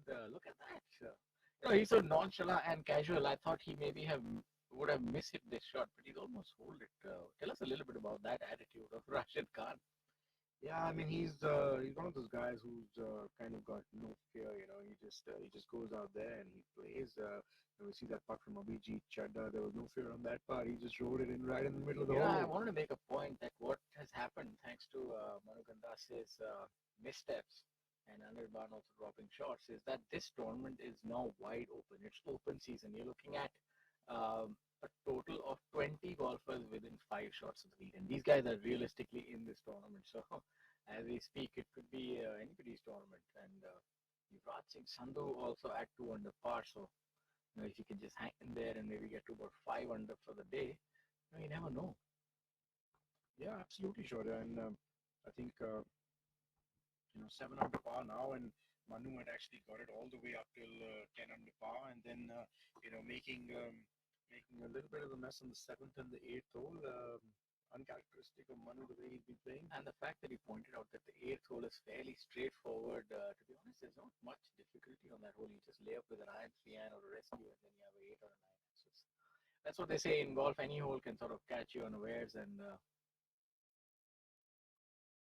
see Muniappa just rolling that birdie putt in on the 14th hole. See, Muniappa has not quite been the same player since he was besieged by that back injury.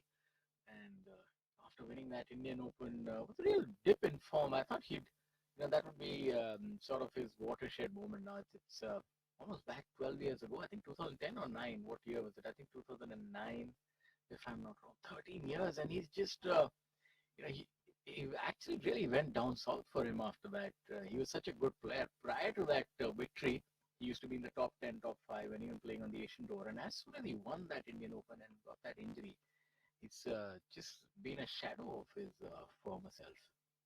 Yeah, for a long time they couldn't figure out what the problem was, and I remember him telling me that he was going for all these Ayurvedic treatments and massages and stuff like that, and then finally they figured out that was something to do with the sciatic nerve, and then really dialed in his rehab, and I think he's fit now. Thankfully he's still playing, but it's probably tough to come off that big an injury. Sometimes you got to really sort of get your act together and get it going. I think it's It's actually like trying to thread a fine line, to be honest. Brilliant putt right there. You can see what that means to Ankur. Fantastic putt. It's a really balancing act. Unless you hit those, those tons and tons of golf balls in droves, you don't really improve when you're young. And if you overdo it, you get injured. Like I hurt my wrist because probably hitting too many balls from the period when you between 15 to 20. And but I mean, if you don't do that, you don't reach that level. So it's maybe one of those that price that you have to pay. So he's won that Indian Open, and in order to get till there, that's maybe all that the body could take. That so maybe there has to be a fine balance between maybe practicing more of the short game, not hitting those many golf balls. That might be a lesson for the youth of tomorrow, or spending a lot more time on gym, yoga, rehab, and then seeing really managing the way that you play, because just blindly bludgeoning golf balls like we used to. I remember, the last time I spoke about your story, seeing your Delhi golf course at 6 o'clock before our junior camp, used to practice short game and then hit balls. So I don't know if it's if overdoing it too much might be one of the things that can cause an injury. Yeah, it certainly can, and I've seen off late, out on the Asian tour and stuff, and you can see a lot more people spending a lot more time in the gym than actually sort of practicing. They do their practice when they're back home, and obviously they have more sort of playing a tournament. But when you're playing a tournament, it's a tough schedule, and you have to be diligent about going to the gym and keeping your body in shape. And a lot more people have started doing that now. So it's heartening to see, actually. And if back in the day that concept was not there, it was a lot different earlier to what it is now. So I'm sure going forward, people will learn from these things. And um, yeah, here we have a view from the 14th green towards the 15th hole. This is the 14th green, and not the 16th. My apologies, as is mentioned over there. Yes, I think back in the day, our concept was hit a lot of golf balls, and there's also a sort of innate pride that you used to take in outworking the other person. I think especially us, I'm certain that holds true for you as well. We were wards of defense person, and our fathers and our parents really used to push us to sort of practice more. And I know even playing alongside Himmat and all these other players, they really used to work so hard. I remember his routine used to be 500 golf shots, 500 chip shots, and 500 putts. So you imagine you playing against him, and you're doing half the amount of work. You'd just be deflated as it is. So I think that's you wanna have more of a balance. And also, obviously, we've heard of stories of Mukesh Kumar. He used to hit so many balls. So maybe we sort of picked up from that. But he seems to be fine at 55. Didn't hurt him. So eventually, I think you just got to be strong enough to survive, I guess. Yeah, here we see Pukraj. What a great shot this is. Oh, Really, fantastic shot by Pukraj. what kind of a celebration would we have seen if that would have gone in? I don't know, that fist pump was a heavy one. I don't know, maybe a couple of uppercuts to the caddies, co-players. I don't know, make things a little more interesting, and maybe knock a few players out of the top 60. Yeah, That's one way of doing it. so we mentioned earlier that he needs a good week, and he is currently in 24th position, one over for the day. This is an even par total, so this presumably is going to move him into 21st place, and I think he'll need a little more than that if he wants to keep his card, but he's going to get pretty close. And I mean, all in all, I think it's the effort that he's putting into this, that's commendable, and you can see it, with the way he's celebrating, and that's something we just saw with Ankur Chadha also making that par putt on the 14th hole. He probably knew that he was in 61st place on the order of merit coming into this week, making absolutely imperative for him. There was no option, even after taking the number of people who are coming off this order of merit. It was touch and go for him. But very commendable the way he's sort of playing, and the effort that both these guys, are putting in to try and make sure that they secure their playing rights for next year. Yeah, I think even if he doesn't quite finish in the top 60, he has the pedigree. I think he could end up winning the Q School. So that should not be a problem for him. But I'm certain that the tournament that is on his mind is the season-ending tournament. So let's see. It's still early days here. I think he could secure his playing rights with a solid maybe a top five or a top six position. And seeing how the scores are right now, that's not quite outside the realm of possibilities. I also want to make a correction from the previous week. I remember that I said Angad Chima playing really well, all of 35 years old, and then he actually gave me a call. He said, I'm not 35, yeah, I'm 32. I said, but in my defense, I said, you look like a 21-year-old lad. So either ways, there we have it corrected. I think Angad is, we'll just have a look at his scores. I don't think he's made the cut this week, but all in all has played decently well this year. Yeah, and he's just come off an injury as well. I'm correct. And commendable. I think the tournament in Hyderabad was his comeback event, and he really played well there. So full marks to the 21-year-old Angad Chima. Rightly said, we have to be in his good books. But yes, Angad Chima keeping himself in good form and doing all right.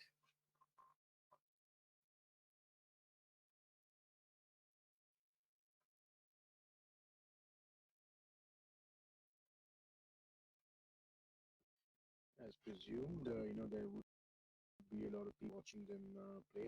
There are a few people who are out there to group play. Royal always attracts big crowds, and I'm not surprised at the people walking already. And considering it's a weekday, tomorrow being the final, a lot of people walking, and especially if this man on your screen, Anirban, in the leader group, there will be a lot of people watching him play. A lot of kids who will go out there, for whom he is a superstar. He's been a superstar for the young generation, and he is currently leading the tournament at 7 under par alongside Manu Gandas. He would now be looking at taking a little bit of a lead after this back nine.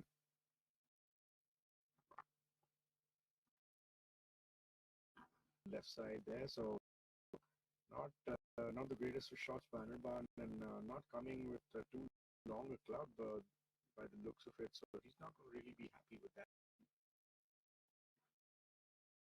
Yeah, this is not really a birdie hole. Has a difficult tee shot, but once if you are able to put in the fairway at about 270 or anything beyond that, then you're already in perfect pole position. And to sort of make an error from there is not the most ideal, to be honest.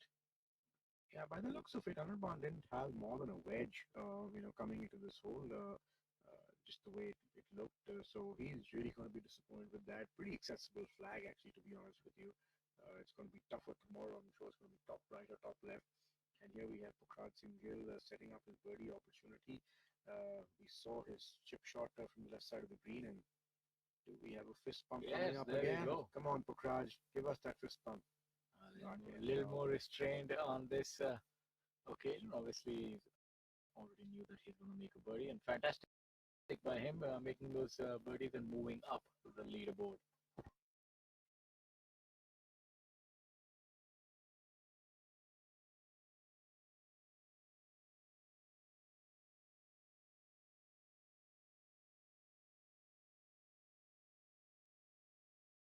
This is the start of the group. Manu Gandas, Veer Alawat, and Anirban Lahiri.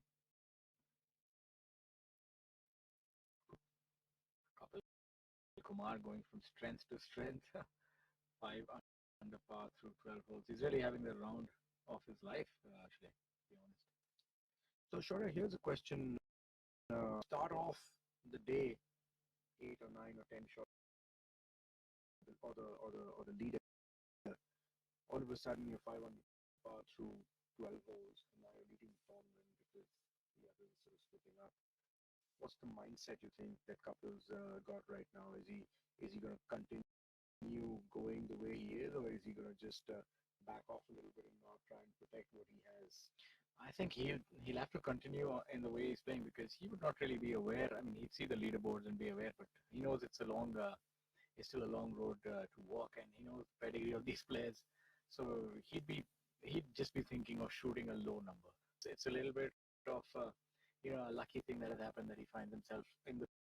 But he knows that having seen Manu how he plays the back nine, the red nine, he'd be best served if he just tries to maximize. So I think he'd be thinking of shooting a 6-7 under, and he's led tournaments before, so it's not like he's in unfamiliar territory. So he might just be looking to make the most of what he can do today. And the advantage now is that he's done with the tough stretch of holes. I mean, he only has the 13th hole left to navigate, and after that, it's the easiest stretch of holes. So these guys still have to play the tough.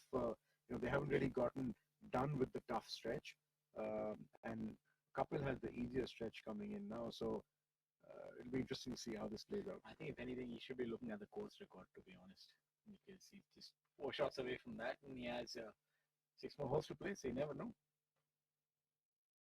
He is on song. We've seen him shoot really low numbers, so maybe today is one of those days. This could change a lot for someone like Kapil. He's been knocking on the door.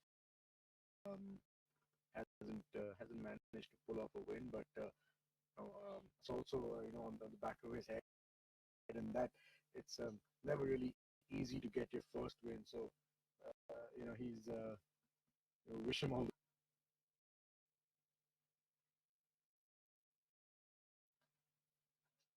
We see the crowd gathering there, and they're obviously smiling about something. Maybe the leaves again around the 10th, disturbing the players. We saw Shamim Khan, who a long time before he could actually hit his putt. So some of that again. We're seeing that wind is picking up, and if the wind is up on this golf course, it really does bear its fangs, especially this this stretch from 10 to 13. In fact, the 13th hole also, depending on where the tee is, if it's all the way back, that's one formidable tee shot, to be honest. Now, Anirban Lahiri has a penchant for making these kind of shots outside the green. Yeah, I remember the year he won the Malaysian Open. He holed a long hole, and that actually won him the tournament. So not his best effort there, though. I'm sure he was looking to do a little bit better. I'm surprised he didn't chip that.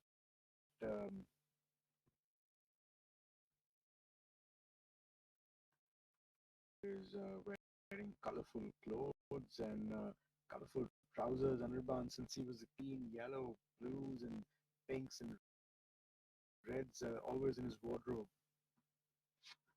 And when we were playing the junior or an amateur event, he had those red trousers, and it was the winters. I think he was wearing one of those Santa hats, if I'm not wrong. You might at BGC he was there, and that's the first time I thought, I thought to myself it's a little early for Christmas, but out for Anirban. Well, wearing a Santa hat or a beanie in Bangalore anyway is a bit early for anything because it doesn't really get cold there. So I'm surprised what was going. I think it was a tournament in the winters, if I'm not wrong, towards the end of the amateur season. That's the first time I would quite know that this is the player that he'll turn.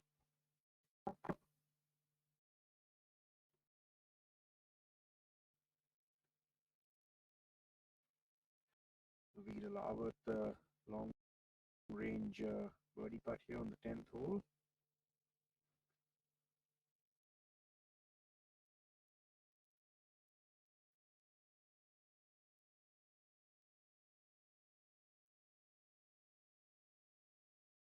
Good attempt there by Veer. That should not be a problem for him.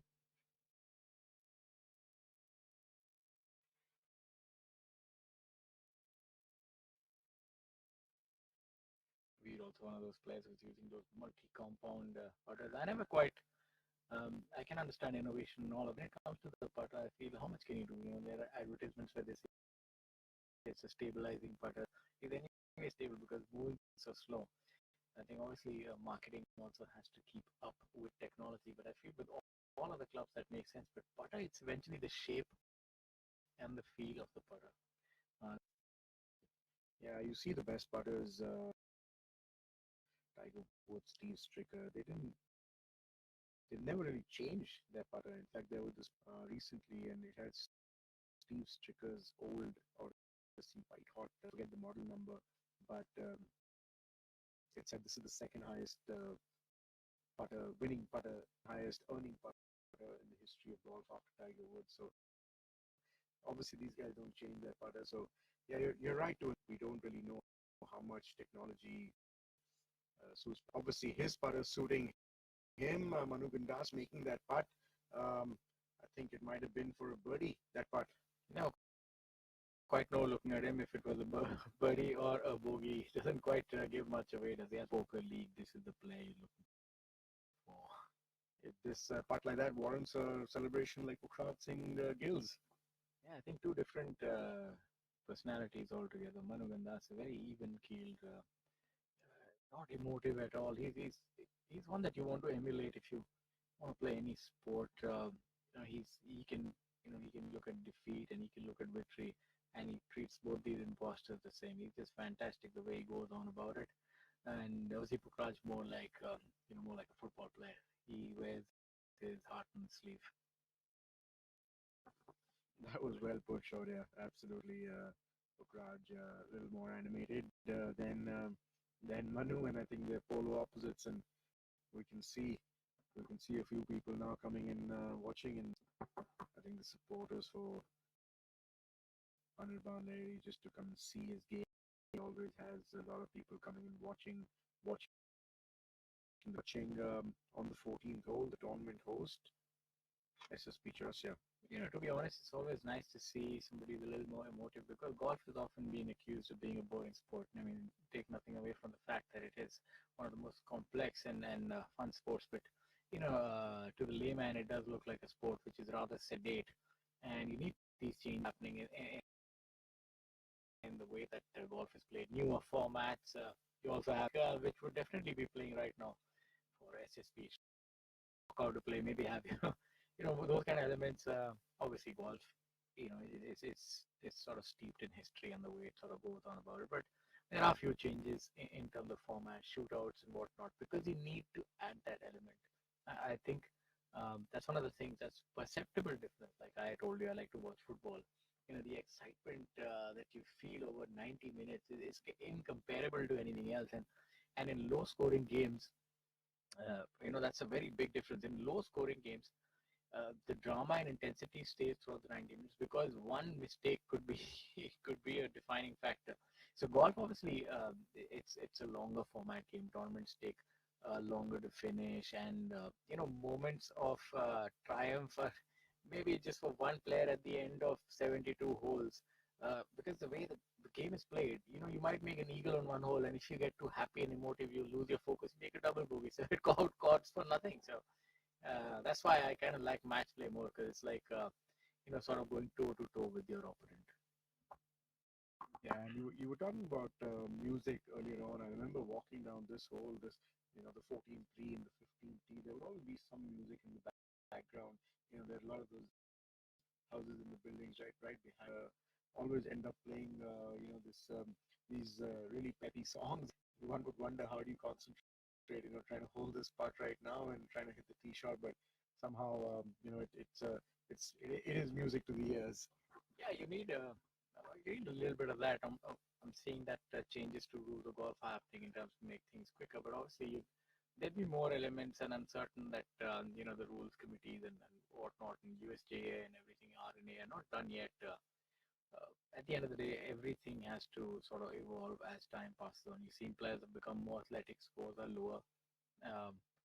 Some of the dress codes have been relaxed a little bit. I think till previously, even turtlenecks and so on and so forth weren't allowed till the time Tiger wore that mock neck. So it takes time. The change takes time, but it does happen eventually. But as we stick to the current, Manu Gandas is all more than happy that things stay the same, because he's at 8 under par and regaining his rightful place as the heir to the throne. I think this is quite interesting, and something that we maybe should propose to have some music on the range next year. Shaurya, I think that would be pretty interesting. Have anything to sort of liven things up a little more. But don't know how players take it, to be honest. I think it's not something that everybody opinions, it divides people. A lot of the purists of the game, they don't want to change anything. But I feel that yes, you want to retain some of the things that make the sport unique, but you want to make it more viewer friendly. Golf is a game which is tough to follow because a lot of players are not able to play it. So the number one thing is that you have to have accessibility, and that's something that the PGTI has taken a lot of initiatives. You can come and watch these tournaments for free for our viewers who are following. It's not like other sports where you really have to put a hole in your pocket and really burn your wallet to watch tournament. You just walk up and the entry is free, and now the COVID restrictions have eased somewhat as well. So just see your state rules for COVID restrictions, come and follow these tournaments, see the players live in action, and you won't have an opportunity like this. Now, where else? If you were in Kolkata, you can see players like Anirban Lahiri, Gaganjeet Bhullar, Veer Alawat. These are really good names. SSP Chawrasia. You're looking at these international players who won all over the world, and if you were to watch them in Europe and Asia, you'd know that you'd have to really, shell a pound or two to be able to see them in action. So that is an opportunity that is here, and you can also go to the range of a golf course, maybe spend 200-300 rupees. You don't have to spend a fortune. You can get clubs and just to learn the game. Access is there, and a lot of these golf courses have junior programs as well. So if you have a ward or a child who does like to pick up the game, you can get almost next to nothing, and there are many programs as well. There are foundations. I'm sorry if I miss out any. There's only one that comes to mind, Golf Foundation. There are many more junior foundations all over the country, which are doing so much for people who don't have access to the game of golf. So I would say that if you like our broadcast and you want to learn the game, head over to PGT of India and maybe even reach out to them directly. The organization does a lot to try and the game. Yeah, absolutely. Shaurya, I think you've hit the nail on the head. I mean, there's anywhere else in the world to see this quality of golf, you would have to, shed a few dollars or a few pounds, but here it's absolutely free, and the PGTI does a great job in allowing spectators to come and watch. We always try and have good players, some of the marquee players coming and playing our events back home, and just adds a lot of value to the event. And an event like this, where I think all the top stars of Indian golf are playing, you wouldn't get to see this in a hurry. So if you are in Calcutta, head out to Royal Calcutta Golf Club, and if you're anywhere else, wait for the tournament to come in, or fly into a city where the tournament is happening, maybe Jamshedpur next week, to see the tour championship, where some more stars are going to be playing as well, including the ones which are playing this week. It'll be a sight to watch, and SSP Chawrasia making that birdie putt on the 14th hole, moving up the leaderboard. Talking about royal, that's there, right there is a royalty of Indian golf, Mr. SSP Chawrasia. Take a look at him, the smiling assassin. He always has a smile on his face, and rightly so. Birdie putt can turn any frown upside down. Amrit Lal cleaning up for his par. Lal walking rather gingerly. Look at Rashid Khan a moment ago here at hole number 14. I think he's missed the green of the right. Was the 16th? My apologies. Yeah, that is a good shot of hole number 16.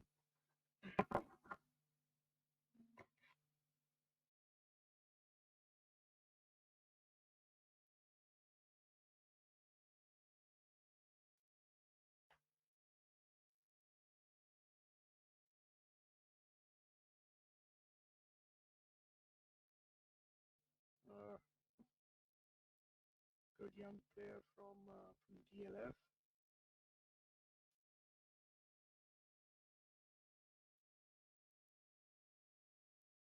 This is, by the looks of it, the 17th hole, maybe.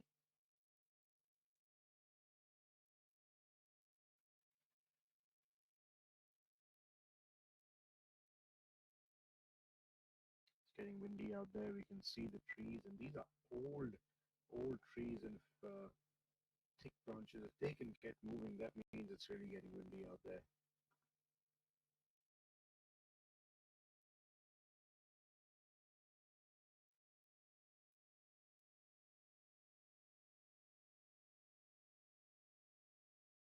as it stands, Manu Gandas has regained his lead on the third day of the SSP Chawrasia Invitational 2022 presented by Takes Plus of the rest of the field. In second place, Kapil Kumar and Anirban Lahiri at 7 under. And we were talking about the score earlier at the start of our broadcast today that 15 under would probably be a good score, and I'm not writing it off just as yet, but I'm not quite sure if it's going to get to that 15 under mark. Yeah, I think we both aired on that. We were rather encouraged by the early signs, but I think the wind has picked up, and that's made a difference. That can be it can be squarely attributed to that. I think the players would do well, maybe 12 or 30.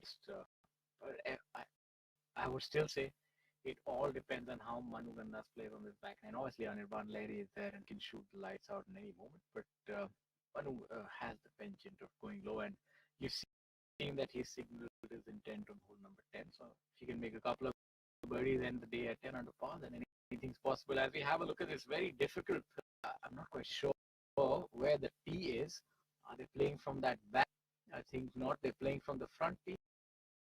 So it's fairly, so it's a minute most for these players, but the back tee is rather treacherous. More than a 7 or 6 iron short, I would think. I think I saw teeing up with some sort of a rescue there. So just to give you guys a little bit of an idea, it's 185 yards from where these players are teeing off to the front edge of the green, 20 yards. So that would be about just over 200 yards to this hole today, and the wind right to left into the player's face. So playing about 215, more than a 7 iron or 6 iron for maybe a 6 iron for Abhijit Chand, the longer players, but for the rest of the players, I'm certain not a rescue. Shamim is one of the shortest players in terms of distance of the tee. So maybe a 4 iron or anywhere between 4 and a 5, but you can see the difficulty on this hole. That hazard just lurks there, trying to he'll catch any errant shot and not on. Sometimes the water level was low, so you could still try and flirt with it and trying to hit out of it. I'm not sure if it's deep enough that the ball would get submerged at this point in time, but that would be interesting to see. That added another unique hole. Yeah, and where the pin is today, it's back left, only about 12 or 13 paces of green to actually stop that ball. It is a bit of an advantage for the player that the wind is into them today, so it helps you stop that golf ball even though they're hitting a longer club in. But all in all, this is really tough part. I think right and just over the green is probably the place to miss it. But at 14th tee, if you just hit it over the green, so really a tough shot to control the yardage altogether. I remember bailing out a lot on this hole to the right side, and then you land up in the bunker. But no such problems for these players. They're premium iron strikers. Seems to be repairing his pitch mark. So judging by that, the ball be in a good place somewhere close to the flagstick. Yeah, this has always been a hard green, and now with the wind blowing, it's just going to get harder as we take another look at poetry in motion. The sweet swinging Ajitesh Sandhu, I was going to say, with Surya Vijay Singh, his long-time caddy and good friend on his bag. This is the 14th hole for Ajitesh.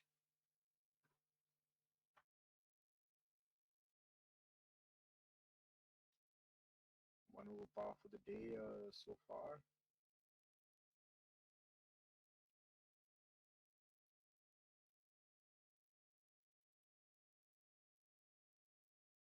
My apologies. I think this is the 12th hole.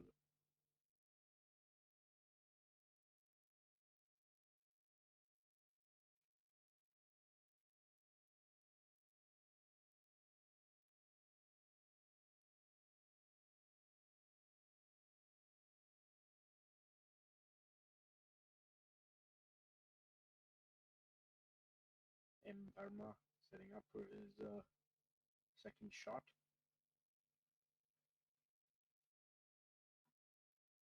Getting his caddy to his longtime caddy Yogi to just recheck the wind again. And this is something to learn from. on these tree-line golf courses, the wind is always swirling, from where the players are hitting. So ideally, you would want to, just put your faith in the prevailing wind, the wind that you played from the start. It does get a little confusing, but I think if you can just trust the prevailing wind, you'd be better off. I'm not quite sure from that reaction whether Dharma likes it or doesn't like it. Obviously, complaining about the bounce there, but we'll see where that ball has ended up. Mohammad Jamal, Hussain, Mola, Sharma, and they are, I think this is the 18th hole. This is the 18th green, the last hole. Another accessible pin position right side. It's going to be top left tomorrow. I can tell you that right now. That's the standard as they call it, but it is a Saturday tomorrow and not a Sunday. But the final day pin position is usually on the top left, the toughest pin position on this hole. Hole does get a lot tougher with that pin position, and this is a group of Mohammad Jamal, Hussain, Mola, and Kama just getting towards the end of their round, and I'm sure they're looking forward to that lovely food in the clubhouse for the years. Some good treats on offer there.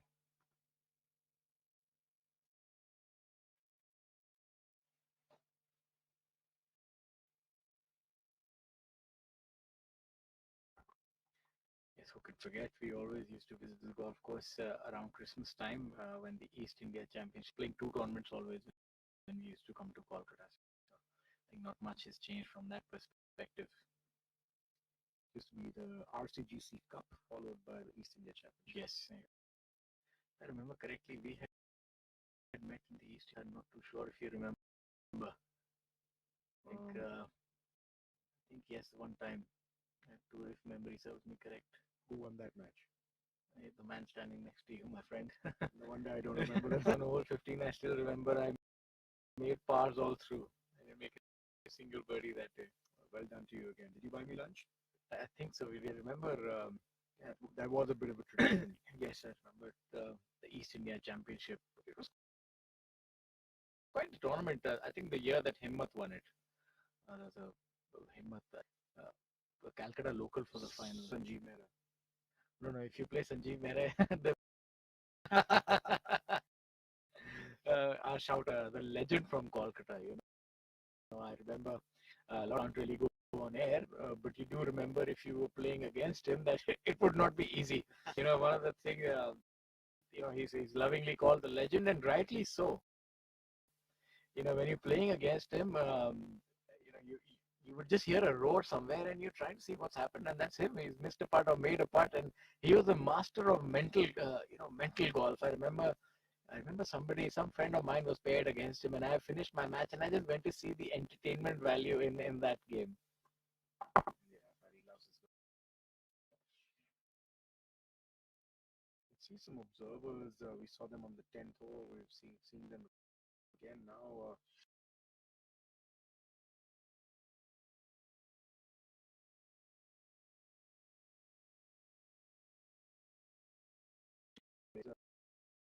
We saw earlier Shamim Khan was in that little spot where he had to wait a long time, to hit his putt. This is the 13th hole. Maybe just official standing there to make it a call hole so that the pace of play is maintained. But this is Thangaraja with his birdie putt, and output gain a stroke on the field here had he made that putt, but great attempt there, just missing out narrowly. And earlier in the broadcast, we saw that Thanga birdied the 7th hole, which is then nearly birdieing the 13th hole. So he's playing the tougher holes well. Yeah, he's a good ball striker. So obviously, depends on how he swings it, and that's one of the characteristics of good long ball strikers. That doesn't quite matter which hole they're playing on, go on about in the same manner. Whereas when we and then you see the tougher holes, longer holes coming through, you tend to focus a little more, and that can sometimes go the other way as well. So I remember, like, if you see a 490-yard par four, it's a little intimidating when you stand on the tee, because unless you pull off that tee shot, you'll not have a shot. But for a longer hitter, when he's hitting it 320, it doesn't quite matter where it goes, you still have a shot. So there's a lot of pressure on these longer holes. Yeah, absolutely. We saw Ajitesh with the second shot earlier. This was his putt, which he just narrowly missed on the 14th hole for birdie. So Ajitesh Sandhu would need to make a little bit of a charge, if he's to threaten for that number one spot by the end of next week in Jamshedpur. He is currently third on the order of merit, if I recall correctly, and he is he's right there. I mean, he led the order of merit for a long time. Just been concentrating playing in Asia, so missed out a few tournaments. But yes, he is currently in third spot, and he's a little bit behind Manu Gandas and Yuvraj Singh Sandhu. So he'll have to really jump up the leaderboard if he wants to threat these players for winning the order of merit and finishing coveted number one spot. Yeah, he does have his work cut out if he has to do that. There's a big battle going on for that number one spot. Maybe what the rumor mills have in store, the number one spot could really benefit from that next year, or will it be based on something that happens next year itself? I know we're speaking almost in Morse code, but could help me out on that. I don't really have all the details, Shaurya, to reveal everything right now. I'm not Inside man. I don't really have all the details, but I believe there are good things coming. And let's see if there are good things coming here for Gaganjeet Bhullar. That was a short putt. I built it up like a long putt, but either way, let's go with it. That was like Pukrat Singh's reaction. Yeah, pretty much. That was quite the fist pump. You don't want to be on the other end of that fist pump, ladies and gentlemen. He is a strong lad. Now, Iceman Ajitesh Sandhu.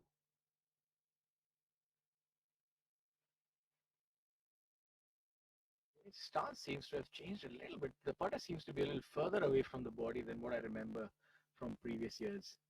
Yeah, I mean, Gaganjeet has not been one of those guys who's been very technically inclined. He's always played on a lot of feel.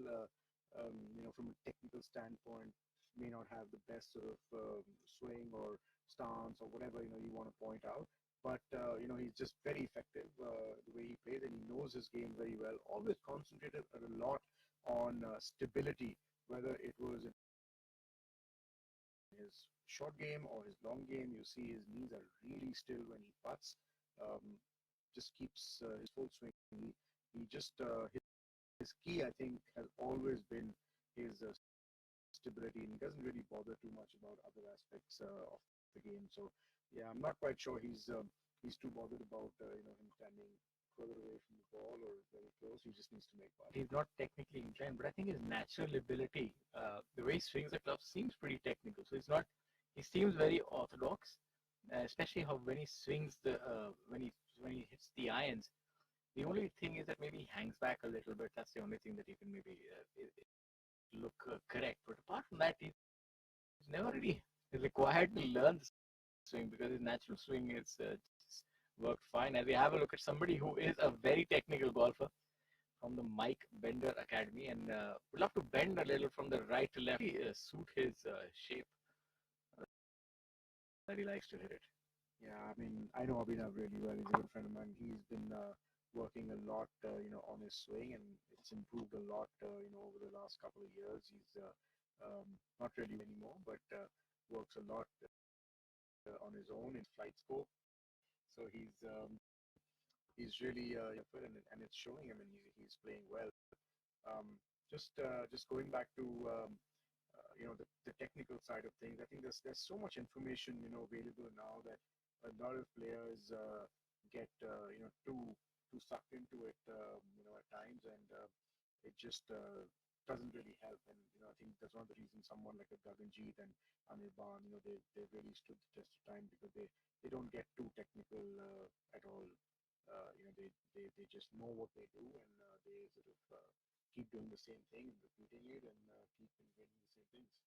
I think getting too involved in technique is pretty similar to playing golf, as they say, pastime, but a ruinous disease. So if you just get dabble a little bit into technique, that's good. But otherwise, it can provide a good escape. I speak to a lot of golfers and a lot of friends of mine as well. I won't quite name them, but whenever you talk to them, going, I'm working on my technique.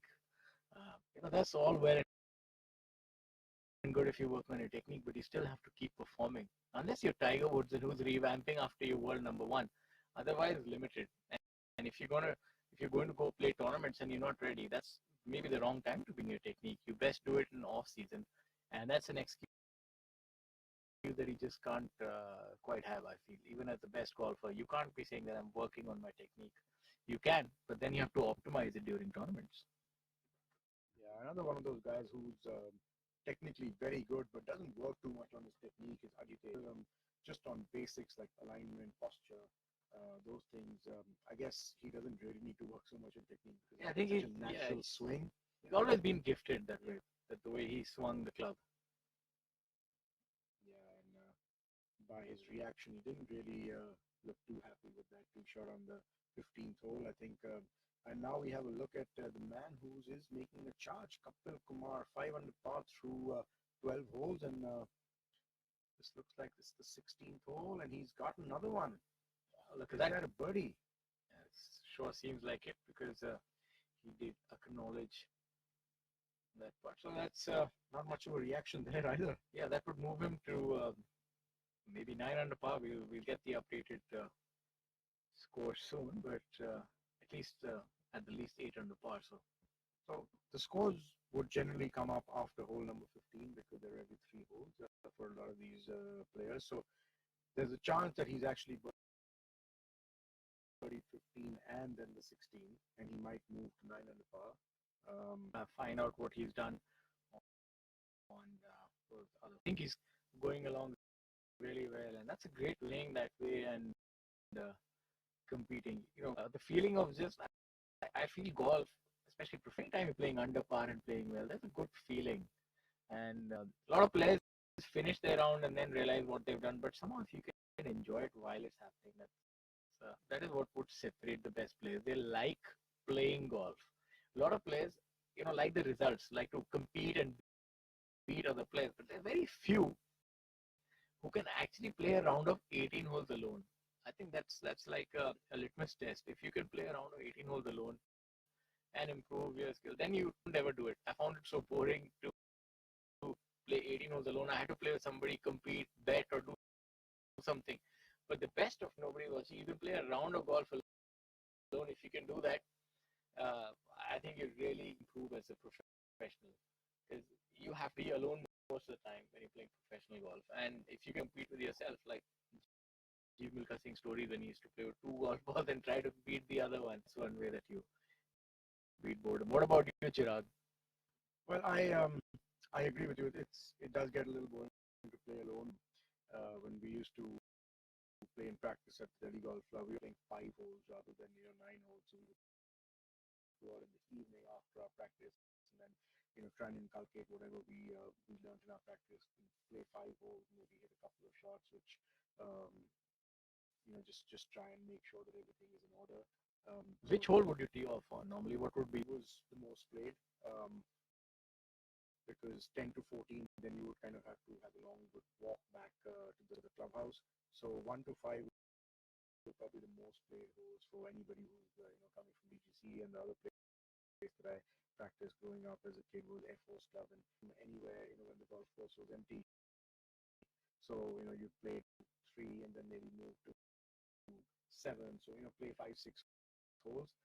But yeah, playing 18 holes, like you mentioned earlier, that's a tough deal, to play alone without having company or without playing with your friends and without actually playing in a competitive sort of. It's quite hard to do that. I think G was one of the guys who used to do it earlier, but he also had company. I tell you that, he had a lot of people walking with him, and he would always play 2 golf balls, trying to beat all, and I think that's how he enjoyed it. you have to find enjoyment in it. It's like play against the wall a lot to improve their volleys and so on. They just stand up on a wall and football players would try and improve their free kicks alone. But yeah, they do have the team element has to be there. I think you need to get that adrenaline flowing. As we have a look at super slow motion on roll number 30. This green on the back and left. It's very difficult to try and get up and down from there.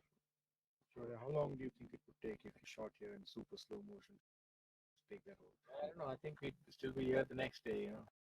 Slow play is. I'm a little scared to go back to school. I think calls from Mr. Chari. Fine letter Like, coming yeah, up. I think there are a couple of alligators now lined up with the new rules. Lose a limb. He's been going strong on tour, and kudos to him. He's been fantastic brand ambassador, and the way he's carried on all throughout these years. And the players really seem to have a life fair. The good thing is he's there to sort of enforce the rules of golf, but he also said of the players. Absolutely. Rules are made to benefit the players. They're not made to penalize players unless you actually are in trouble or whatever it may be. So he's always, like you said, been very fair. And he's an authority on the rules, in his own right. You never find him trying to look for a rule or trying to look, already knows it when you ask him. So, you can really put your faith in someone like him when you're in fact, till date, when some of the players are out there and they don't agree with a ruling that the referee might give them, the first thing they say is, "Can you call up Sampath? Yes. Can we ask Sampath for another ruling?" So just goes to show, I think we would even do it in normal round. All the players that are Kubhano or like Aditya or anyone like we're playing, if there was a doubt, we'd actually call Sampath sir and tell us the rule. Yeah, doing a lot of that because people have been asking me, a lot of rules going on, and the first thing I do is pick up the phone and I call up Sampath and say, you can't keep me away from you, Sampath. Mr. Chari, I think you should start a consulting service now. Not as there's something. Don't do it for free if you're good at it. I'm sure you're not going to charge me. Look at Abhijit, just about skirting the hole. Abhijit at 4 under par. So not no movement happening on that. There seems to be a little bit of stagnation going on as far as the scores are concerned. Already making a move is Kapil Kumar, and then you also have Karandeep Kocher, who's sort of crept up on us unbeknownst. He's at 4 under par for the day, 5 under for the tournament. Then you have Chika Rangappa 2 under par. Shankar Das is also 5 under for the day. So this tournament seems like a wide open tournament. Still, you have a total of 19 players within 6 shots of the lead. Who will be the victor? As you said earlier, Shaurya, this tournament is wide open. So we've got the update on Kapil Kumar. He did in fact par the 15th hole. We still don't know whether he made birdie on 16 or not, but we presume that putt was for birdie. It's a short hole and very accessible. We presume he is tied for the lead along with Manu Vindas at 8 under par. Interesting times here as we have a look at Lohan. As you see how they're flying all over the place. The wind is really howling right now, and difficult enough to hold these putts with, as they say, how am I supposed to putt with that going on Doug? Tin cup it was, right? So that's, I think that's the question that is on Lohan's mind. I think it's best to just sort of wait out the storm. I think this gives us a good idea as to why there's a little bit of stagnation going on with the scores and why everything sort of come to a little bit of a halt because it is windy out there. Things like this are very unsettled. Doing the entire routine and to actually go and saw that earlier with Shamim Khan in the 10th hole where he actually shortish putt and I think a little bit was to do with the whole unsettling thing of these leaves coming and him moving off and moving on and same thing going on with Abhinav here. So not saying that he's going to miss the putt, but let's have a look. Makes it more difficult. Yeah, there we go. Safely done there. So he navigated that one well. But yeah, it does make to go through the whole thing. And we just saw in the background, Yuvraj Singh Sandhu is now down to 2 under par. So Could well be that Manu Gandas, if he goes on the way he is, for the race, to the number one.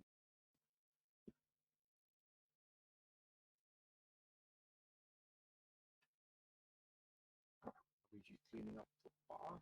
We've just gotten an update. Manu Gandas has made birdie on 12. Anirban Lahiri also making birdie on 12. So Manu would move to 9-8 under par. Kapil Kumar, they are scores are finally moving a little bit. Yeah, like I said earlier, there's a few opportunities, the 12th being one of them, which has been birdied by Manu, Anirban, and Kapil. So that's really an opportunity. And then as soon as you get done with the 13th hole, then pretty much every hole is an opportunity, right? So we could see the score actually getting to about 10 or 11 under par by the end of today for Manu and Anirban and hopefully Kapil as well.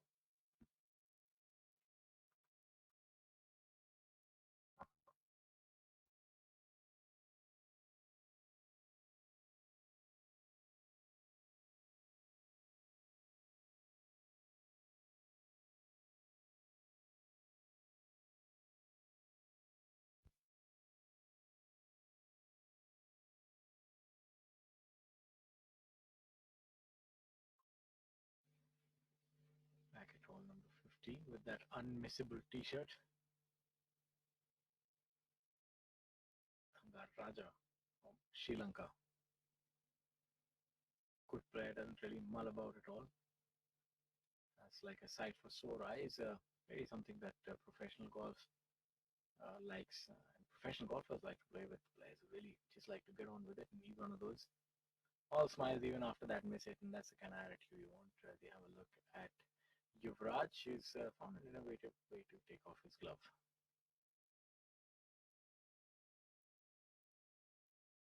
The thing about golf is there's so much dead time in between shots. So you're just walking. So you have to have the ability of switching on and as we go back to hole number 13 with our leader Manu Gandas, and the wind is picked up, and you can see that's going to add another degree of difficulty and make it all the more difficult to choose the correct club. You can see that tee right at the back. From there, this hole is nothing short of a Loch Ness monster, to say the least. It's from that back tee. From here, maybe about 200 to this flag today, and maybe just a 5 or 6 iron for Manu. Let's see, he'll have to really leave it out to the right, given the. That does look like some sort of a rescue club, to me, in his hand.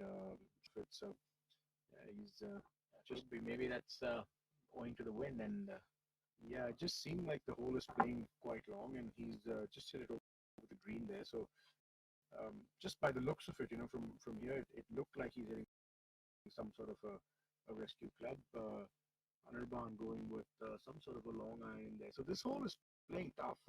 It's playing long, and it's not easy, as we see people crossing over from the 8th hole to the 9th tee. People finishing up their round who teed off from the 10th hole. So just finishing up the last few holes, and as they say, in golf, the last 5 holes are money country. These the leader group just away from money country. talking about money country, I think Anirban Levy knows that all too well, to be honest. Let's see what kind of flight he comes off with. That wind sort of coming from the right-hand side.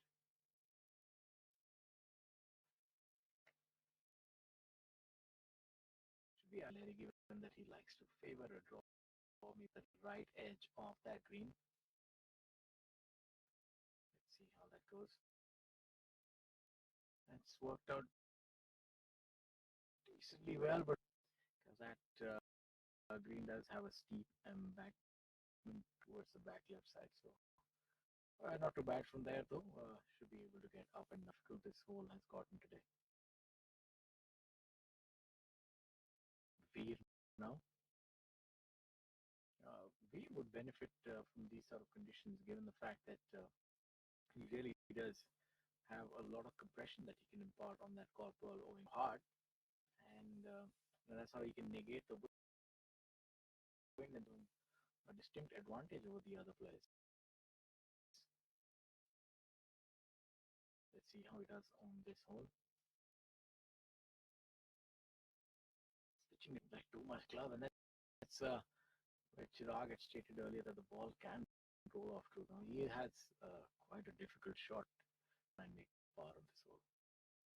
He can have those leaf blowers that are being employed to remove the leaves from the tee. My apologies, the green.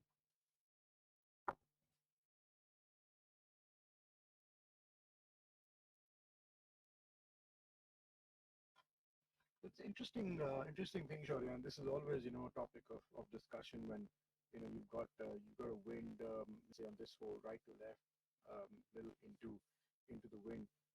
Would you play it right to left, or would you play a left to right, against the wind to try and stop the ball? As a kid, I had this coach who was from Italy, and he used to play in the Challenge Tour, and he always used to encourage me to play shots against the wind.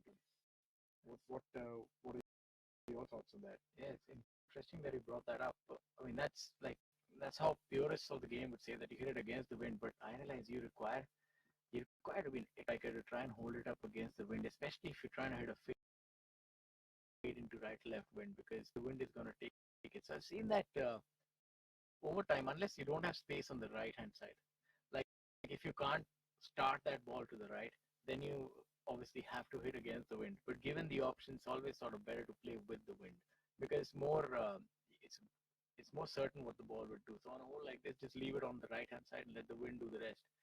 Believe me, if you try to hit a fade on this one, you would know that even if you stand the flag and try to fade it, not many players would be able to execute that. Only the best balls strike. If you pull it a little bit, that's gone with the wind, and that's probably in the middle of the 14th fairway. Yeah, exactly. So I think again that opportunity comes down again to long hitting. Long hitters can have that luxury because they're able to push on it, and they're more certain of the way the ball will move. Once it moves left to right, it's it. But again, one of those things like from off the tee, only a long hitter will play a fade.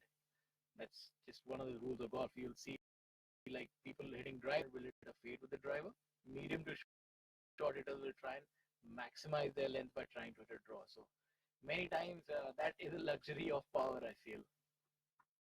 Yeah, well, I mean that's again, it's up for debate, because now with all the technology and TrackMan and all the launch monitors, it's not necessary that a draw will actually fly longer than a fade. It just depends on time. It'll roll longer. Yeah, but then it depends where you're playing. I mean, if you're playing in Asia, it negates everything because there is no roll, right? Yeah, I agree, but you're absolutely on the money. But if you see on the whole, 95% of players who don't fly at above 280 will all be draw players, because psychologically you feel the ball hitting the ground, bounding Absolutely. off. That's something 100%. that you can't sort of forget. And longer hitters actually might be hitting it longer with fade. I don't know how that works. Maybe above a certain swing speed that it doesn't quite make a difference which way the ball is spinning. Yeah, I mean we could get really technical, on this aspect, and I'm one of those guys who's very fond of the whole technical aspect in terms of the numbers of TrackMan and all of that, and a lot depends on what your angle of attack is, what your dynamic loft is, what your speed is, what kind of spin You kind of lost me at dynamic attack and angle. I think I'm gonna have to refer to Google now, but yeah, a lot of people lost you on a lot of things with the golf course, Shaurya. I don't know if I was sleeping once when I was putting. I don't know. I told you yet in Ambi Valley once. He actually, I was on the green, and he acted like he's sleeping, and and that day I realized I think yes these players are right. I'm slow. Well, it took Ashok Kumar to go to sleep to realize. Sampachari will not be happy about that. That's a very difficult shot that he's playing. I think Anirban Lahiri is the best placed out of all these players, just a little off the green, but it's playing very difficult this hole. Yeah, the wind picks up, and this hole just really hard to sort of make a par on this hole, forget making birdie. I mean, making birdie in this hole is a straight one-shot jump at this point in time field. But you know what? I mean, in a slightly different perspective, this is the last hole that I feel these guys need to navigate, and then it's a little bit of an easier stretch, coming for them. So some relief if they just get away with par on this hole. And in all fairness, Manu's played that shot decently. He's got about a 15-footer for par, which he could sort of end up making. When you're in a situation like this, you want to minimize the big number. When you're on a hole like this and you're out of position, you don't want to try and leave the chip shot short of the green, and again have to make up and down to try and save 4 runs in the best position amongst all 3 people on this on this hole. But again, I think Manu's played sensibly, and let's see Anirban's chip shot here. He's usually a very good chipper ball, and that's we can give him that. Do you remember? I can't quite remember if it was the Indian Open he won at the Delhi Golf Club or what tournament he won maybe 5 or 6 years ago. He chipped in on the 7th green. He really does have the ability of doing that. I remember seeing the final round. I don't quite remember the tournament, but he chipped in from just outside the 17th hole when the pin was at the back right. So you see, even that shot was tracking, and it's so windy, difficult, but he still executed to perfection. I think it was the Indian Open, if I'm not mistaken, and I think, if I'm not mistaken, they went into a 3-way playoff, SSP and Anirban. I think so. That was the one when he went on at 17th. It's just, he was so casual about it. He just stepped up to it. And do you ever get that feeling that if you're playing against someone and you get that feeling beforehand, the kind of energy they exude, like a lot of putters from inside 5 feet, you will not make it, and you can just see the guys who like if you look at Rashid Khan, you just know that the way he's stroking the putt or his pre-shot routine, you know that the only place that ball is ending up is the bottom of the hole. Yeah, sure. On with that one, there are certain people who just impart that energy that they can't make a mistake, and they are going to execute the shot to perfection. Almost everyone is one of those guys that sort of impart that energy that every time he hits a shot, he's not going to hit a bad shot.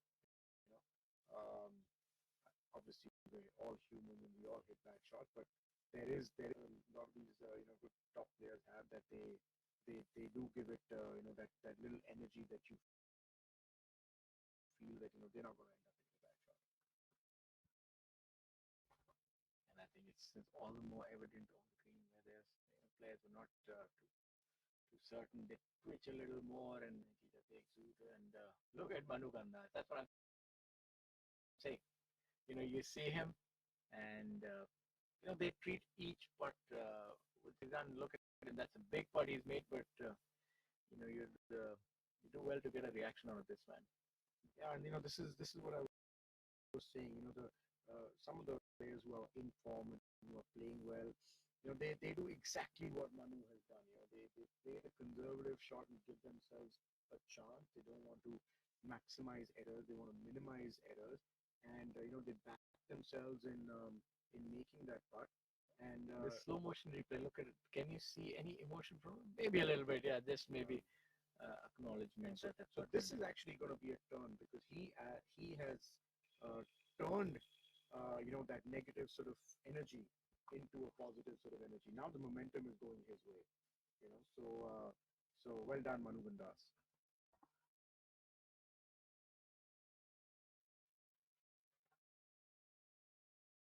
Fantastic putt there by Manu.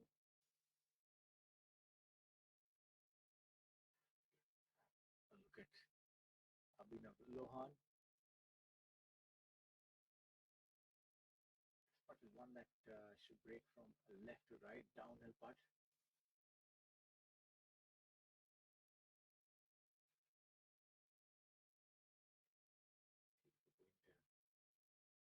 Trousers are fluttering in the wind and buffeting against it. Not too happy with that effort. Manu would remain at 9 under par, so would Anirban likely would be at say at 8 under par. I think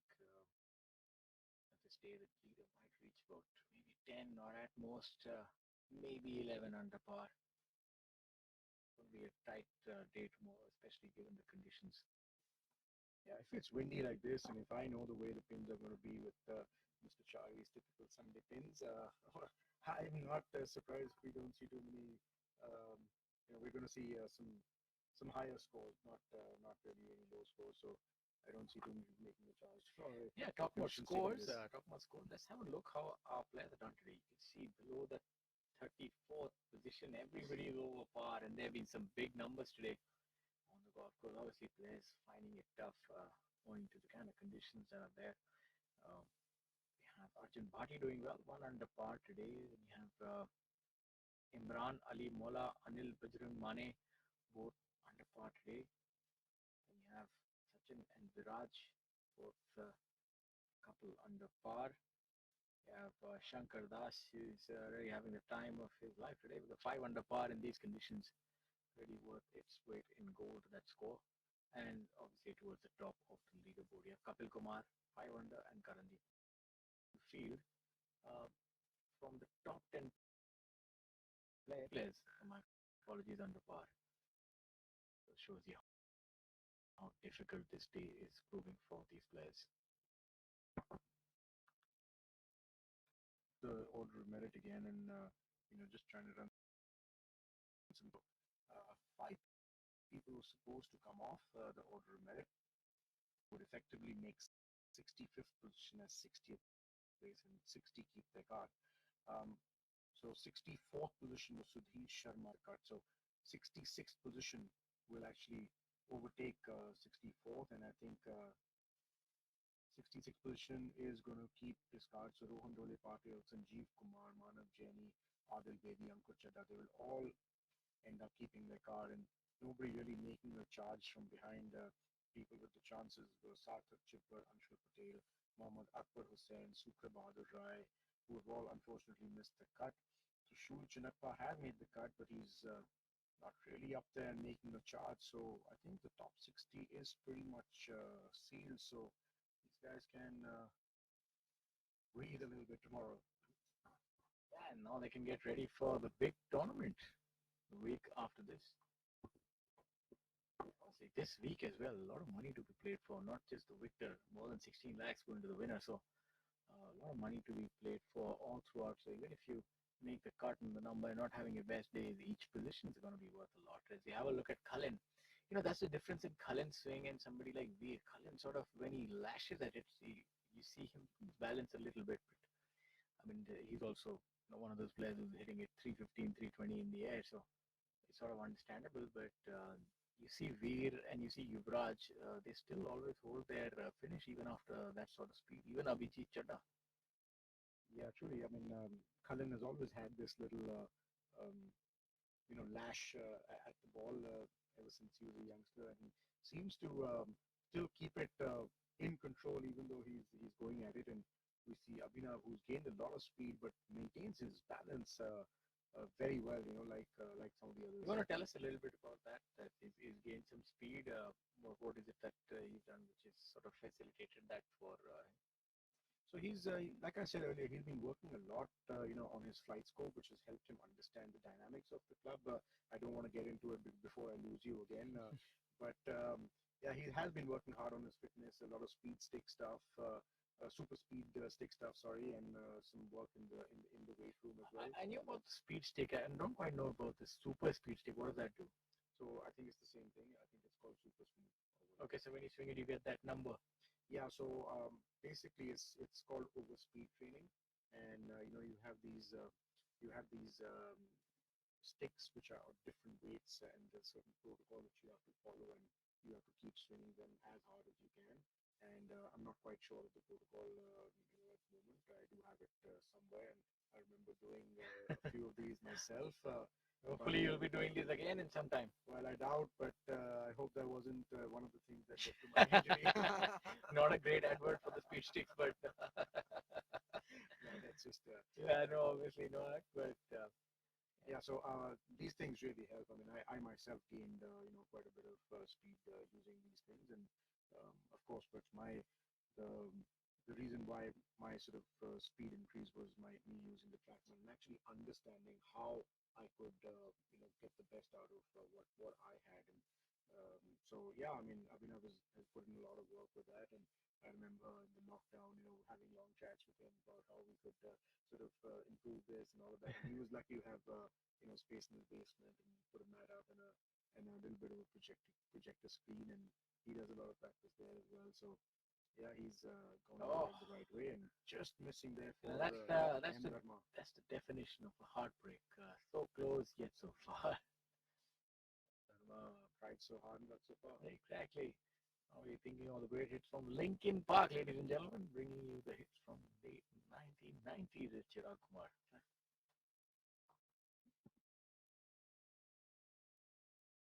16. I remember back in the day, a lot of the players could actually reach up closer to the screen in amateur days, or maybe the ball used to roll more. Is it something, or is it a figment of my imagination? I feel like if I look at my yardages when I was an amateur, the ball used to get on these same golf courses, it used to go a lot further. Yeah, so it's something to do with, well, at least I know some of the golf courses, it's a little bit to do with the new hydration systems. Earlier they used to have the sprinkler with the manual sprinkler, and now with the new systems in place, every corner gets covered pretty well in terms of hydration, and just people are more conscious about having better turf, and most golf courses try and do that. So yes, you're right, the golf ball, although the ball travels longer, but the golf courses have started playing a little bit longer as well. Yeah, I think that, I don't know how that has happened. That's a good shot by Anirban Lahiri. Like, I look back at a lot of my better rounds from amateur days, and I see the clubs now I'm hitting. Obviously, you get slower as you age, but I realize there's a big difference. The ball used to roll a lot more on all these golf courses. Even if I remember one hole I remember from my amateur days, the par 4 in Pune, hole number 15. I used to be able to drive the ball on the green, but when I remember I turned professional, I was 50 yards short of it. I said, what has happened? So obviously the role, or maybe you're playing golf, you're freewheeling a lot more when you're an amateur, just enjoying, and that might be one of those things, because when you when you think of performance and output, then you get a little more cognizant of what you're doing.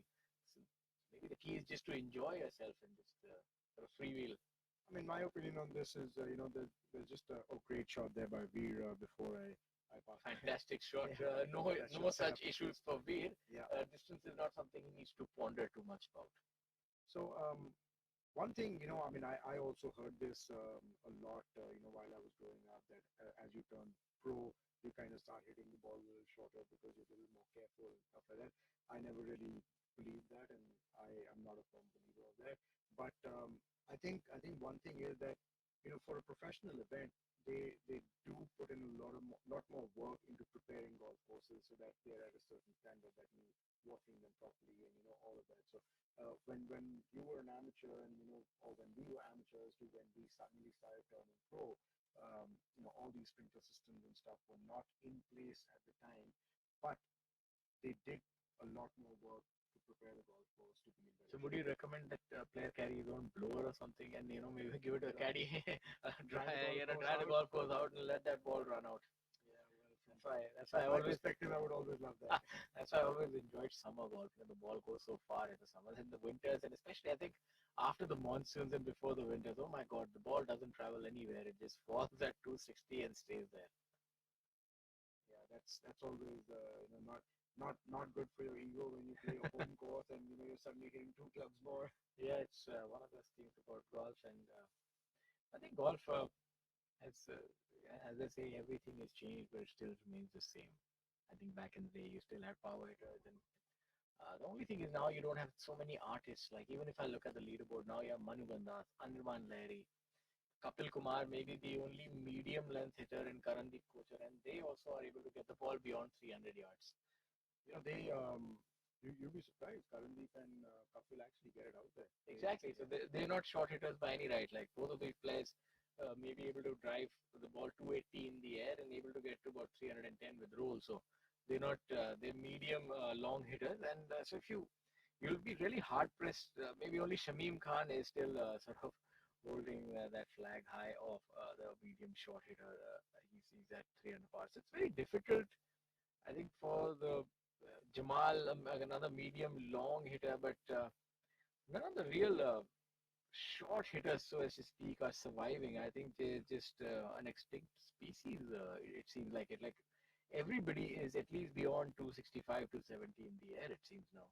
It's difficult to know. I can only see in this entire leaderboard, apart from Shamim Khan, maybe Mithun Pereira, if he's there. Mithun Pereira right at the end, obviously he's had his continuous battles with long hitting and not quite prevailed there. But you see, distance is something that everybody is sort of working on now. Shwara, you're discouraging me from making a comeback. No, Chirag, I'm encouraging you to get a few more of those sticks and after your back is healed, hit the weight room and I'm going to join you. Both of us are going to become long hitters. That's the way. You know? So, I don't know about that. or you're going to get a trackman and work on that science and then you come back as a guy who's bombing at 400. I'm expecting it. You do some of those Bryson DeChambeau kind of, revamping the career. Well, we'll see how that goes. Yeah, maybe, now you're bionic. So, you are part human, part machine with your surgery. So I'm sure it'll, as they say, part when it's surgically repaired, it actually improves. So I'm hoping some great things for you in the latter half. Thank you. Let's hope so. As we see Manu, the leader, leading by one over Anirban. And Shaurya was just talking about Karan Deep, and unfortunately, he's finished with a double bogey on the 18th hole. So, his round, which was going really well at 5 under par through 17 holes, is finished at 3 under par. So he was right in the thick of it, and maybe just fallen a little too far behind. Yeah, that's rather unfortunate. In Game of Thrones terminology, his watch has ended. So his watch has ended on a rather sour note. Unfortunate double bogey for him, but still, I think being at 4 under par, he can make a challenge tomorrow. He can. He'll be there and thereabouts. So maybe if he can get off to a good, quick start tomorrow, he can undo some of that damage. As we have a look at Manu. Let's see if he can hold another long one. Almost Great putt there. judged to perfection.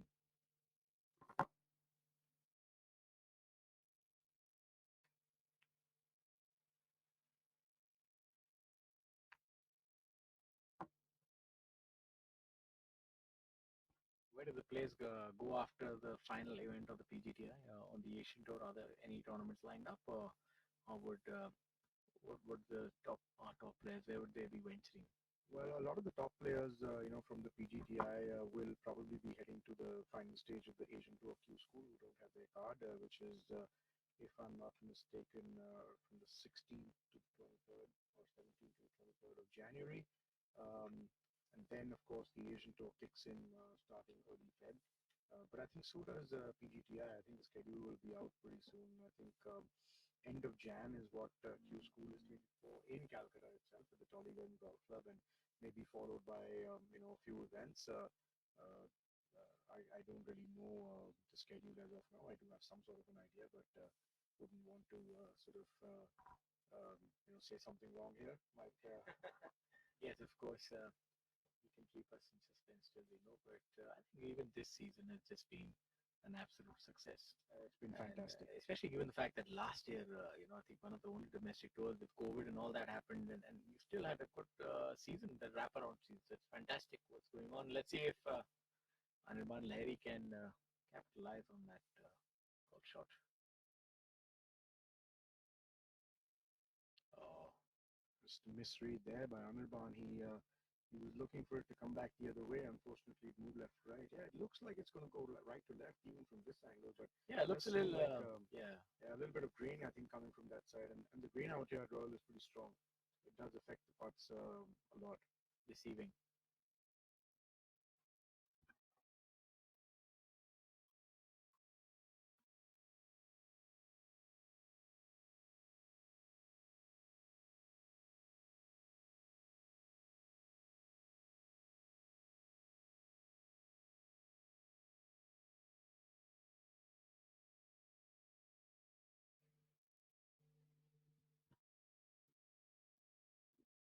We saw that great shot by Veer a little while earlier, and he could do with this birdie. He's 1 over par for the day, and this could really bring him back into the thick of things with the par 5 coming up, which is going to be really accessible for him with his long hitting abilities off the tee.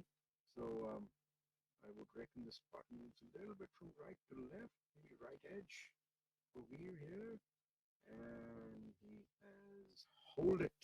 Just about. Yeah, the way he reacted, I thought he might have missed it on the low side, but it did go in. So birdie for Veer Alawat, moving him to 6 under par now, 3 shots off the pace. Yeah, and the 15th hole, it'll be interesting to see. I think that's a hole that Anirban Lahiri can actually outdrive Veer because he loves to hit a draw. Just put it out in the right trees and hit a nice rope draw from the right. So I'm expecting him to be really far down on the 15th hole, especially given the fact that it is a par 5 as well. Yeah, the only disadvantage, for him would be that it's right to left into the wind. So the ball actually does go shorter because as you let it out to the right, it actually into the wind first before it kind of catches the wind and comes back. So I don't think it'll be a problem with the shot shape and him hitting the fairway, but I'm not sure if he can get that extra sort of yardage. Whereas Veer has a more penetrating ball flight. I think he's going to outdrive him on 15. It will be interesting to watch. That'll be quite a duel, or maybe Manu Gandas. He has raw muscle power actually now. Yeah, there we see Dubai-based Tichy Pro now. Played for a long time on the PGTI and a few years on the Asian Tour as well. And I see a little gray in his beard there. Yeah, I think a little bit of salt, but that pepper, Mr. Sujan. I remember back in the day that one foreign coach had come here, some sort of accreditation course, and he thought his name was Sir John. So for the entire time, he was calling him Sir John. I don't think Sujan quite minded that moniker. Have a look at Sir Yuvraj on hole number 15. Straightforward putt, this one. But in golf, as they say, nothing is as it seems. Yeah, this is hole number 16. I think by the looks of it, so that I presume was a birdie putt for Yuvraj, just missing out on that one, and Thanga lining up his putt, which also probably is for birdie. So Thangaraja has bogeyed the 16th hole, the 15th hole, unfortunately, so he would be looking to make amends there. Abhinav Lohan has bogeyed 11 and 14, so he is 2 over par for the day now and moved down to 3 under. So the wind really is picking up, and that's really not helping Abhinav. And Thangaraja opting to keep the flag inside seems to be the correct decision. Birdie for N. Thangaraja on hole number 16. That will bring him back to 4 under and inside the top 10 and on 7th position along with Abhijit Singh Chadha. And for those of you who are just joining us, we'd like to tell you that we're live at the SSP Chawrasia Invitational 2022, presented by Take, being played at the Royal Calcutta Golf Club. The venue is Kolkata, and the prize fund for this tournament is rupees 1.5 CR. A lot of money. My apologies, 1 CR, and a lot of money to be played for.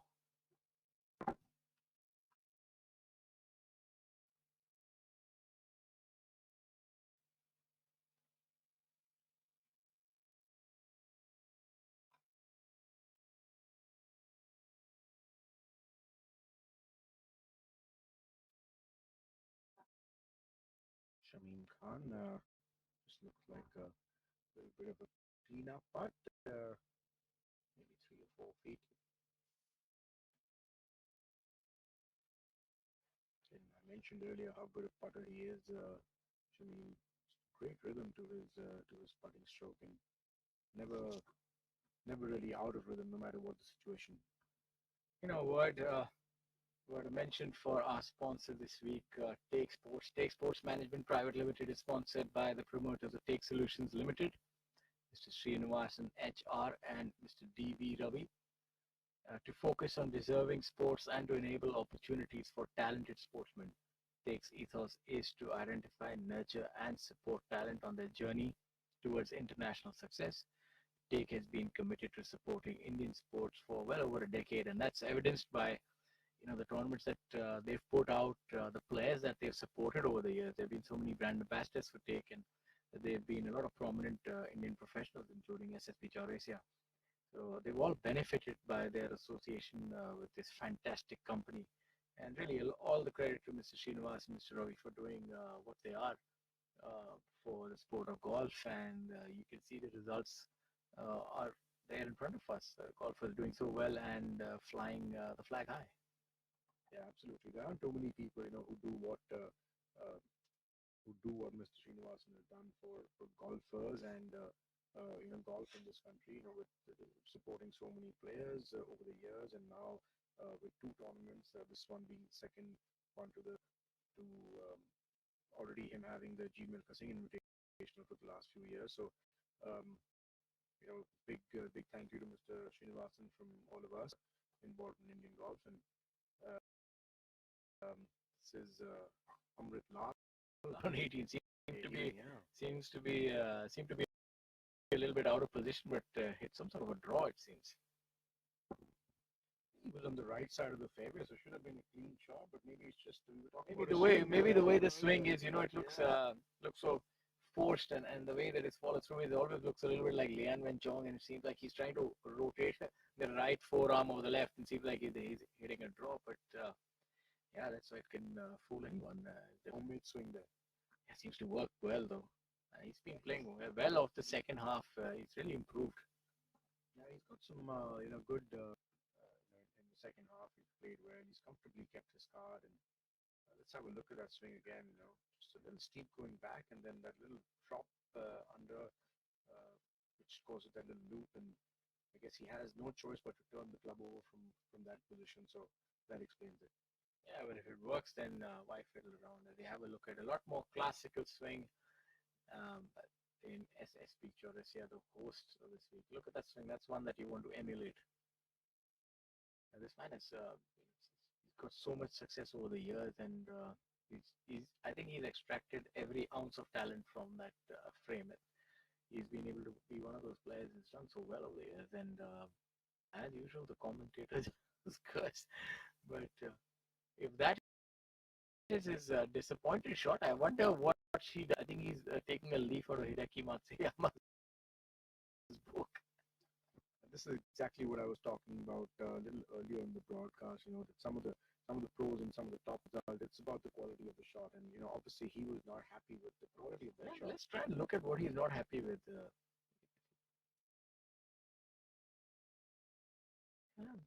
It just pitched all over the flag. If you look at where this ball has pitched, not like he's duffed it either. You'd see that it's pitching above. I mean, the only thing maybe didn't get that much spin, but it's just it's a 10 on 10. Yeah, well, sitting out here, we can't call it anything. It's definitely, I would say, if what's the saying? If it looks like a I don't know what's the animal that they say. If it looks like a cat, it smells like a cat. It probably is a cat. I think that's what they say. So all intent, it looks like a good shot. Maybe we'll ask him later what really transpired on that. And just an update on the scores. Kapil Kumar, unfortunately, has finished with a bogey on the last hole, the 18th hole. So his round has come to an end, and he has shot a very creditable 5 under par. I think that's the best round of the day, 5 under par. Put himself in a really good position to actually threaten for this tournament tomorrow. He's at 7 under par and currently in 3rd position. So great round by Kapil Kumar. Another 5 under par coming by Shankar Das, the local lad. And what's impressive about this round is that it's a bogey-free 5 under par in the conditions that he played in today. I think that's a fantastic round. Shankar Dada, as he's called fondly, Shankar Da from Royal Calcutta Golf Club. So 2 good rounds of 5 under par there by our players, and yeah, that's don't see too many other low scores today. So obviously a tough day. There we have seems to be V, is that? I think on hole number 16. Abhijit Chadda, I think. That is ended up. I can't remember because in the middle of the 16th fairway, they've got a name. Not too sure about it. Whatever it was, I think I would have found out quite a few times. Now, I shall find out and let our viewers know the name tomorrow. I think all these trees were named when somebody was playing alongside me. They had so much time that they started naming the trees as well. Sorry, I can assure you it was well before your time. Thankfully. But yeah, maybe I'm not too sure. I'm sure that that's a little piece of trivia that our viewers can also find out. As we see the flag of the tournament, it's a proud moment for SSP Chawrasia from his humble background to where he is today. That's clearly, I'm certain one day there would be a movie made on this, and on top of that would definitely be that Indian Open Championship that he won at DLF Golf and Country Club the first time around by 7 shots. The Indian Open, if I'm not wrong, first or a two-time winner, An Open twice. First at the Delhi Golf Club, followed by the next year at the DLF Golf and Country Club. And then he won the Country Club, if I'm not wrong. Win of the DLF. He won the Avanta Masters at the DLF. Yes, yeah. I think he won that European Tour, but he's just been a prolific champion as the SSP Chawrasia. And you knew that he wouldn't dominate. He really dominated that week, won by 7 shots. Yeah, that was the first time any tournament happened at the redesigned DLF Golf and Country Club, and I tell you what, that was a tough test of golf. How did you fare that week? I played pretty good, not too bad. I mean, I think I finished 15th to 16th, and I still remember making a triple bogey on the 13th hole on the last day. And I mean, if that wouldn't have happened, obviously the finish would have been made. It was a really, really tough test. How about the 18th hole?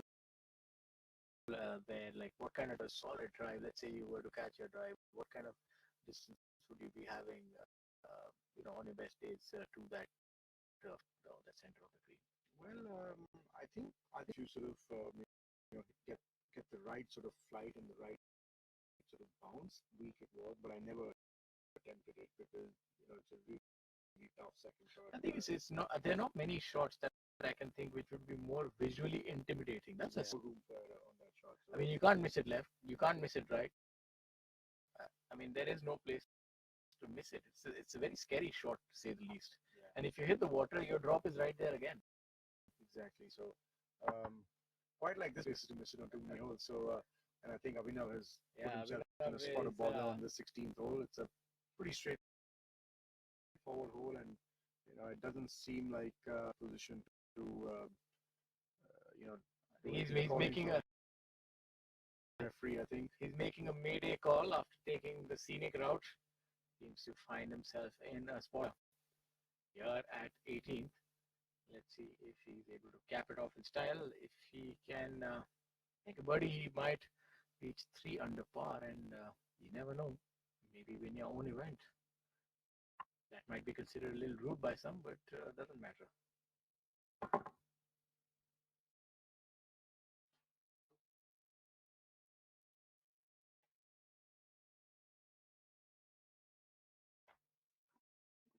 SSP Chawrasia for birdie after that shot that he didn't quite like on the last hole. You see Kalin Joshi lining up on the second shot on the 16th hole, and I was told about these 2 trees, the 2 palm trees, and if I'm not mistaken, their names are Jeff and Mutt, but I will confirm this very soon and give you a confirmation on their names.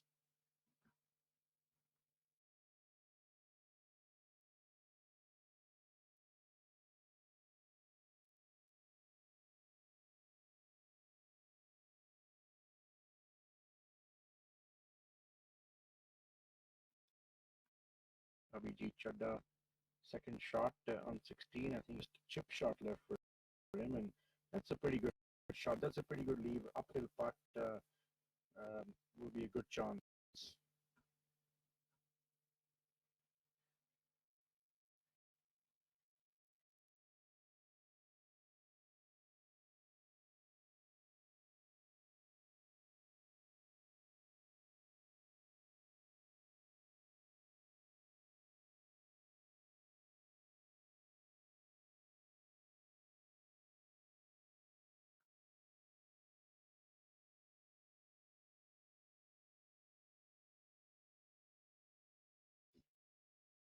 Abhijit Singh Chadda. We've mentioned the longer hitters on the PGTI, and also in Asia, currently in 11th place, 2 over par for the day.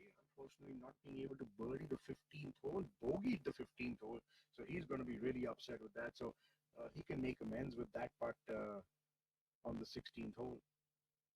And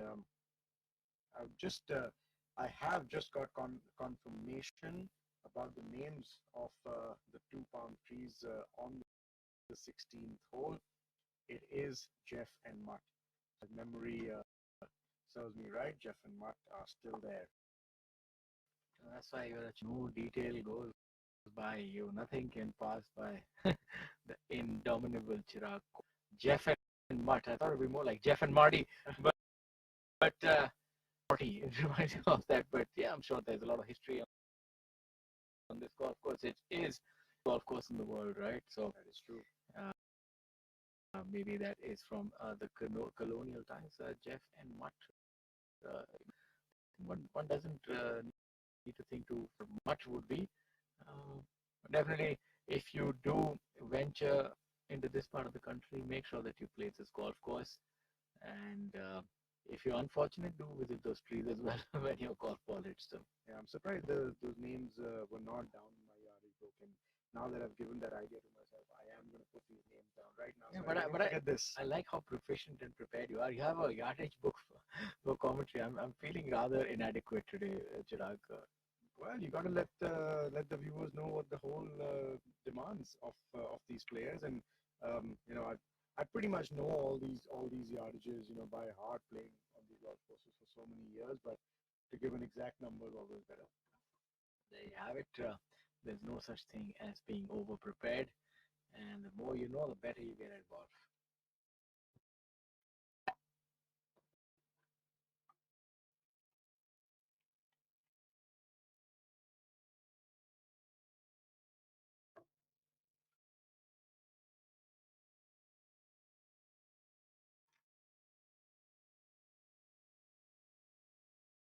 Abhinav preparing for his third shot on this very easy 16th hole, so he has hit some sort of a mental roadblock where he's just dropped a few shots in a hurry and just maybe not feeling it with the swing. Something happening there for Abhinav, just not feeling comfortable. Although he's only 1 over par for the day, but he's losing ground on the leaders who have not really been able to pick up much today because of the conditions. Manugunda, Sanarban Lahiri just even par for the day through 14 holes, and Kapil Kumar really the big charge, unfortunately bogeying the last hole, but in a good position for tomorrow.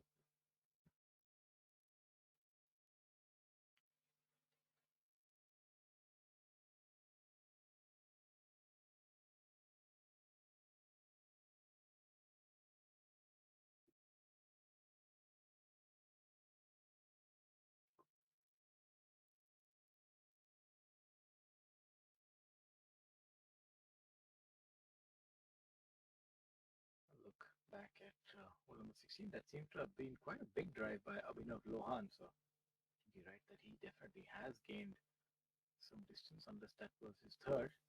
But seems like that was his second shot.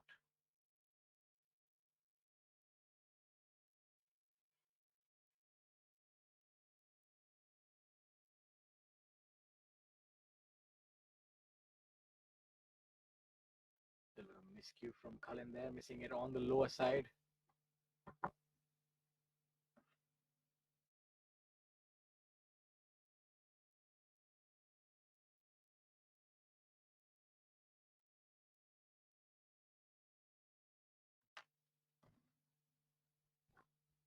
Abhijit Singh Chadda discussing the line with this caddy. I think they're both gesticulating that the ball is going to move upwards. It is uphill inclination, but incline, my apologies, and visited by a friendly, I would say that man's best friend is on the golf course, so maybe that is will portend well for this group.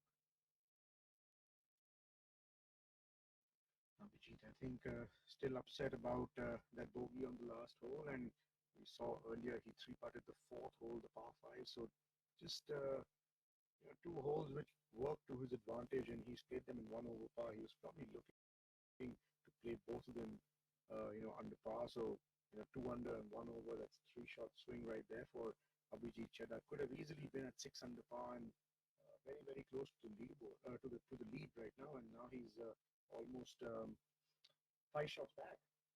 Yeah, it's not difficult now, but maybe end maybe make one birdie now till the end, and then that's still within striking distance. We've seen that it'll be difficult for anybody to run away with this tournament. There have not been too many low scores, so if anybody can do that, then he has a shot at the tournament. Yeah, I mean he's got a very makeable birdie putt here on the 16th hole. So this could kind of get him back to some sort of striking distance, and if he can make one more birdie finishing up. Although, mind you, Anirban, Manu, they still have lead. They still have 15, 16, 17, 18 to play. So opportunities, for them as well. I would say by the end of today's play, 10 or 11 under par are going to be leading. At least 10 under par. 18, really not a birdie hole unless you go by how SSP Chawrasia and the other player, Amrit Lal, had hit their shot. All the holes 15, 16, 17, definitely birdie hole. 15th, you're looking at comfortable 2 shots to get on the green. 16th is just drive and a little pitch. 17th is a layup, maybe a pitching leg or a sandwich for the player. So yeah, they would be looking to make at least a couple of birdies here on this stretch. So the 18th playing left to right into the wind today, so which does make the tee shot a little bit simpler because that OB is a little bit out of reach and out of play. So that's really the fear on that hole. And if you hit a little bit left, the whole hole kind of gets blocked out. But the wind from the left does help. So I think it does present itself as an opportunity today, especially where the pin is, bottom right or middle right. It's a pretty accessible sort of. I wouldn't. I wouldn't be surprised if a few of them make birdie there, but Abhijit Chadha, great putt there, just getting himself back, and you can see the fist bump. You can see how much that putt meant to him, and he's back in the thick of it, with that birdie putt. Abhinav Lohan now, this is a bogey putt, so he needs to curtail the damage here with this putt.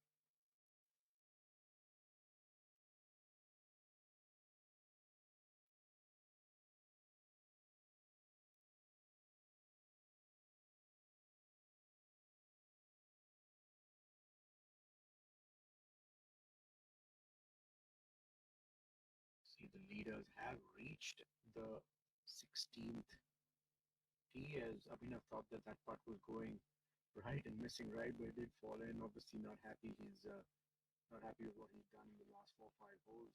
Just dropped a few shots. Did make birdie on 15 though. Manu Gandas on the 16th tee looks like he's going with the driver. And that's a really good shot. Really good shot. A1, position A1 for him to be attacking. Although it's a short hole, when the pin is on the right hand side of this green, it becomes a little tricky because everything runs away towards that tank just right of the green, and with the greens as quick as they are, this could get slippery at times. He also seems like going with the driver. He could get pretty close to this green if he gets this. So not sure what his game plan here is, whether he is going with a driver or if he's just taking out a fairway metal. Can't see from here.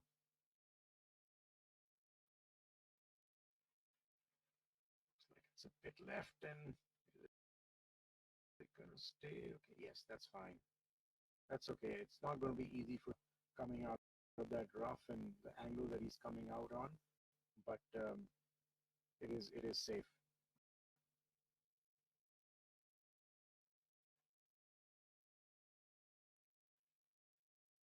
Anirban, the last to tee off in this group.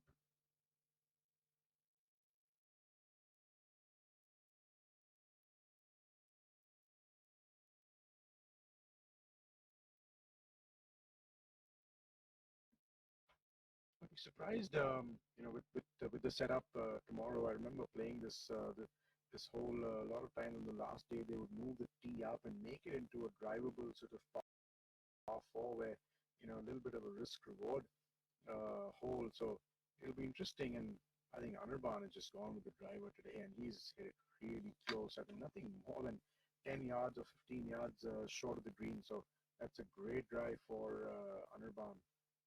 Up with an opportunity. But yeah, like I said, I mean, I wouldn't be surprised if they move the tee up a little bit tomorrow and push the flag, back, make it an opportunity for these guys to go for it, and that would make it interesting. Somebody who's trailing by a couple of shots, try and go for the green. Yeah, has that been really done on this hole? To be honest, on Yes, this, it has. like move it up, it is drivable, and maybe put the pin a little bit more to the right. I'm not too certain if the hazard would still be in play, but that's something that I don't quite remember seeing in events. But maybe now it's. Yes, the hazard actually comes more in play when you do that, and I remember uh, going for the green. If I can go for it, then it's really accessible for a lot of people to go. What kind of yardage are we looking at the green? 300? 270 or so. Feels longer. Yeah. No, so how far ahead of this tee would that be? almost for 50 yards. Oh, okay. Yeah, so they play the bottom tee, which not really visible from here, Okay. but they play it up ahead, and it's slightly on the left side of the hole, so it really makes it accessible with nothing in play, and the hazard actually kind of becomes more. That would make it quite interesting. I Yeah. think that's quite ideal, to be honest. And I remember the hazard being in play because I hit it there. Well, knowing your up and down from the hazard, did you get a shot, or is it all water, or one of those hazards where you can get a lucky break and maybe get a shot? It was kind of dry, but when the the surface has actually become quite low now, so it's almost like a flop shot that you have to play if you're in there, if I remember correctly. So the basis to Definitely. There's a sizable gallery that is following our leader group. That's quite heartening to see. yeah, Calcutta is amazing with them in terms of players, in terms of spectators coming out and watching. It's always been like that, and don't be surprised if you see a lot more people out here tomorrow. Yeah, they should definitely come out to enjoy and honor their champion SSP Chawrasia. What a legacy he's built up, and coming from the kind of background that he did, and being able to rise to the levels that he has, he still would have a European Tour card, if I'm not wrong, or I think the final year of exemption, or did that run out last year? Or? No, that ran out, and then he went back to Q School actually, and got his card through Q School. But I'm not sure if he's kept his status. So I think he'll be concentrating more in Asia next year. And with the Asian tour growing the way it is, no reason for him not to play in Asia. Yeah, and he's still very lethal on Asian golf courses. The way he's able to perform on the Asian tour. I think he's always had more of a comfort factor, in Asia. I think, going back to I was talking to him, a couple of years ago when he was playing full time in Europe, and he did tell me that because of the distance, he kind of does struggle in Europe. They're hitting it miles past him, but in Asia, they're still not as long, although it has the average. Maybe also the conditions in Europe. I also had the same conversation. Most of the time, they're teeing off. It's rather cold. So that also sort of adds insult to injury. I mean, anyways, you're not able to hit that far. Then the ball doesn't roll and it's cold. So everything gets really magnified there. Correct, absolutely. And that's not really ideal for a shorter hitter. But yeah, I mean, he's played well in Asia. That's where he's made his mark, and I think it would be nice to see him back in Asia playing a full schedule. But even given the fact that it was quite difficult for him, he did have some considerable decent finishes in Europe, made a lot of cuts, and on the whole played decent, I think.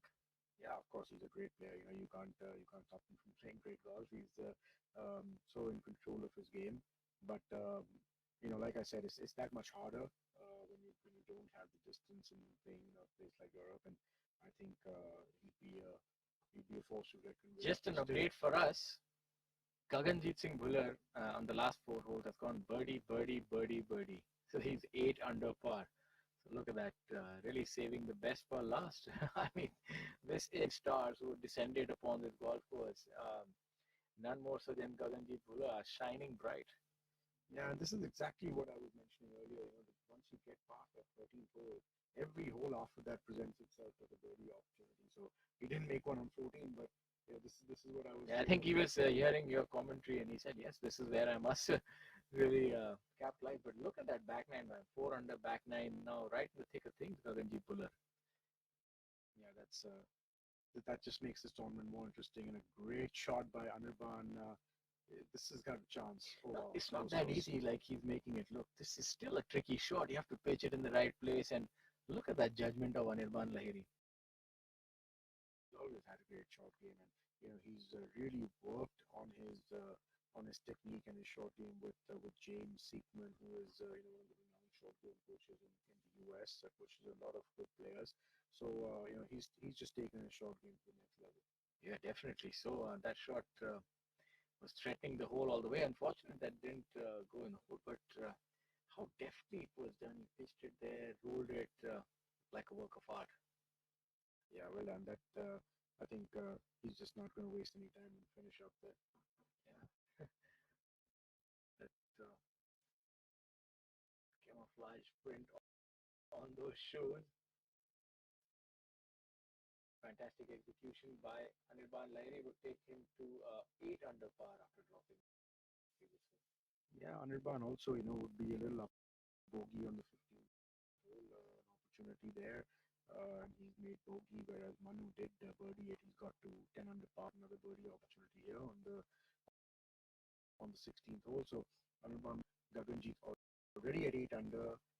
Kapil Kumar has finished his round at 7. Tournament seems like nobody's running away with it unless Manu can finish in a similar fashion. Currently has a 2-shot lead, and only Anirban Lahiri who's still on the golf course who is pursuing him.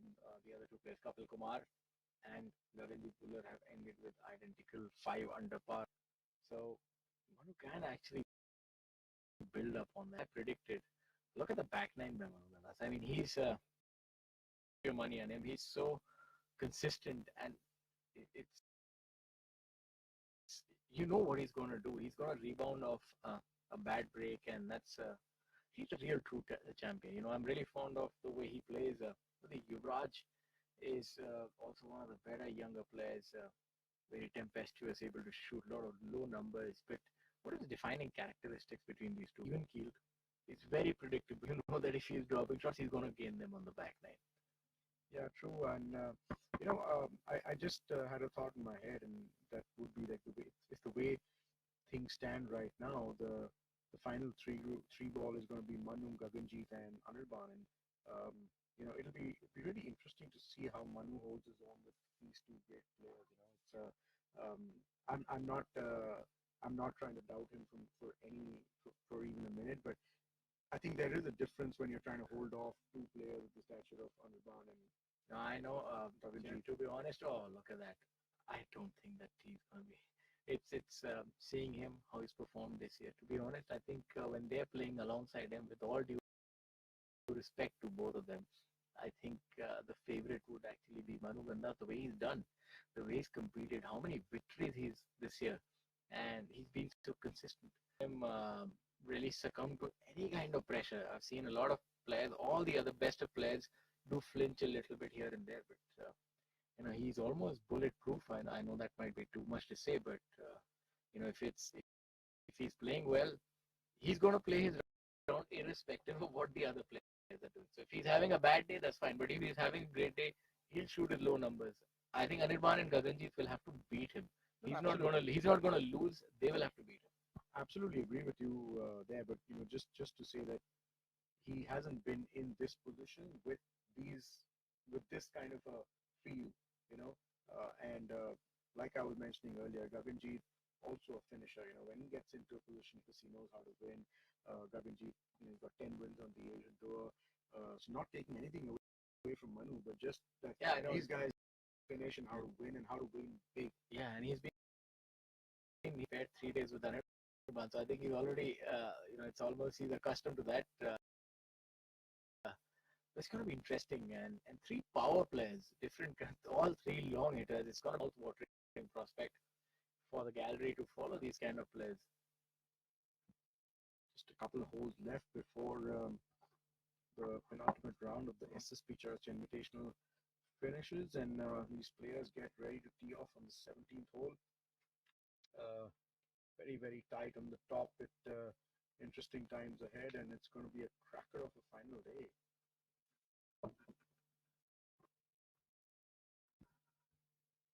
You have a look.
The 16th hole again being shown at the Royal Calcutta Golf Club. Jeff and Mutt there in the background, as I told you earlier. Really a nice hole, and you see that tank I was talking about just on the right side of this hole. You come close to that that right pin, and it just feeds towards that tank. So be interesting, like I was saying earlier, how they set up this hole. I'm presuming it's going to be a top right pin position tomorrow, and let's see if Mr. Chari decides to move this tee up tomorrow and actually make it a drivable par 4 where people do go out and take their chances on this hole. Shora, tell me if you had that if you had this hole as a drivable par 4, would you go for this green, or would you just play the traditional way of trying to take all the trouble out of play and giving yourself a chance? To be honest, whenever my theory of golf has been very simple: get as close as possible to the green as you can. So if I find a hole which is drivable and there's not much really impeding your drive apart from the hazard on the right, so I would definitely go for it because there's not much. It's not really fraught with danger. So even if you miss it, the only thing, just keep it left and hit a fade. That might be the only thing that I would think of. So there are a couple of bunkers protecting the screen just short of it, and it's a tough ask to fly it all the way onto the screen. So those two bunkers do come into play. Considering the pin is at the back, would you take it? Yeah, then that might be something. See, because if you can't quite get to the correct level and those bunkers come in play, then maybe you have to hit a 3-wood and be safer, or maybe a rescue or something. But if you have a chance, like this reminds me a little bit of the 11th hole at Ahmedabad, that Kensville. So that is very similar to this one when you play the 11th hole off the front. It's, I don't know if you can remember that 12th hole. The 12th hole, my apologies. The 12th hole, if you remember, is very similar in characteristics. So you always end up going with the driver of the front tee. The back tee is when you lay up, and back tee is only, as they say, only the big dogs can go for it, because the right hazard is about 290-yard fly. But from the front tee, I think it's very reachable for everyone. So that hole a lot at Kensville, very similar in that regard. Yeah, so it's always tough to hit that 30-yard bunker shot. If you were to leave it there, and like I was mentioning earlier, the right part of this green where that runoff is there and everything feeds towards the tank. Even hitting a chip shot from the left side of the green, it can sort of run off, especially the green, the way they're playing. I mean, they're playing at almost 11. I reckon they'll be at 11 tomorrow. You know, coming up. I think I'm going to take a few tips from you. As I keep hearing more and more, I'm still on the fence. I was like, can I take 1 week off work and go for a few school? And then I realized it might just be 2 days if I don't go. So I said, either way, I'm going. If it's 2 days, then I don't miss work. If it's an entire week, then it's fantastic. So, you know, all said and done,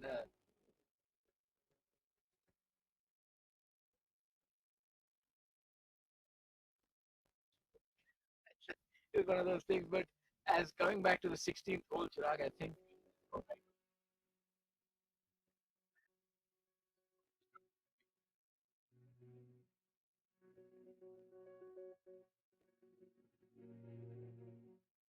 kinds of players. Some that actually take the driver out of the bag, and the others that keep it there but might not use it. Which approach would you recommend? I remember Tharon Vorachant actually took the driver out. You remember that time he only played with a 3 wood or a rescue wood when he won that? Yeah, so again, we come back, to the point that we were making earlier, that all was running and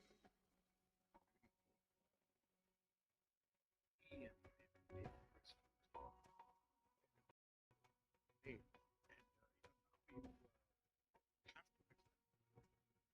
The same thing happened at Delhi Golf Course with the players. new design.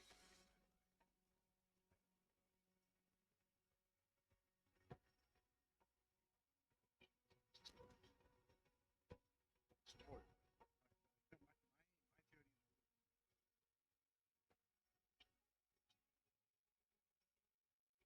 If you have to get into trouble, you may as well get in trouble with a longer club so that you're closer to the green. Yes, exactly. Yeah, I think so eventually everybody get closer to the green. yeah, so if you make a bad swing at the Delhi Golf Club, you're going to get into trouble with a forehand. So you may as well get into trouble with a driver where you're closer to the green. And you might have a Yeah, but chance of being you're a very you're a very you're accurate.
Chadda, Abhinav Lohan, and Khalin Joshi. Abhinav looks like he's looking right again. No, that's never a good sign.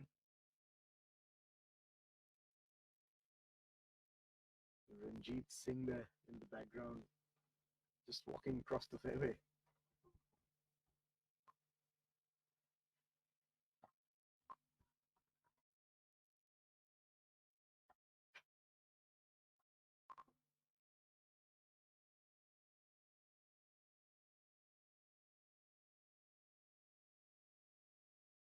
I think that also should be something that must be started. Maybe a wild card entry that all the players who miss the cut, maybe you have like a raffle and then 5 of them get to continue. Maybe introduce a few of those things.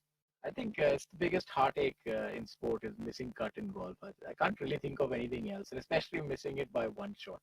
So I remember back in the day, while I was still a junior, and we used to be like scorers for all the Asian Tour events in Delhi and stuff like that.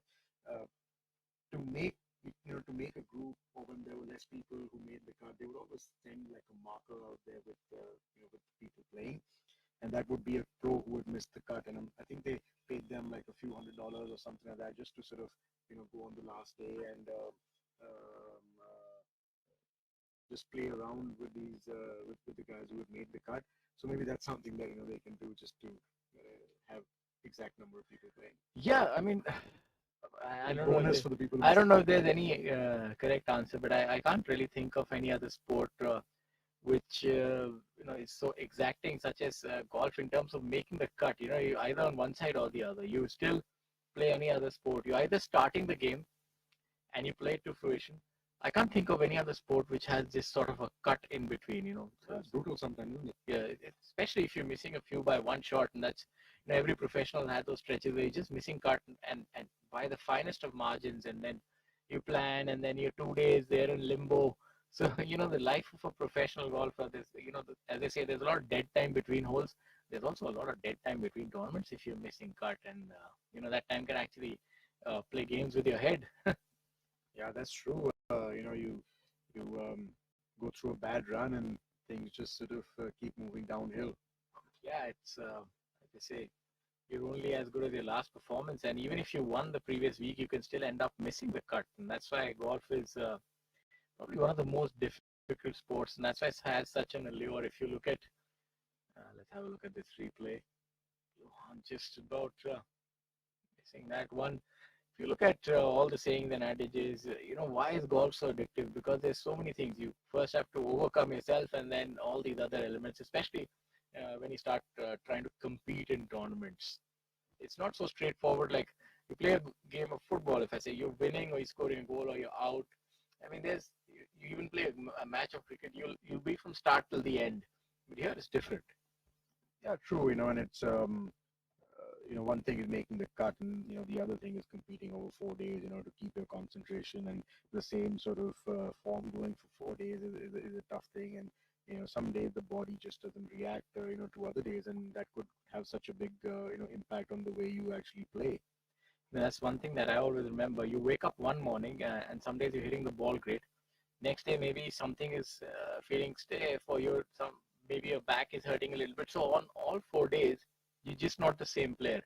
So it's not like cricket or any other game you can think of where you're playing for a limited amount of time on that particular day. So you can prepare yourself physically or get ready for that. Here, it's almost like a daily grind, a daily battle. You land up, you come there, even if you're leading again, nothing is given to you. You have to get prepared physically, then again play. So, and you really have to. I felt this that even when you between tournaments, you really have to avoid injuries by doing things that are sort of not counterproductive to golf. Whether it's just playing cricket with your friends or just any random thing, you can't quite do that as a professional golfer, because if your body is not in complete harmony, you will not be at your best. Absolutely. Now we see this putt by Cullen, and that is tracking. Oh my God! I thought that was going to be like Tiger Woods' chip. Almost. Cullen having a decent day, a level par, we'll go under for the week, so very much in striking distance. Yeah, and as things stand, 5 shots behind Manu Gandas and just 3 shots behind second place, Gaganjeet Bull and Anirban Lahiri. Gaganjeet with that great finish on the last 4 holes with 4 birdies. He's going to be a man to watch out for tomorrow. Yeah, absolutely. That's look at that replay. It looked in all the way, and to be honest, from here on in, it looks like it's gonna break. Now look at just at the last moment, looks like here it's gonna drop in, but no, that's Yeah, great putt. Yeah, super putt from long range. What about you, Chirag? When you're playing tournaments, would you often feel different on either days? Like one day you're just hitting the ball great, and the next day you can't figure it out. Maybe your short game has to save you that day. Did that happen a lot, and you couldn't quite put a finger on it? Like why? Like I was hitting the ball so well yesterday, but today I'm not hitting the ball as well. It's sort of different. Now I'm having to rely on my putter a lot more today, whereas you're not quite sure why that has happened. Yeah, so you see the best players are always the ones which have a good short game and a consistent short game, and because the body just doesn't feel the same every day. It was a little easier sort of playing out, on the Asian tour and a little bit in Europe where the physios would be there, so you kind of wake up in the morning and you wouldn't feel and you wouldn't feel 100%. You could just go on the physio table and get a little warm up and some muscle feeling sore or whatever, and then you would feel kind of normal after that, and they do a good job, out there. So yeah, it's a little easier when that is you have access to that. But having said that, there are some days where you might just be dehydrated. You lose concentration. There are some days where you've worked out and your muscles might be a little sore, and you're just not being able to get that same turn. Not quite sure if Anirban is sore, but that drive has definitely gone somewhere where he's not quite happy with it. So yeah, physios are also a big part. So people don't realize that a tournament is going on over 6 days, 2 practice rounds, and 4 days. It really does take a toll. See, a lot of golfers have their elbow and this and that strapped. It does take a toll. The swing is a violent movement, especially when you're trying to hit the ball 300 yards. Have a look at Manu Gandas. And Manu Gandas has just dropped a shot on 17th hole. He's back to 9 under, and Anirban has birdied the 16th and the 17th, so now is tied for the lead with Manu Gandas. So little turn of events here in the last couple of holes. Yeah, Anirban Lahiri making the most of hole number 16 and 17. Look at that, he really does give that a lash. But the good thing is that he's always composed. His stance is the same. He's maintaining that posture, and that's so good. And that's why I think that's only facilitated by his physical prowess. Otherwise, very difficult if you go that hard at it to still hold your stance. Yeah, so all three of these players right in it. Two of them at 9 under, and Veer at 7 under. Absolutely not out of the tournament as yet.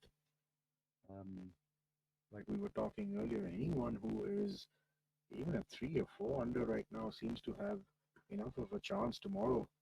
We see the swing of Manu again, picked up that tee really quickly. Sign of a man who's confident and who's really got his swing dialed in.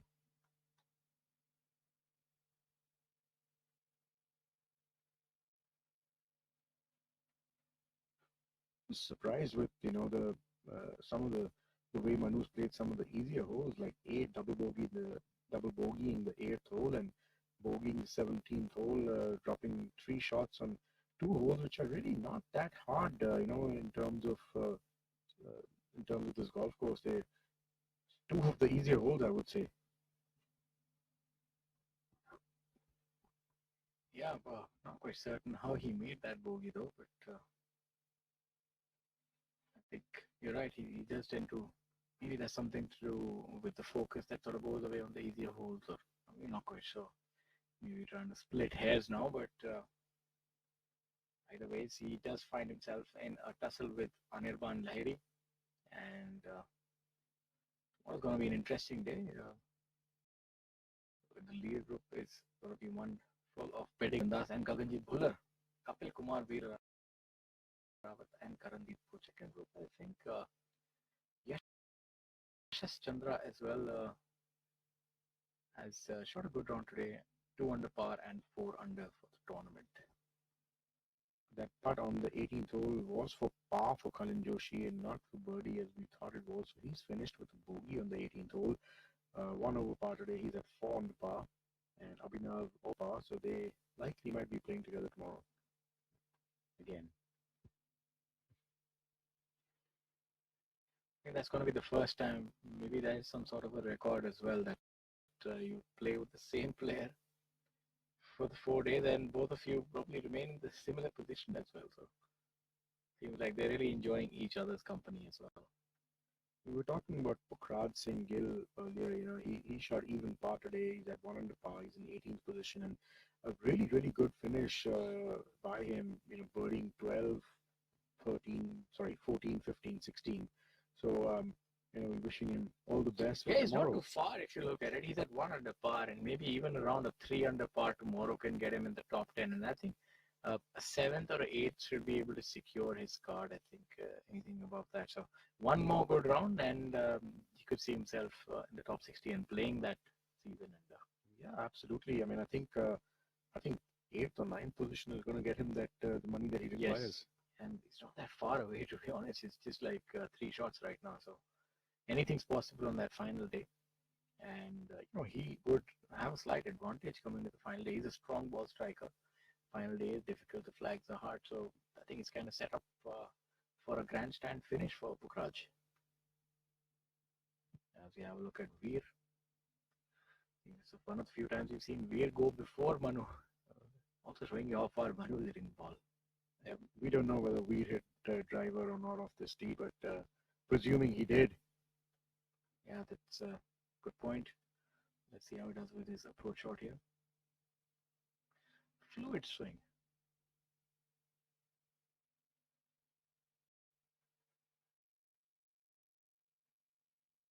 Not quite sure where that has ended up. Definitely seems to be a look of consternation on his face.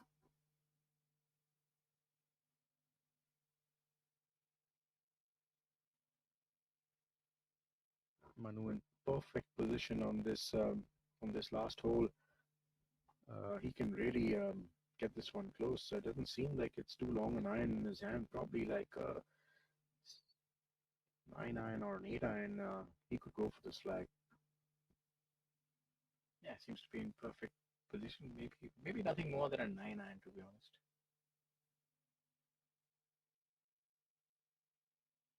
Oh, not too happy, but let's see where that lands up, as we saw with SSP. Yeah, that looked like he tucked it left. Just didn't rotate through that ball. The hands had to kind of flip over and the ball's gone a bit left. But he's safely on the green. We don't know where Anirban is. Looked like he hit it right by his reaction. The ball of Veer Lawat. We might have clipped that tree. Seems like that now. Anirban is Anirban, so he's okay.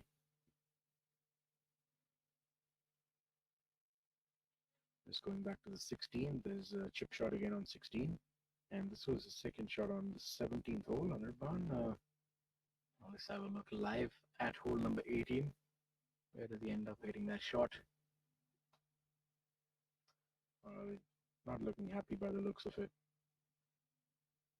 But he's also a guy who has high expectations. So yeah, and rightly so. We'll find out where that ball has ended up. So the penultimate day has definitely delivered, Chirag. Not the kind of low scores that we thought from the leaders and the leader group, but there have been the pursuers have done really well. Gaganjeet Bhullar is taking his claim to this tournament. Kapil Kumar, definitely the underdog, shooting 5 under, reaching 7 under par. Then you have Karandeep Kochar, the lad from Chandigarh, doing so well. Unfortunately, having a double bogey on the last, but still at 4 under for the tournament. Yashas Chandra from Mysuru, also with a blistering 2 under par. So the tournament is primed for a very exciting finish, and you always see this in Royal. Yeah, absolutely. It's just the whole charm of playing at Royal. Kind of adds to the scores and the whole competition, and the number of people who come out and watch. There's the game here at RCGC that it's an amazing venue. I think just to play a tournament, it's probably the best venue in my books in town. it's the championship golf course. It's a complete championship golf course. It's got a lot of history, and we've all had the privilege of playing here, and the men love their golf, and that really adds to the charm here. We've not seen Rajit on screen. I'm not sure where he is. Maybe he's following one of the groups. I'm pretty certain that we will see him tomorrow. So many good golfers from here: Arjun Atwal, SSP Chawrasia. A lot of good ball strikers from this golf course. It's a strong golf course, and it requires you to, be a good ball striker. So I don't know one player from Royal who's not a good ball striker. Yeah, SSP Chawrasia. Look at the way that Arjun Atwal. I mean, his career is a storied career. Been able to win, the only Indian winning on the PGA Tour. So you're seeing that is definitely there here. And Ranjit, who we spoke about, prolific amateur, then turned professional. Obviously now pursuing different things. He was a great player in his own right.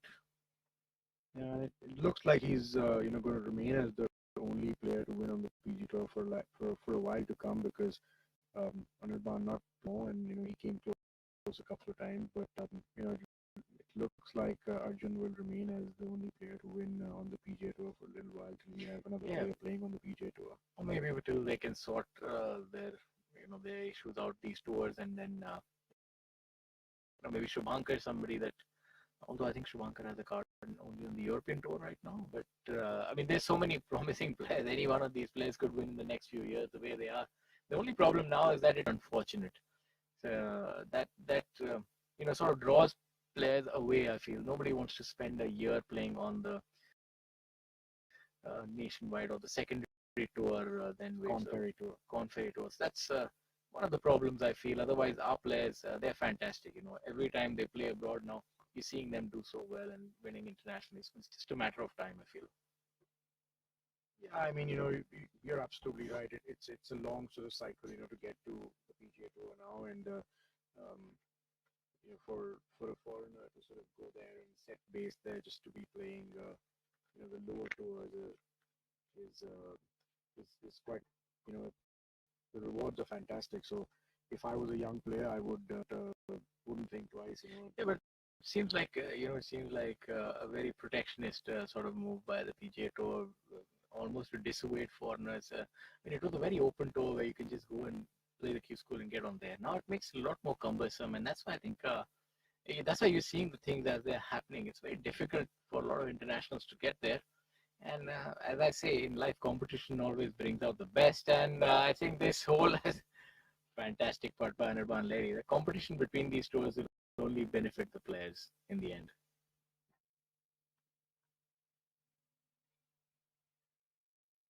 Great putt there by Anirban, nearly holding that long range birdie putt, and that would have given him the outright lead had that gone in. But Manu still has a long putt for birdie, but I think he would be looking to actually make a birdie, considering he dropped a shot on the 17th hole. But great putt by Anirban. This is what Anirban does so well, and it's very unfortunate that putt stopped. He has this, almost this otherworldly, these sort of long putts. When you think that just a two putt or a chip in putt's good enough, that's the time he actually goes ahead and makes that shot. In this situation, it's one shot here or there. Do you happen to see anybody else from outside the top 3, top 4 actually mount a challenge tomorrow, or is the winner going to emerge from this group? Well, we were seeing that things were bunched up, but now 6th position is 5 shots back. It's basically, I would say, the top 5 players who have a chance. But again, with this golf course, anybody going low, it's anyone's game. There's something about the angle on this putt; it somehow looks makeable. I don't know why. Maybe it's one of those camera tricks again. It's a big curler from left to right, I can tell you that. Let's see if Manu has locked it down.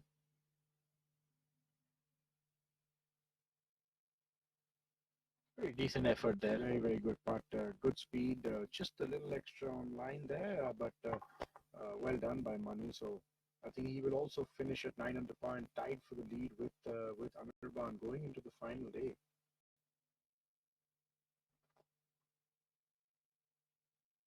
decent day by Manu Ganna's level par. The 17th will leave a sour taste in his mouth. I think came back well on the back nine with a 2 under on that back nine, and he's able to hold his own against Anirban Lahiri. Tomorrow he will find himself sandwiched between Anirban Lahiri and Gaganjeet Bhullar, heavyweights of international golf. I was talking about a little while earlier. It'll be nice to see Manu playing with these guys, and let's see how he holds up with them. Although Shaurya and me have no doubt that he will hold up, but again, I think it's something that just might play in his mind. It'll be just interesting. Add another element to this tournament. It'll make it a little more exciting, and I expect the galleries to be out in droves tomorrow to watch these players while we're ending in style.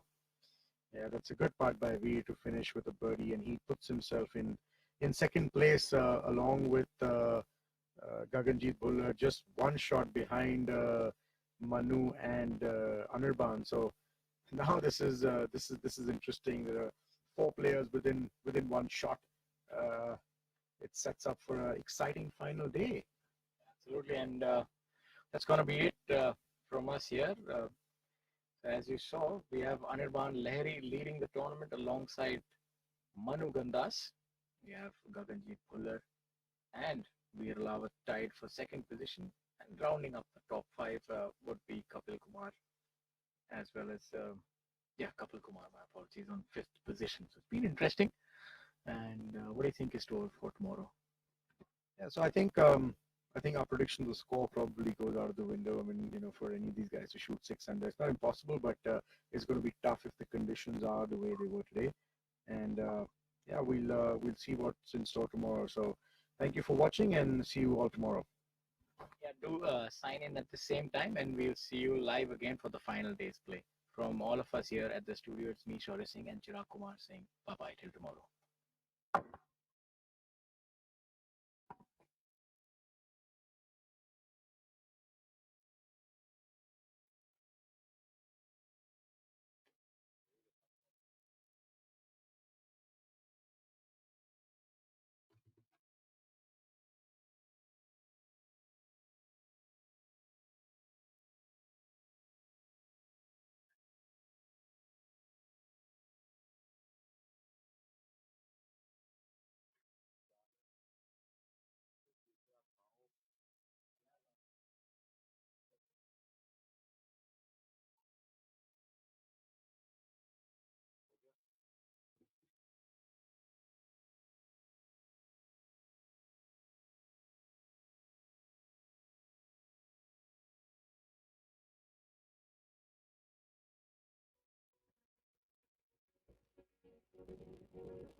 This is steel, and this is an idea. So what happens when we join them? Something iconic. Like the Bandra Worli Sea Link, an engineering marvel that connects two parts of a thriving city, where Tata Steel's state-of-the-art LRPC strands have played a role, inserted in the concrete deck and anchored to support the vision of New India. Tomorrow is shaped by imagination and steel. Tata Steel. We also make tomorrow.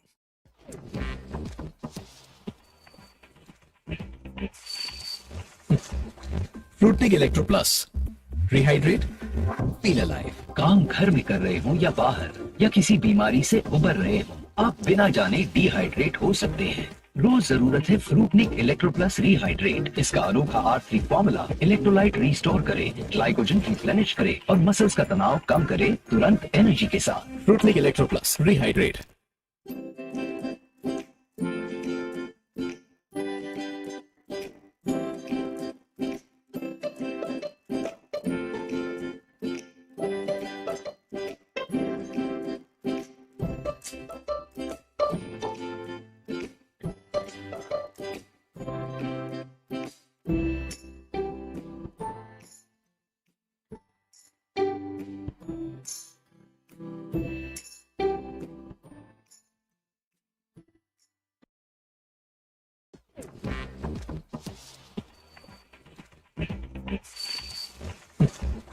Frootik electro plus